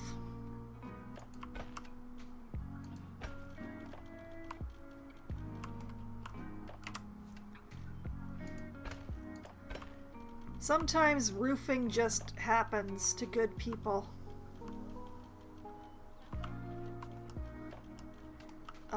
We are not putting roofs on these two, just because of the way things worked out there.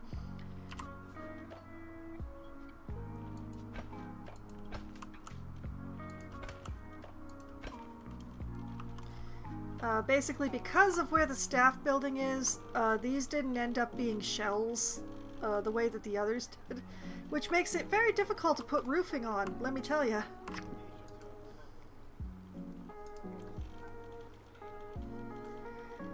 But yeah, sometimes in Planet Zoo the construction fights you. Most of the time the camera fights you.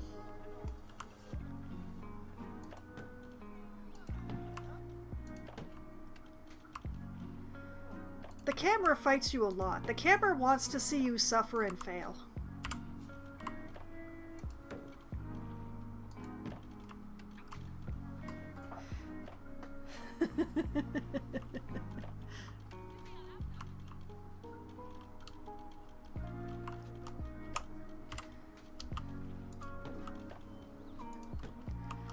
I mean, the sheer number of times that I've been trying to do something on the surface of the building and twitched my camera just a little and ended up inside a wall.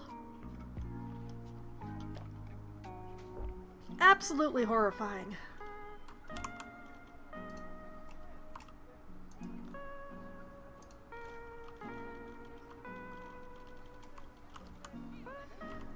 Okay.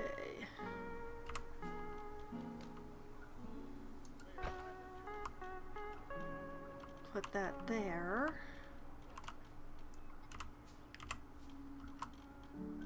And here. I'm not too worried about where they're overlapping inside, because, well, it's inside. Once I put the other roofs on, it won't be visible anymore. Haha!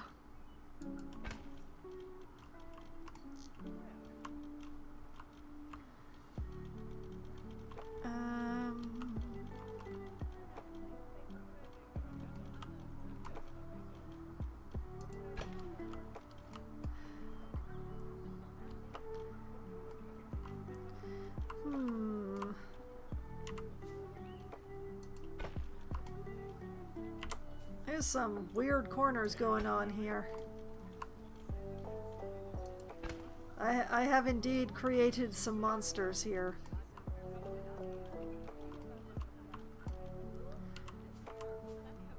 But I think this might be the last of the corners and everything else is done in flat eaves, I think.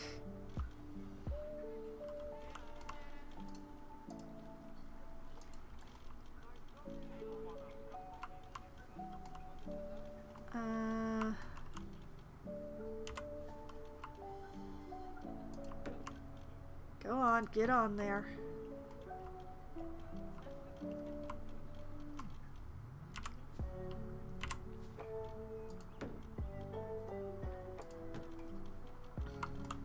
It's fine, everything's fine.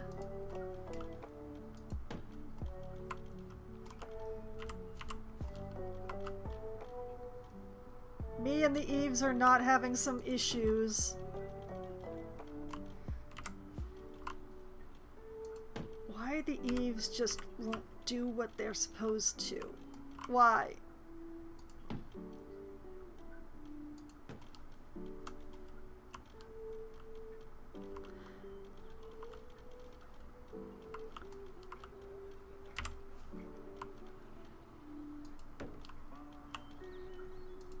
But yeah, I refuse to move the staff buildings, so I have certain,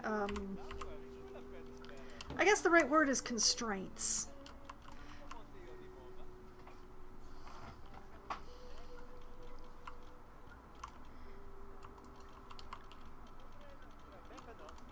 And when it comes down to it, I'm not really going to be doing much to decorate this particular wall. I'm just going to be putting in a lot of fluffy green stuff to hide the heck out of everything.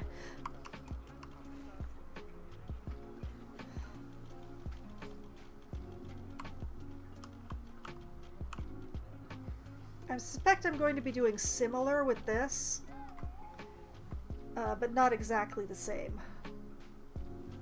Going to take a short screen break. Alright, have a good time, Dennis. Thank you for stopping by the stream and for the follow. Okay, I think that's all of the red brick. I'm not putting roofs on the viewing areas. That feels ridiculous.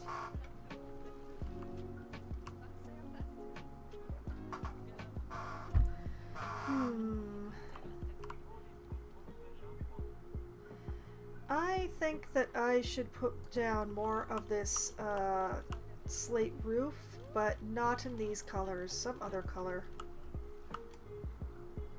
And not here. Here is going to be something different.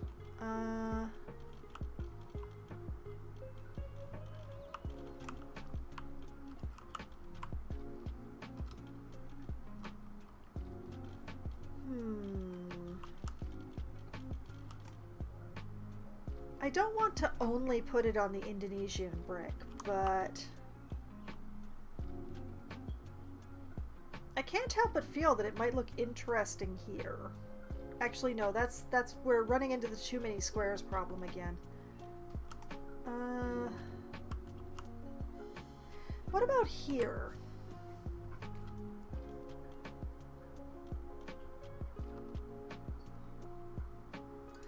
Yeah, we'll put it here, and we'll adjust these colors. This is a very warm house, so let's make the roof also kind of warm. Maybe not that warm.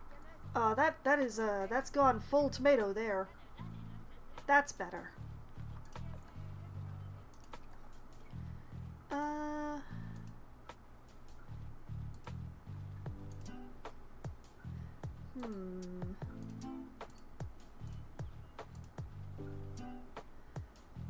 You know what? Let's pull this a little more orange. Nope, that's making it worse. Back to red.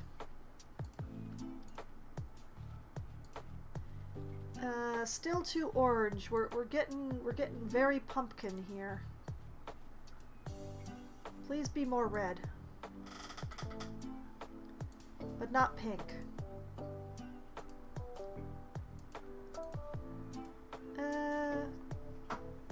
Yeah, let's go with that.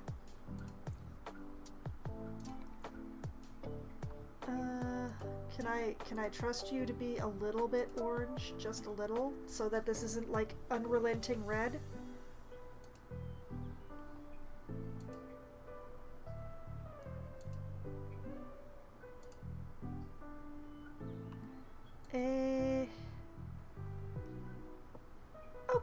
Okay. I need to make this a little less dark, I think.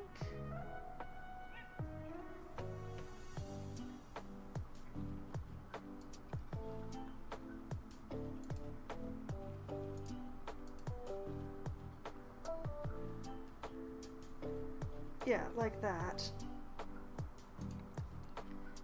And the painted wood, let's take that into a lighter direction. Maybe not that light.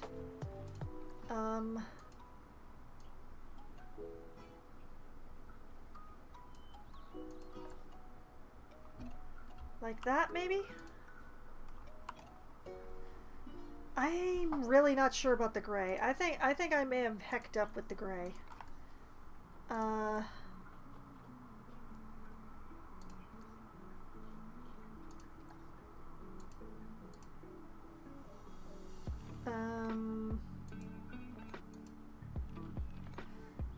Wait, I think I've got it. I think I've got it now. We're kind of very red here, but that is not a bad thing in and of itself. So we'll... Excuse me. Hello? Roof, why? I didn't turn angle snap. I didn't turn the stuff on. Auto stacking's not on. The grid height has reset itself for some reason, and so is the grid size. Why it keeps doing that, I do not know.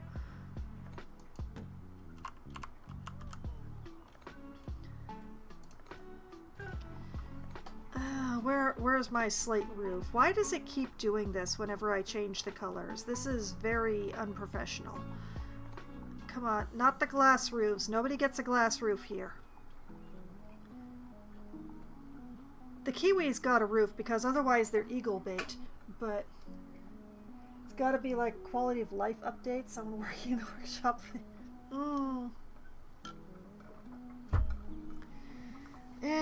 It's just the way the game works. Like when they come out with Planet Zoo 2, things will be very different because this is the same studio as who makes Planet Coaster.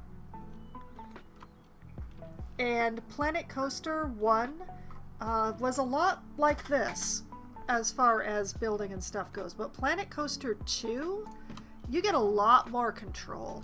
Like, a lot more control. You can change the sizes of things.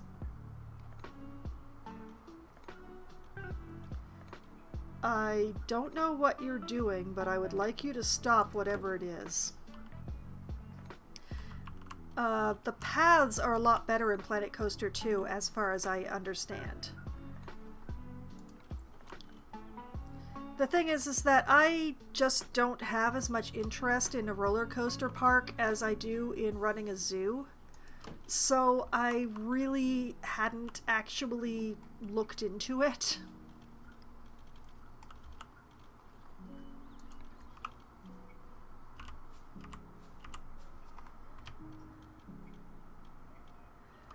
Like, I hadn't gotten the game. I hadn't gotten either Planet Coaster 1 or Planet Coaster 2, but I know that because Planet Coaster 2 came out, that eventually there will be a Planet Zoo 2. Because they're going to want to carry their new mechanics into a new game. But they haven't announced it yet, and I can be patient. Because, let's face it, I'm going to keep playing this one for a really long time before I get the sequel when it does come out, simply because of the sheer amount of DLC that I've gotten for this game.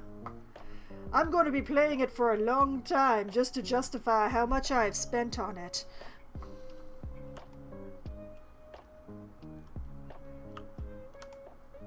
Okay, now, let's see. I need at least a third kind of roof.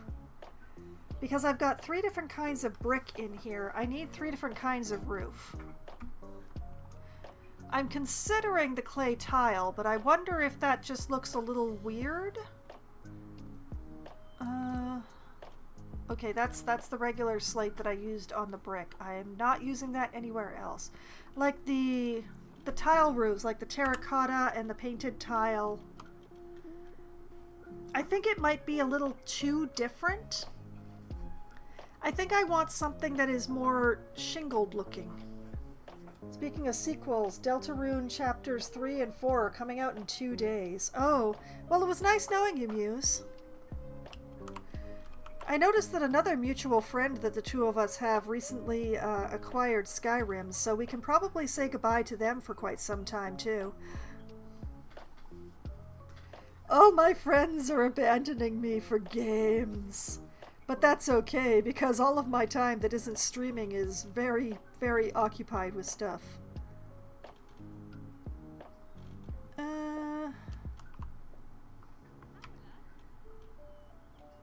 That's tempting.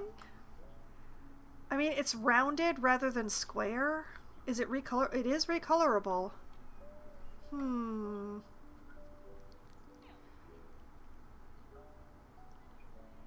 I don't know.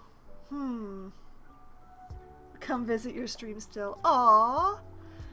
That is very sweet of you. Vertical wooden plank. Not what I'm looking for here. Too different.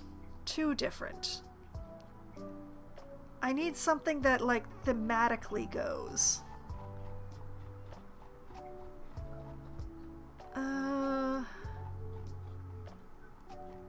I mean, I usually don't like to use it for things other than staff buildings, but I wonder, maybe the asphalt roof?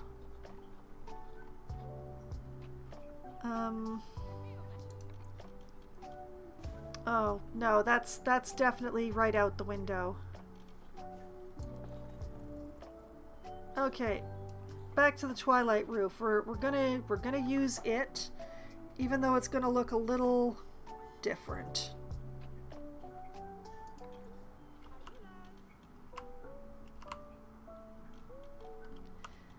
And I'm definitely not going to be using the default colors to go on here. That would be a really bad plan. Let's see here. I'm thinking I need a cool color. what if, green? Ooh, that's a lot of green. Let's mute that down a bit. Not quite right. I think we need to yank this towards the blue family. I need some sleep. Stick around longer if you could. I understand, Muse. I understand. It has been a long day for many people.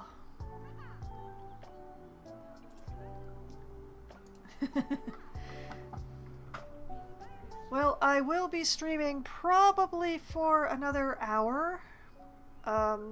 Hopefully I'll have all these roofs on by then and I won't have to be color picking for them anymore. You know what? I like that. And then the wood, you know, I might actually leave the wood. Yeah, I'm leaving the wood the color that it is. Oh my god, Zootopia, I get it now. I'm not going to say anything. This is me saying absolutely nothing.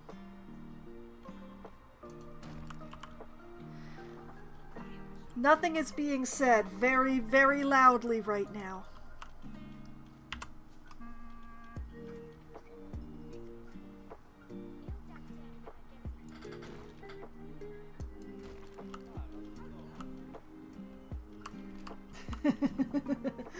Good night, Muse. Thank you for stopping by the stream. It was nice seeing you tonight.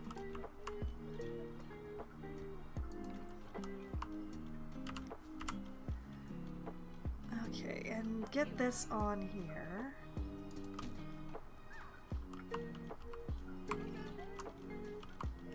You know, I think now that I am looking at it that this sort of greenish color was in fact the right choice.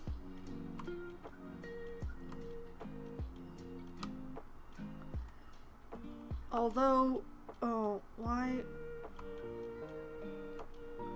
won't the eaves line up? Am I using the wrong eaves? Oh, I'm using the 4-meter eaves. No wonder they won't line up. Okay, 2-meter eaves. Oh, look at that, they line up.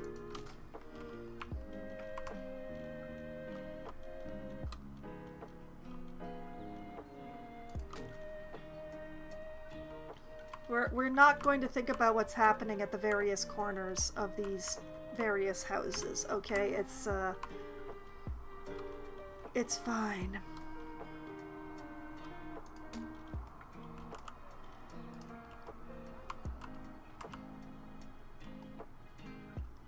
Okay, yes, I am feeling this.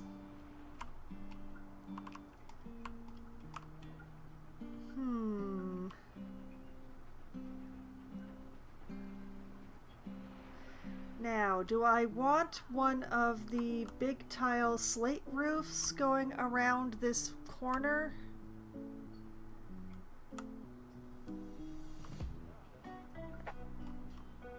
Actually, it's not really going around the corner, is it? Some very weird stuff is happening here.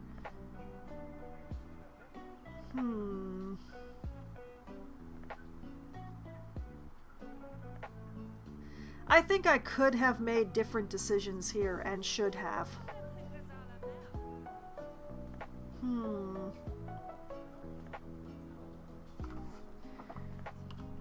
What if I take this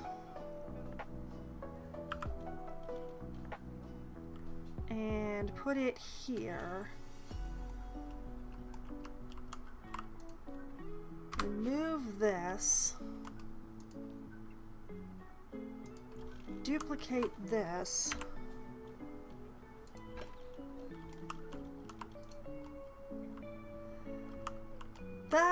that does better things for my brain. Okay, that way this is one house and then this is another house. That makes much more sense to my brain.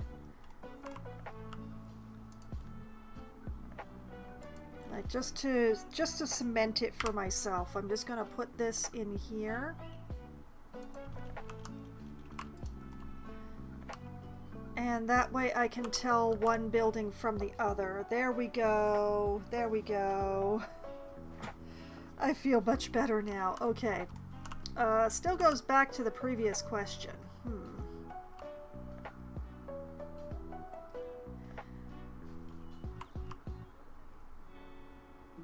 I think what I want to do... Oh, I know what to do, is to have these two with the slate roof, but completely different color patterns, and then have this in the twilight roof in something else.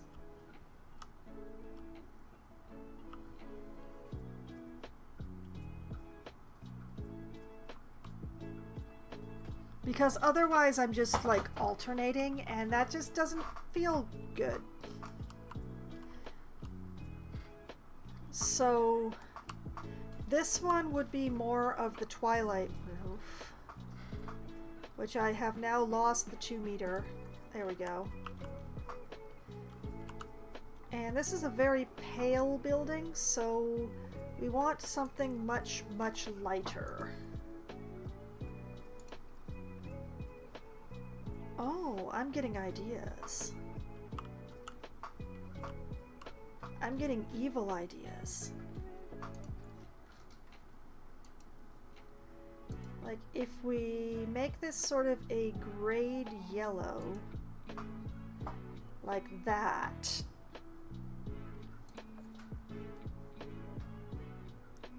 And continue to leave the wood as wood color.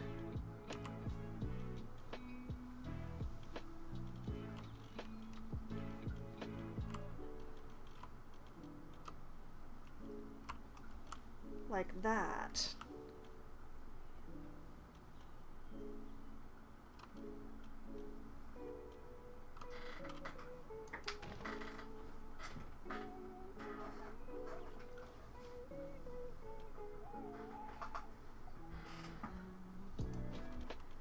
Like, 'cause this is a small building, so it doesn't need a massive lot.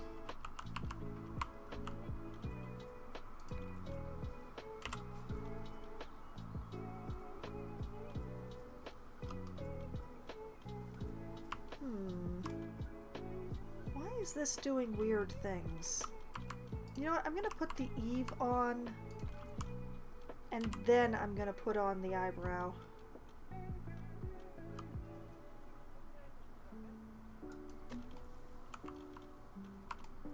Like that. And like that.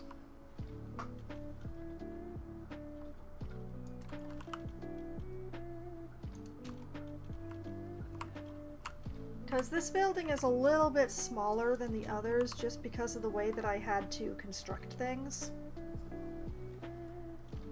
So I'm not sure if the same thing is going to work here as what works for the other.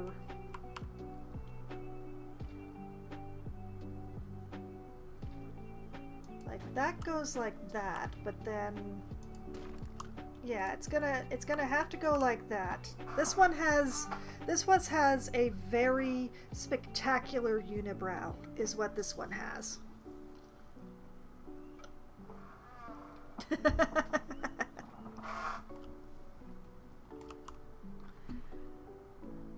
Okay, now where is that slate roof?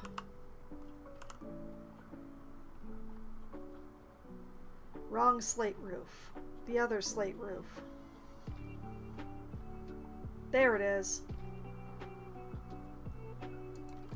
Okay, I think it would be easiest if I do this one and then that one.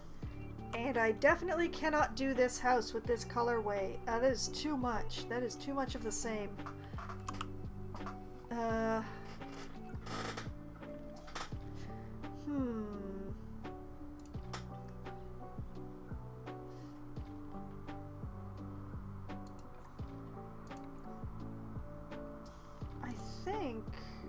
I think actually this forcing me into the yellow might actually help me here.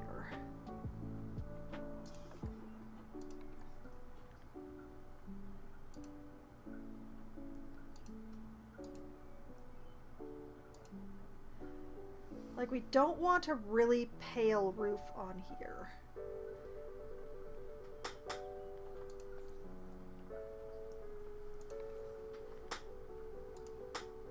Oh, too far that way.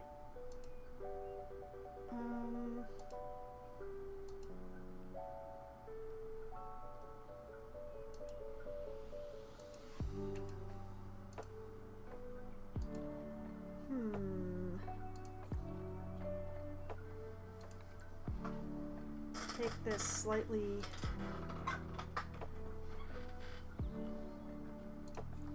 like this.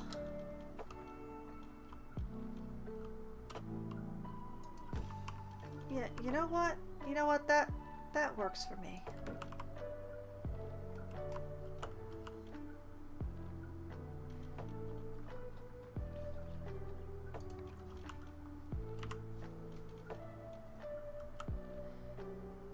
And tuck that down.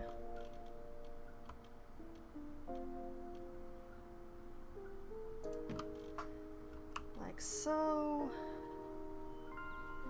Where's the 2-meter eaves? There they are.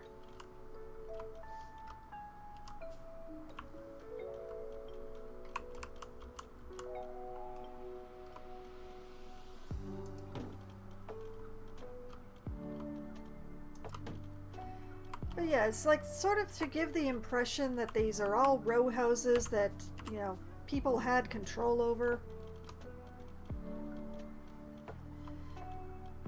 But they've got like the same construction, so everything lines up, but you can tell, you know, this is a different person's house, you know?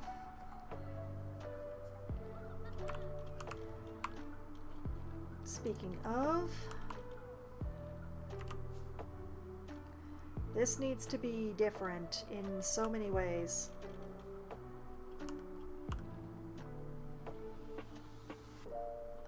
We'll leave the wood color for last. You know what? I have these 2 warm roofs. I think I should have a cool one in between them. So I think I'm actually going to take this one into the blue range because I have not been messing around with blue. I said blue. Hello, thank you.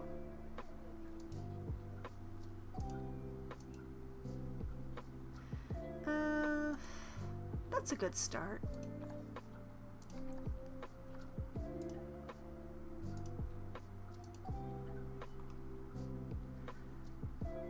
Let's take this just a little further this away so that we are existing in a slightly different blue, like that.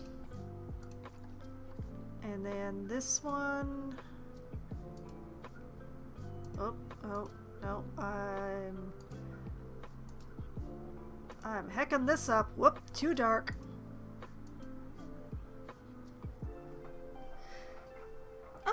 Okay.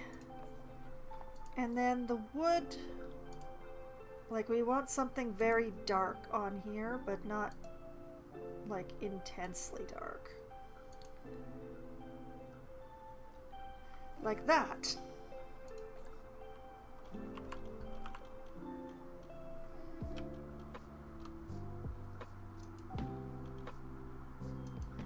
Same roof, very different. And that's the idea.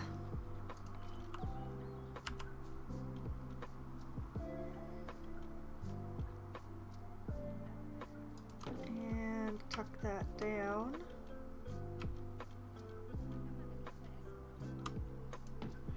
Like that.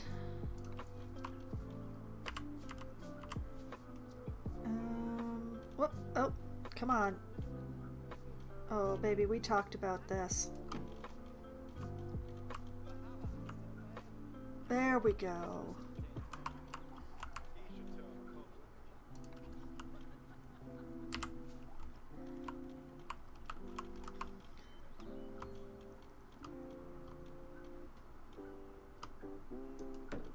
And like that.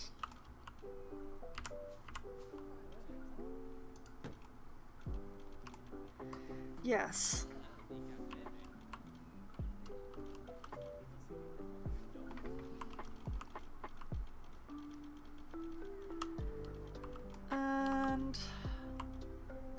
You know, I think I'm gonna put the twilight roof into this spot. Scrolling, scrolling, scrolling, scrolling. Here it is.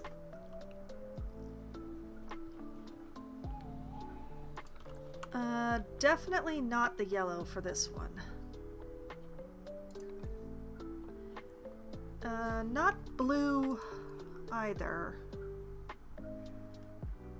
Can I sneak a purple one in without it being Easter egg?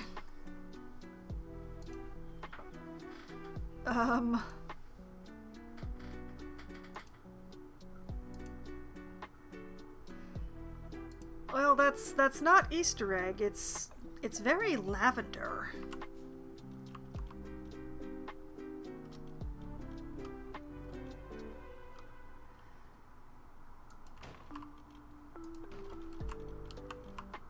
I think it goes with the house, though.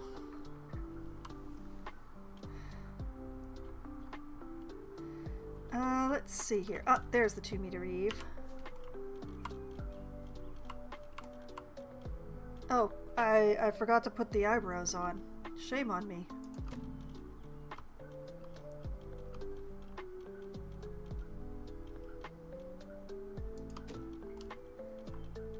Mustn't forget its eyebrows.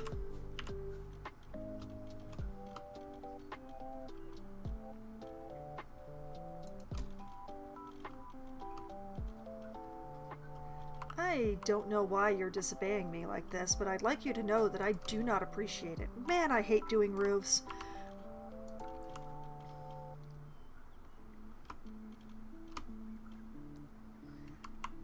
Okay.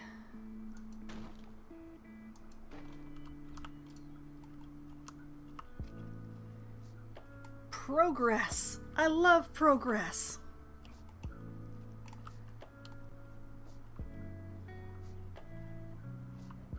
The decor is going to be a difficult part of this. Oh. Now, do I use the slate roof here or do I use the twilight roof here?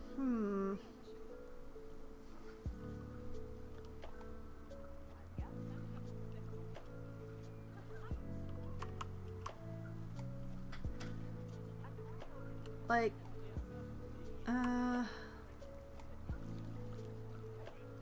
this one's gonna be tricky.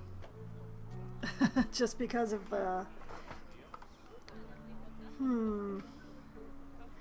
I think that the twilight roof will blend better on this weird-ass shape.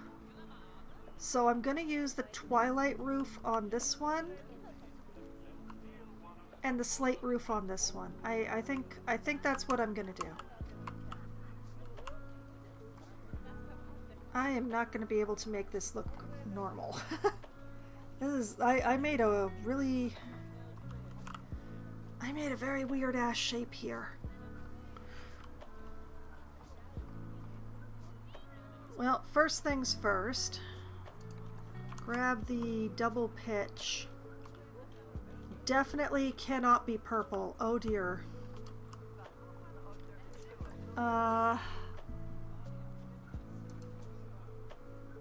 This has to be a cool color. I can't imagine putting a light, like a warm color on top of this.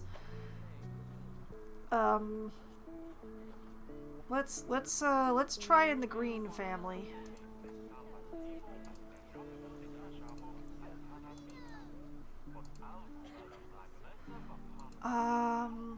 We need an appropriately muted roof to go along with this color. So I think we've got it.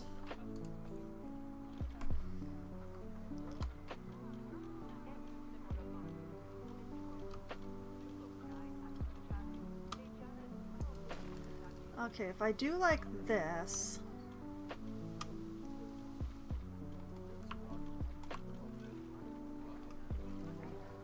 And I hecked up the wall here. Oh boy.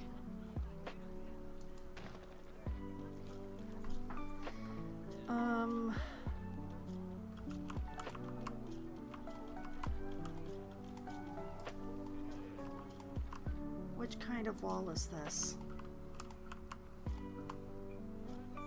I think I can fix it. I can fix it! I fixed it! I fixed it! The horror is over. The suffering has yet to end, however.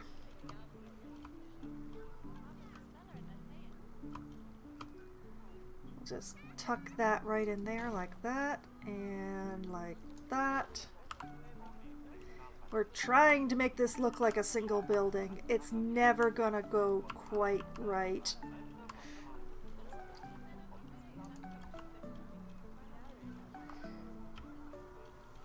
We're going to do our best to convince it that it's pretty, though.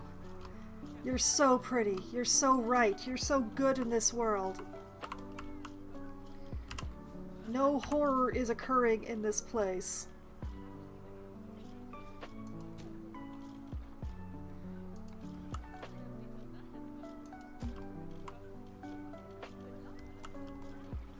There. It is done. Little bit of weirdness where the corners are joining. We're just gonna have to, I'm just gonna have to try my best to bring it into a cohesive whole back here, but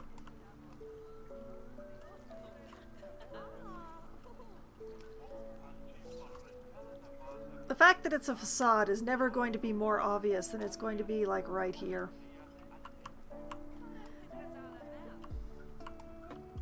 Okay, and then we need the painted slate, or whatever kind of slate it is. What is this? Painted slate, yes. I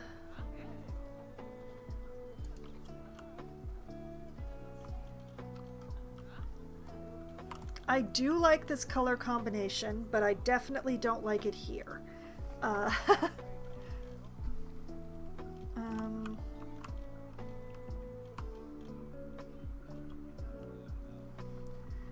Let's see here.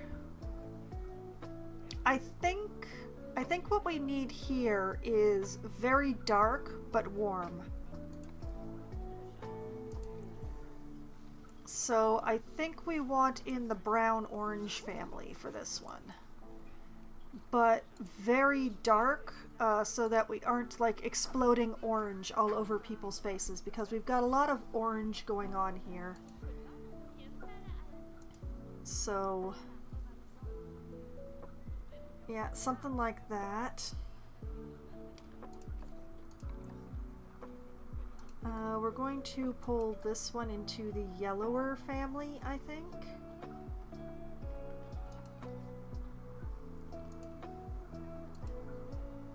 We're still going to have it be quite dark, though. Actually, that works for me.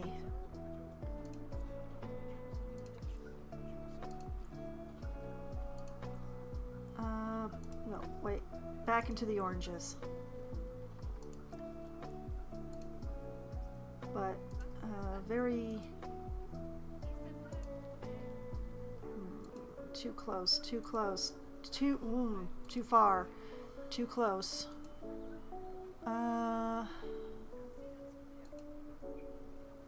We're all going wrong. It's getting too light.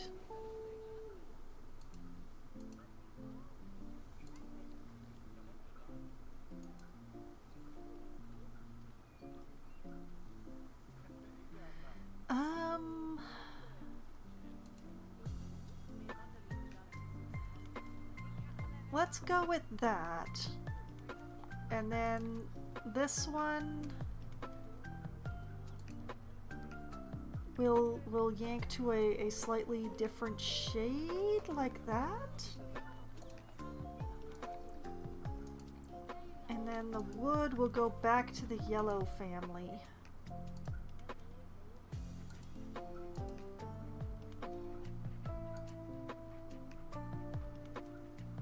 Close. Almost. Not quite. Okay, yeah, we'll go with that.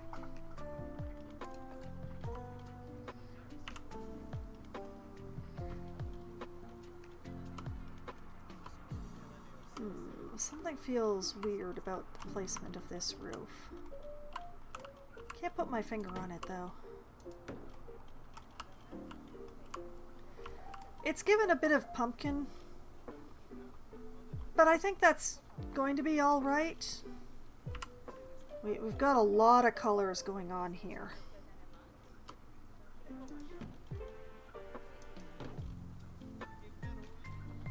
We've got so many colors going on here.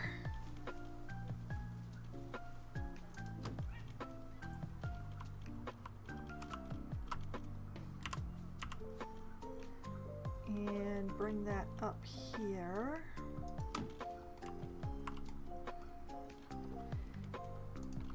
And then, which one are you? Are you the right one? You are the right one.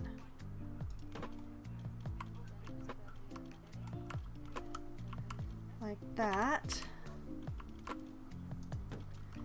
And like that.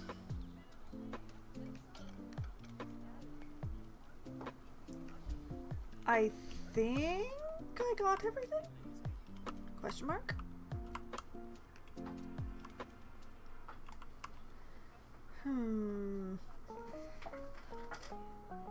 And it's still gonna look really wrong, but I have an idea. I have an idea for what to do with these.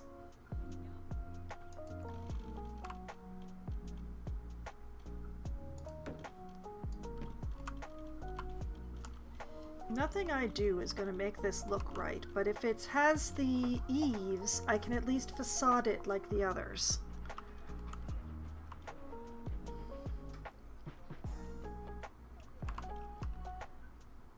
But yeah, there's nothing that's actually going to cover this. So I'm just going to fake it until I make it. And I'm gonna use the painted slate here because it's the one that I have. So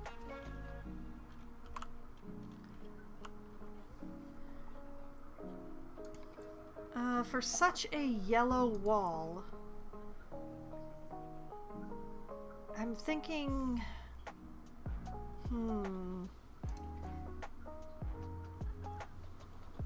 maybe we go in a very dark tealy blue direction?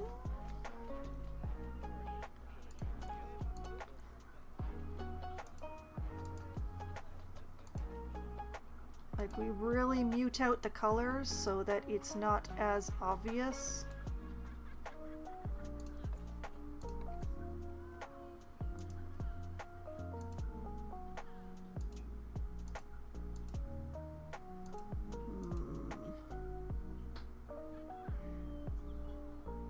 How'd that happen?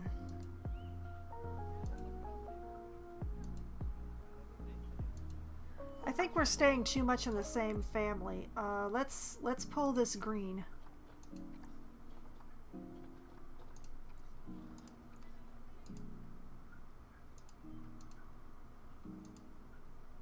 Oh boy.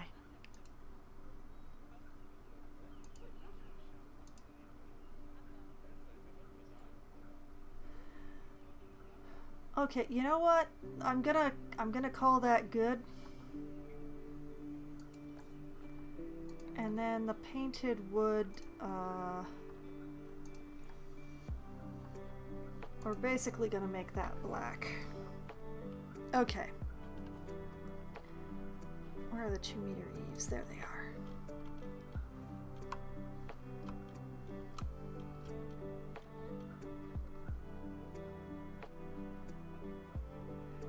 That's when I realized that I shouldn't have used the corner right there. That was my mistake. I will fix it.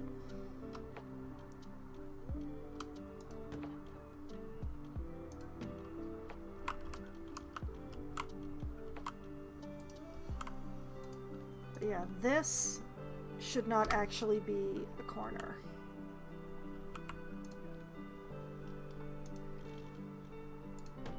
It should be like that.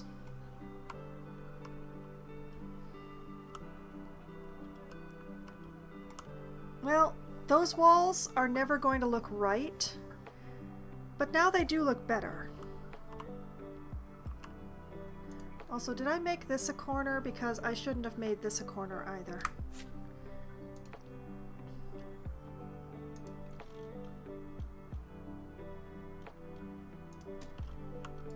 Like that.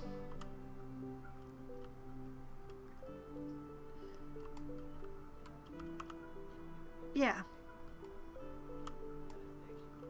I have satisfied myself with this. I do worry that I made this one wall like too bright. A lot of the others are much more muted colors, and then there's that one bright one.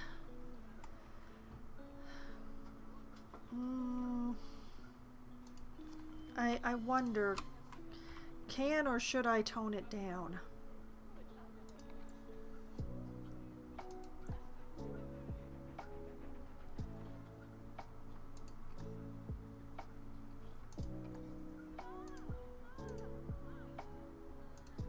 Like, try and keep the yellow, but less glaringly yellow.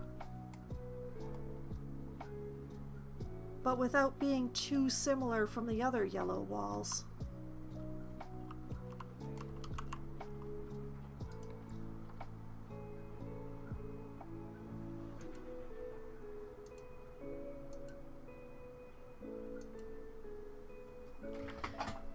Oh, okay, okay.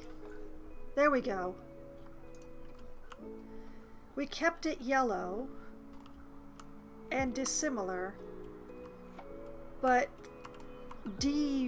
brightened it a little. Okay. I feel better.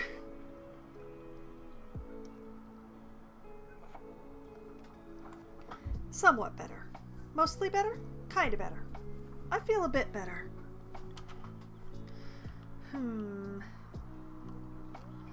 I don't have a lot of time left on stream, so I don't know that I really want to start on another part of this project, which is, you know, the housifying of these.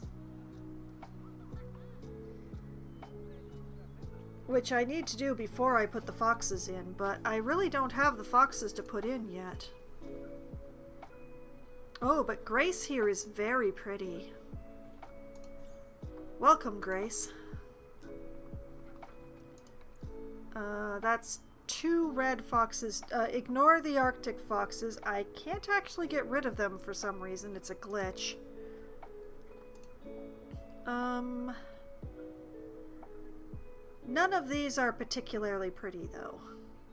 So we'll be leaving them be.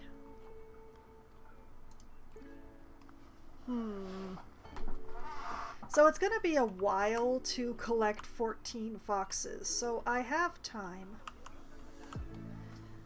Why don't I take this bit of time that I still have left in the stream and mow the grass?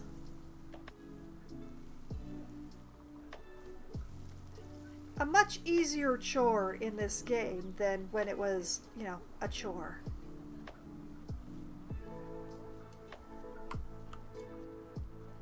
And another reason why I'm using the facade boxes, because I can mow this grass to my heart's content and not have to worry about I'm affecting inside the enclosure.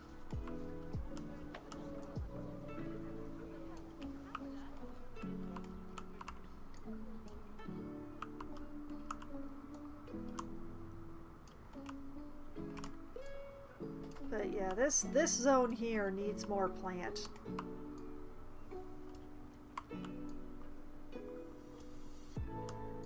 Mowing the grass because it's much easier than in real life.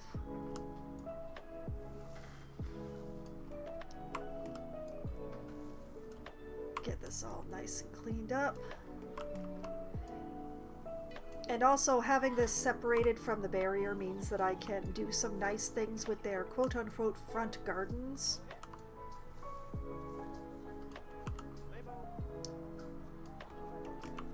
Supposedly. Without having to worry about, you know, the foxes getting weirded out by whatever it is I put in there. Although given the range of the red foxes, I'm not sure if there's any plant I could put in here that would make them unhappy. But yeah, what I'm going to do is I'm going to take these custard apple trees that I have been using here.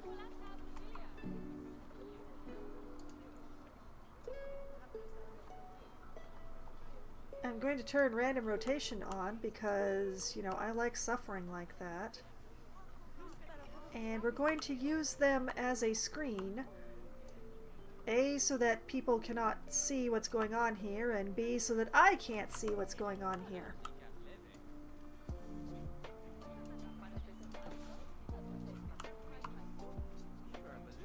I used the wrong random rotation.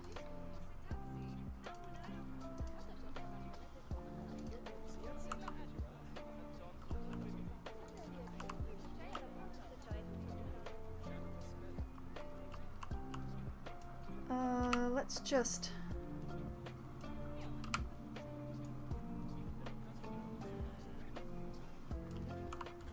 Custard apple trees are good for this kind of thing. They're nice and fluffy.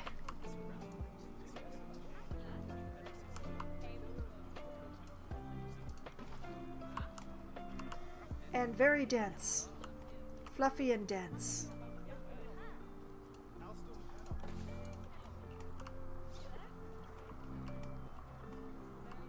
It's a veritable forest in there now. Admittedly, an even worse view from the staff room. But it's fine.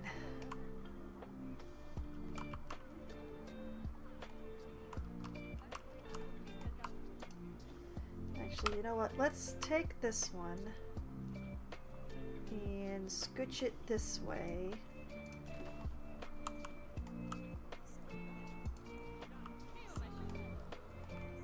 There. Custard apple trees continue to be to the rescue. My staff buildings are very functional and I like them a lot, but they're also very plain. So plain.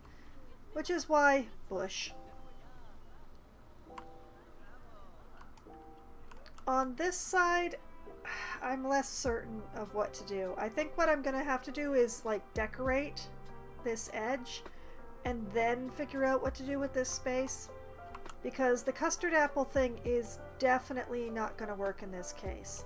And you know what? I forgot to check, you know, how far these reach. Like, are the people using the toilet having some issues? Let's see here. Negative impact on guests. Oh. Oh, I shrank its footprint real small. Yeah, the people using the bathroom are not affected by this staff room at all. That's excellent.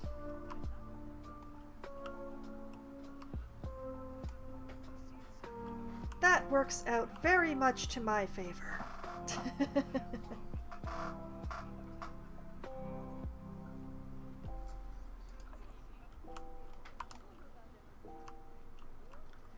And sometimes I do worry because I have a staff path that connects these two areas.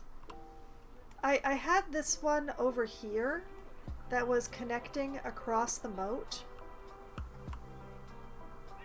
But I had to block it because the guests kept using it.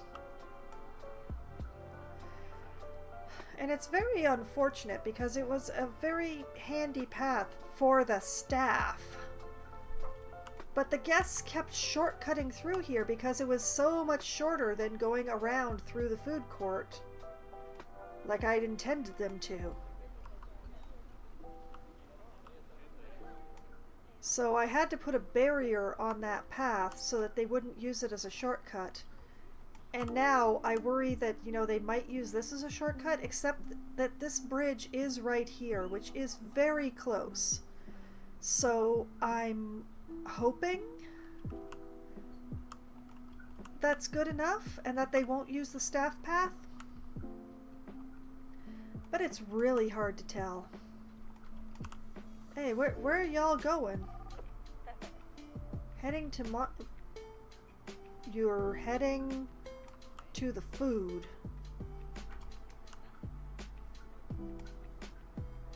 Well, whatever makes you happy.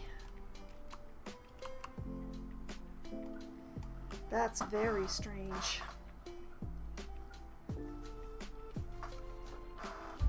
Okay, so I have the shell of the red fox habitat worked out. Obviously, I still need to make the shops prettier, and I need to make these actually look like houses. I'm probably going to do the inside. I'm probably going to do a lot of the inside before the outside because that does make quite a lot of difference. I intend to be using like porches and stuff as the hard shelter for the foxes. So I need to actually put those in so that I have, you know, shelter for the foxes.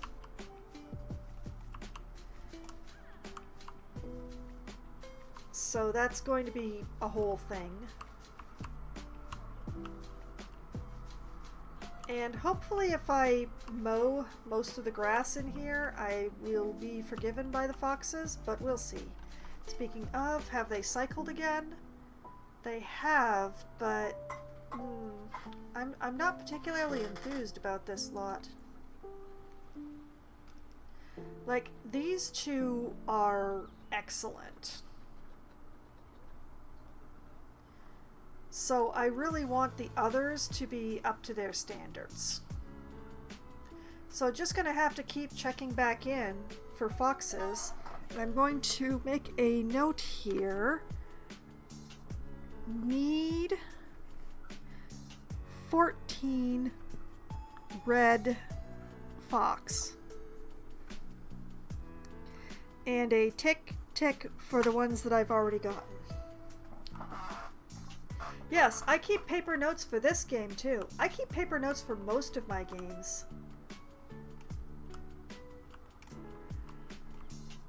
But yeah, the roofing was kind of a nightmare, but I think it worked out well. The doors and windows is going to be a whole nother thing.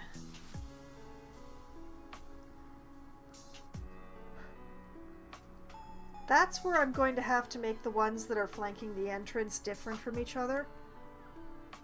Is in their, like, the design of their doors and windows. Like, I'm going to try and use, like, the same sort of design for everybody, the same as I did for the roofs, but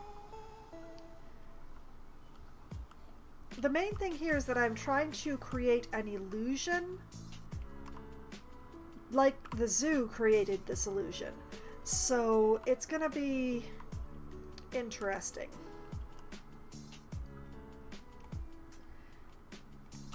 So I don't want to make everything samey same, but I also don't want to make them too different.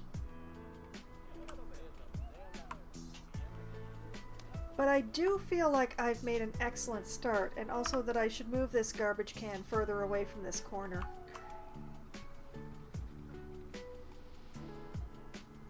But yeah, it's coming together nicely here, I'd say.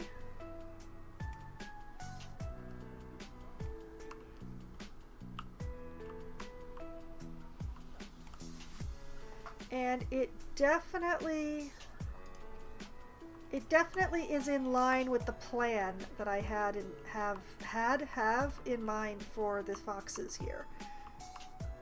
It's a lot bigger than I'd pictured. But, you know, foxes in Foxwine's zoo. What else was I supposed to do? This is going to be a tricky area because this is a large amount of space animal that I'm planning on putting in here. So this path is going to have to be interestingly treated. This is another problem entirely.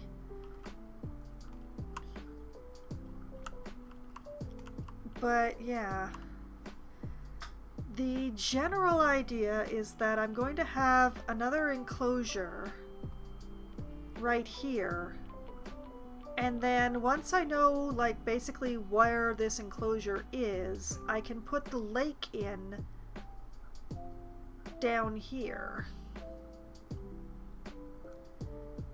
But I don't really want to stop working on the foxes so that I can work on this habitat, even though I know exactly what's going here. And these guys aren't actually going here. Actually, the habitat that was going here I might actually put here, because these guys, I think I might want more over here. I don't want these guys and these guys too close together.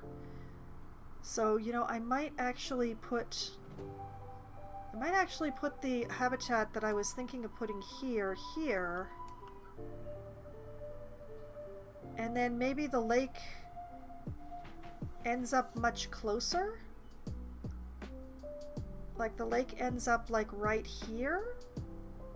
And we have all the aquatic stuff that's attached to the lake like here.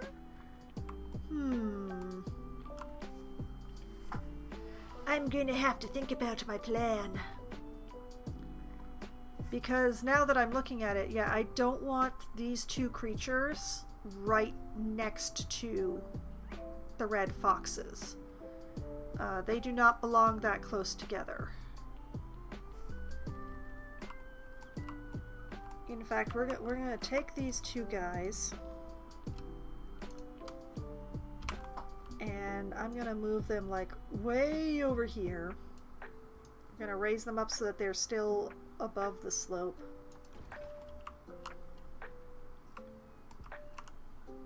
So yeah, these guys, and then the other one. What sort of area am I looking at for that? Where's my chart? I'm checking on my chart so I don't reveal to you all what I'm planning on putting there.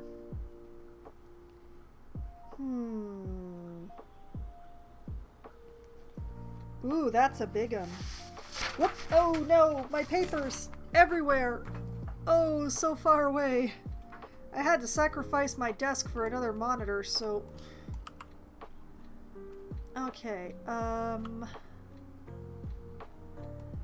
Not the 2000, not the 3000. This one.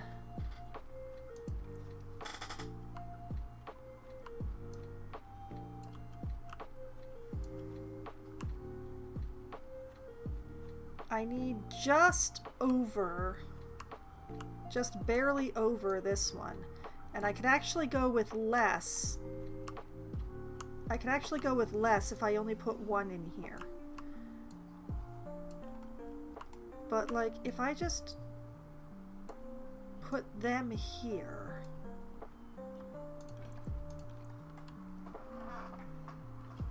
And then I can start the swamp area like right across the street from the foxes.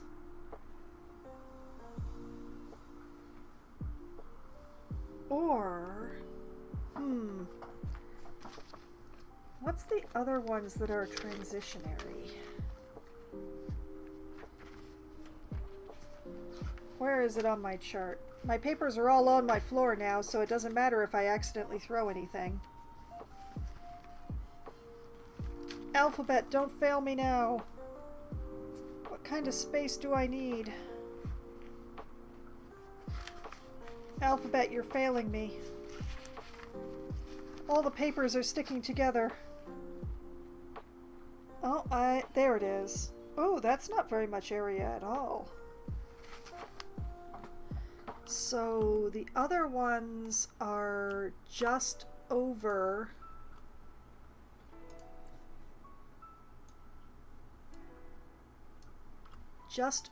500.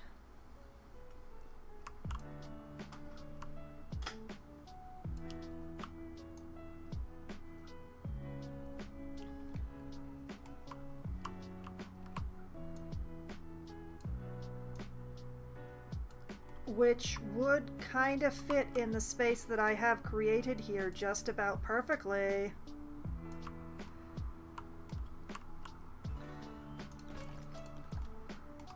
Oh, we have a plan. Okay. those guys go in here, the other one goes over here, and then the lake goes after these guys. Yes, I have a plan. The plan is good. This path is actually perfect. Stuff is gonna have to be arranged, though. And also, these guys are gonna have to be moved. But yes, I have a plan. I like the plan. This is a good plan. And frankly, with the space, these guys are going to fit way better than that 1,000 meters squared in this space. So I think that is actually perfect. Okay, do we have... Oh, we do! We have a very pretty fox. Alright, welcome, welcome, welcome. Third tick. So... Yep, that's 3 foxes of prettiness. And 4 foxes of less than prettiness. Well, I guess the pattern is going to be continuing. But the plan is looking much better. I am really gonna have to move the train track. And I have to make my choice. There is a building that I'm going to be putting. And the question is whether to put it, it's a fairly large building, and the question is whether to put it on an island in the middle of the lake, or whether to put it on the side of the lake so that I have a slightly smaller and less out of control lake. And the argument both ways is good. Either way, there will be paths coming off this building to cross the lake on. So it's not like people are going to be abandoned or have only one way. But, But yeah, I build this enclosure and this one. And once I have this one, I will know where the lake goes. And you know, I could probably put the building like right in this space and then have the lake be... Yeah, I think on the side of the lake is probably the better plan. So I'm just going to write that down. On, let's see, that goes on the east side of lake. Next to food court. Okay. Future Foxwine will understand what I mean with that note. Okay, one last thing. I keep saying it. One last thing, and I will call it for this stream. But, first of all, I'm going to give this its proper name. This is the red fox habitat, now and forever. And I'm going to add it to the work zone, although I'm not going to add a keeper for it yet. But if I don't do it now, I won't remember to. The main question is which work zone to add it to. Probably Keeper Zone South, since that only has one habitat in it right now. Which is this, yeah, that's the saltwater crocodiles, which means that the red foxes are the perfect one to be adding to the south set. There we go. So they look after the bats, they look after the saltwater crocodiles, and they look after the red foxes.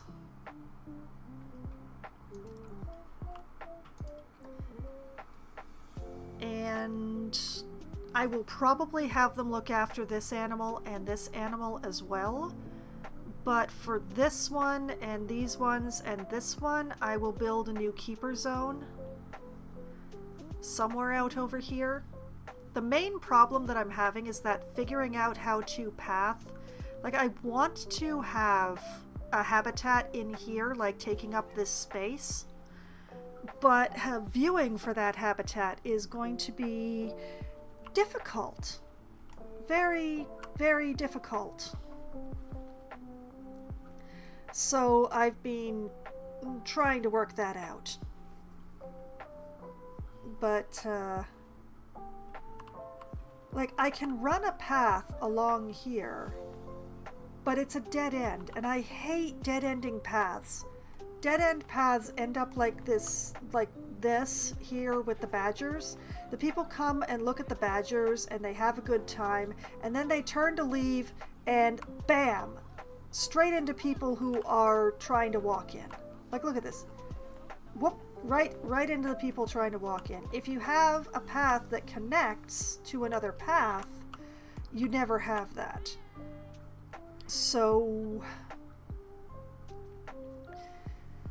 my ideal would probably be to like run a path that goes along here and like follows alongside the train track, but I don't actually know where the train track is here. I know where it is here, but pretty much from here onward, I don't know. This is misplaced. I'm not going to move it though. But I think what I'm going to do when I get to it is I'm going to build the enclosure for these guys and work the path around it to come over this way.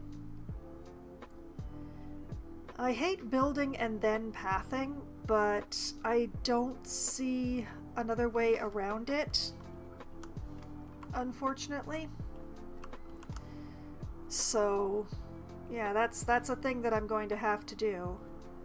Quite possibly I'll like work the path around and then figure out how to connect this to whatever path I did, but you know, plans amid plans. There will be zoo on the other side of these train tracks. It's just that these particular, like the tracks are not actually following where I want them to be. And also, I don't know that I have a massive amount of zoo in this direction. I think my line, yeah, there's my line right there. So I can't go a long distance to the west. The majority of my distance is southward. I've gone as far east as I want to, although I have more east than I have west. This is very slow because I'm so high up. I could go faster by being lower. But like, I ended up being off-center, so I have a lot more east than I have any other direction. Like, I have east and I have south, but I don't have a lot of west. But I don't really want to go further east than I have. Like, I don't want to make a zoo that fills the entire square. That's the whole thing. Like, I want to make a nice contained zoo with a train. And there will be a train station by the lake. But I think the zoo, I think I'm probably going to bulge the zoo like in the southwest direction, because I would like this to be the eastern edge. But eventually I'm going to run out of nocturnal animals to put in here. That's the main thing. But yes, I have renamed the habitat. I have I've added it to a work zone. I've talked about my plans for the future because that's what I always do. So I think what I'm going to do is I will pause here. We're going to have a nice manual save because I've only saved twice tonight. And this is where I'm going to call it a night. After stream, I'm going to come in here and I'm going to label these boxes, these two boxes that I just put down, so that I know what is going in there. But you know, until that point, like just like I like to be able to remember what I'm putting in things. And sometimes future Foxwine looks at, you know, an unlabeled box and is like, what was I doing with that again? So yeah, I'll figure it out. But yes, this is where I'm going to call it a night. So I am going to go to my glorious ending now screen. But the good news is, if you still haven't gotten enough of my Planet Zoo playing, you can find my previous streams archived on my YouTube channel, which I've just linked to in the chat. There is a playlist there for Planet Zoo, so you can see the entire building process of the Zoo Nocturne from beginning to, well, almost now. There was a bit of a technical issue with my computer hardware last week, apparently, and I haven't actually gotten last week's streams loaded up yet, but actually, come to think of it, I did not stream Planet Zoo last week, so everything is up there. Everything is up there until this week. So you can see the entire progress from the day that the zoo was started, when I hadn't even decided what its name was, right up until the previous stream where I put down some pumpkins and said, okay, I'm turning my attention away from the east now. Except I'm going to be turning it right back again in a few animals. Simply because of my decisions that I just made about the building that I'm going to be putting by the lake, and also where to be putting the lake. And I think I've made some very good decisions here as to what I'm doing. But, you know, that's a problem for future Foxwine. Further in the future Foxwine. Nearer in the future Foxwine, I will be back streaming again on Wednesday night, starting at as close to 7 p.m. as we get enough people together to form a game. I will be playing either Among Us or 100% Orange Juice, or maybe Scribble It with my friends, depending on how many people show up. Among Us is the game that we play when we have the largest number of people. It admittedly has been a while since we've had enough people, but hope springs eternal. And 100% Orange Juice is the one that we've been playing the most of lately because it is 4 players or less. It's a board game that is sort of like an anime version of Mario Party, except far more chaotic because there are monsters that you have to fight and each other sometimes, and all sorts of glorious things, and everybody has a little power that changes rules for them, and it's just great. It's absolutely wonderful. It's chaotic joy that we have. But, you know, if we have too many people for 100% Orange Juice, but not quite enough for Among Us, that's when we're going to attempt Scribble It, which is a Pictionary style game. The only thing is that we have not tested recently. One of our players' computer recently rejected, within the last couple of months, rejected playing Scribble It. So we're not 100% sure if that computer is going to agree, but we're going to try to convince it, should that happen. So that's the way that goes. And then on Wednesday, about 10:15 or 10:20 or so, when my friends abandoned me, because apparently you need to sleep at night in order to be able to be awake and able to work in the morning. Sounds like propaganda, but they all believe it, so that's when I will be switching over to my solo Valheim server, where I will be crashing around to do my best not to die too much, while I'm going to be trying to tame me some wolves. Which is going to involve finding a place to build a wolf taming pit, building said pit, getting some wolves into it, and then throwing meat at them for a while. So that's going to be a whole project that I doubt I'm going to be able to get done in a single stream, but I'm going to see how far I get when I play Valheim. Then on Thursday night, starting at 8 p.m. Eastern Time, I will be playing Oxygen Not Included for Try Not to Die Thursday, where I'm going to be continuing to drag myself through the mid-game.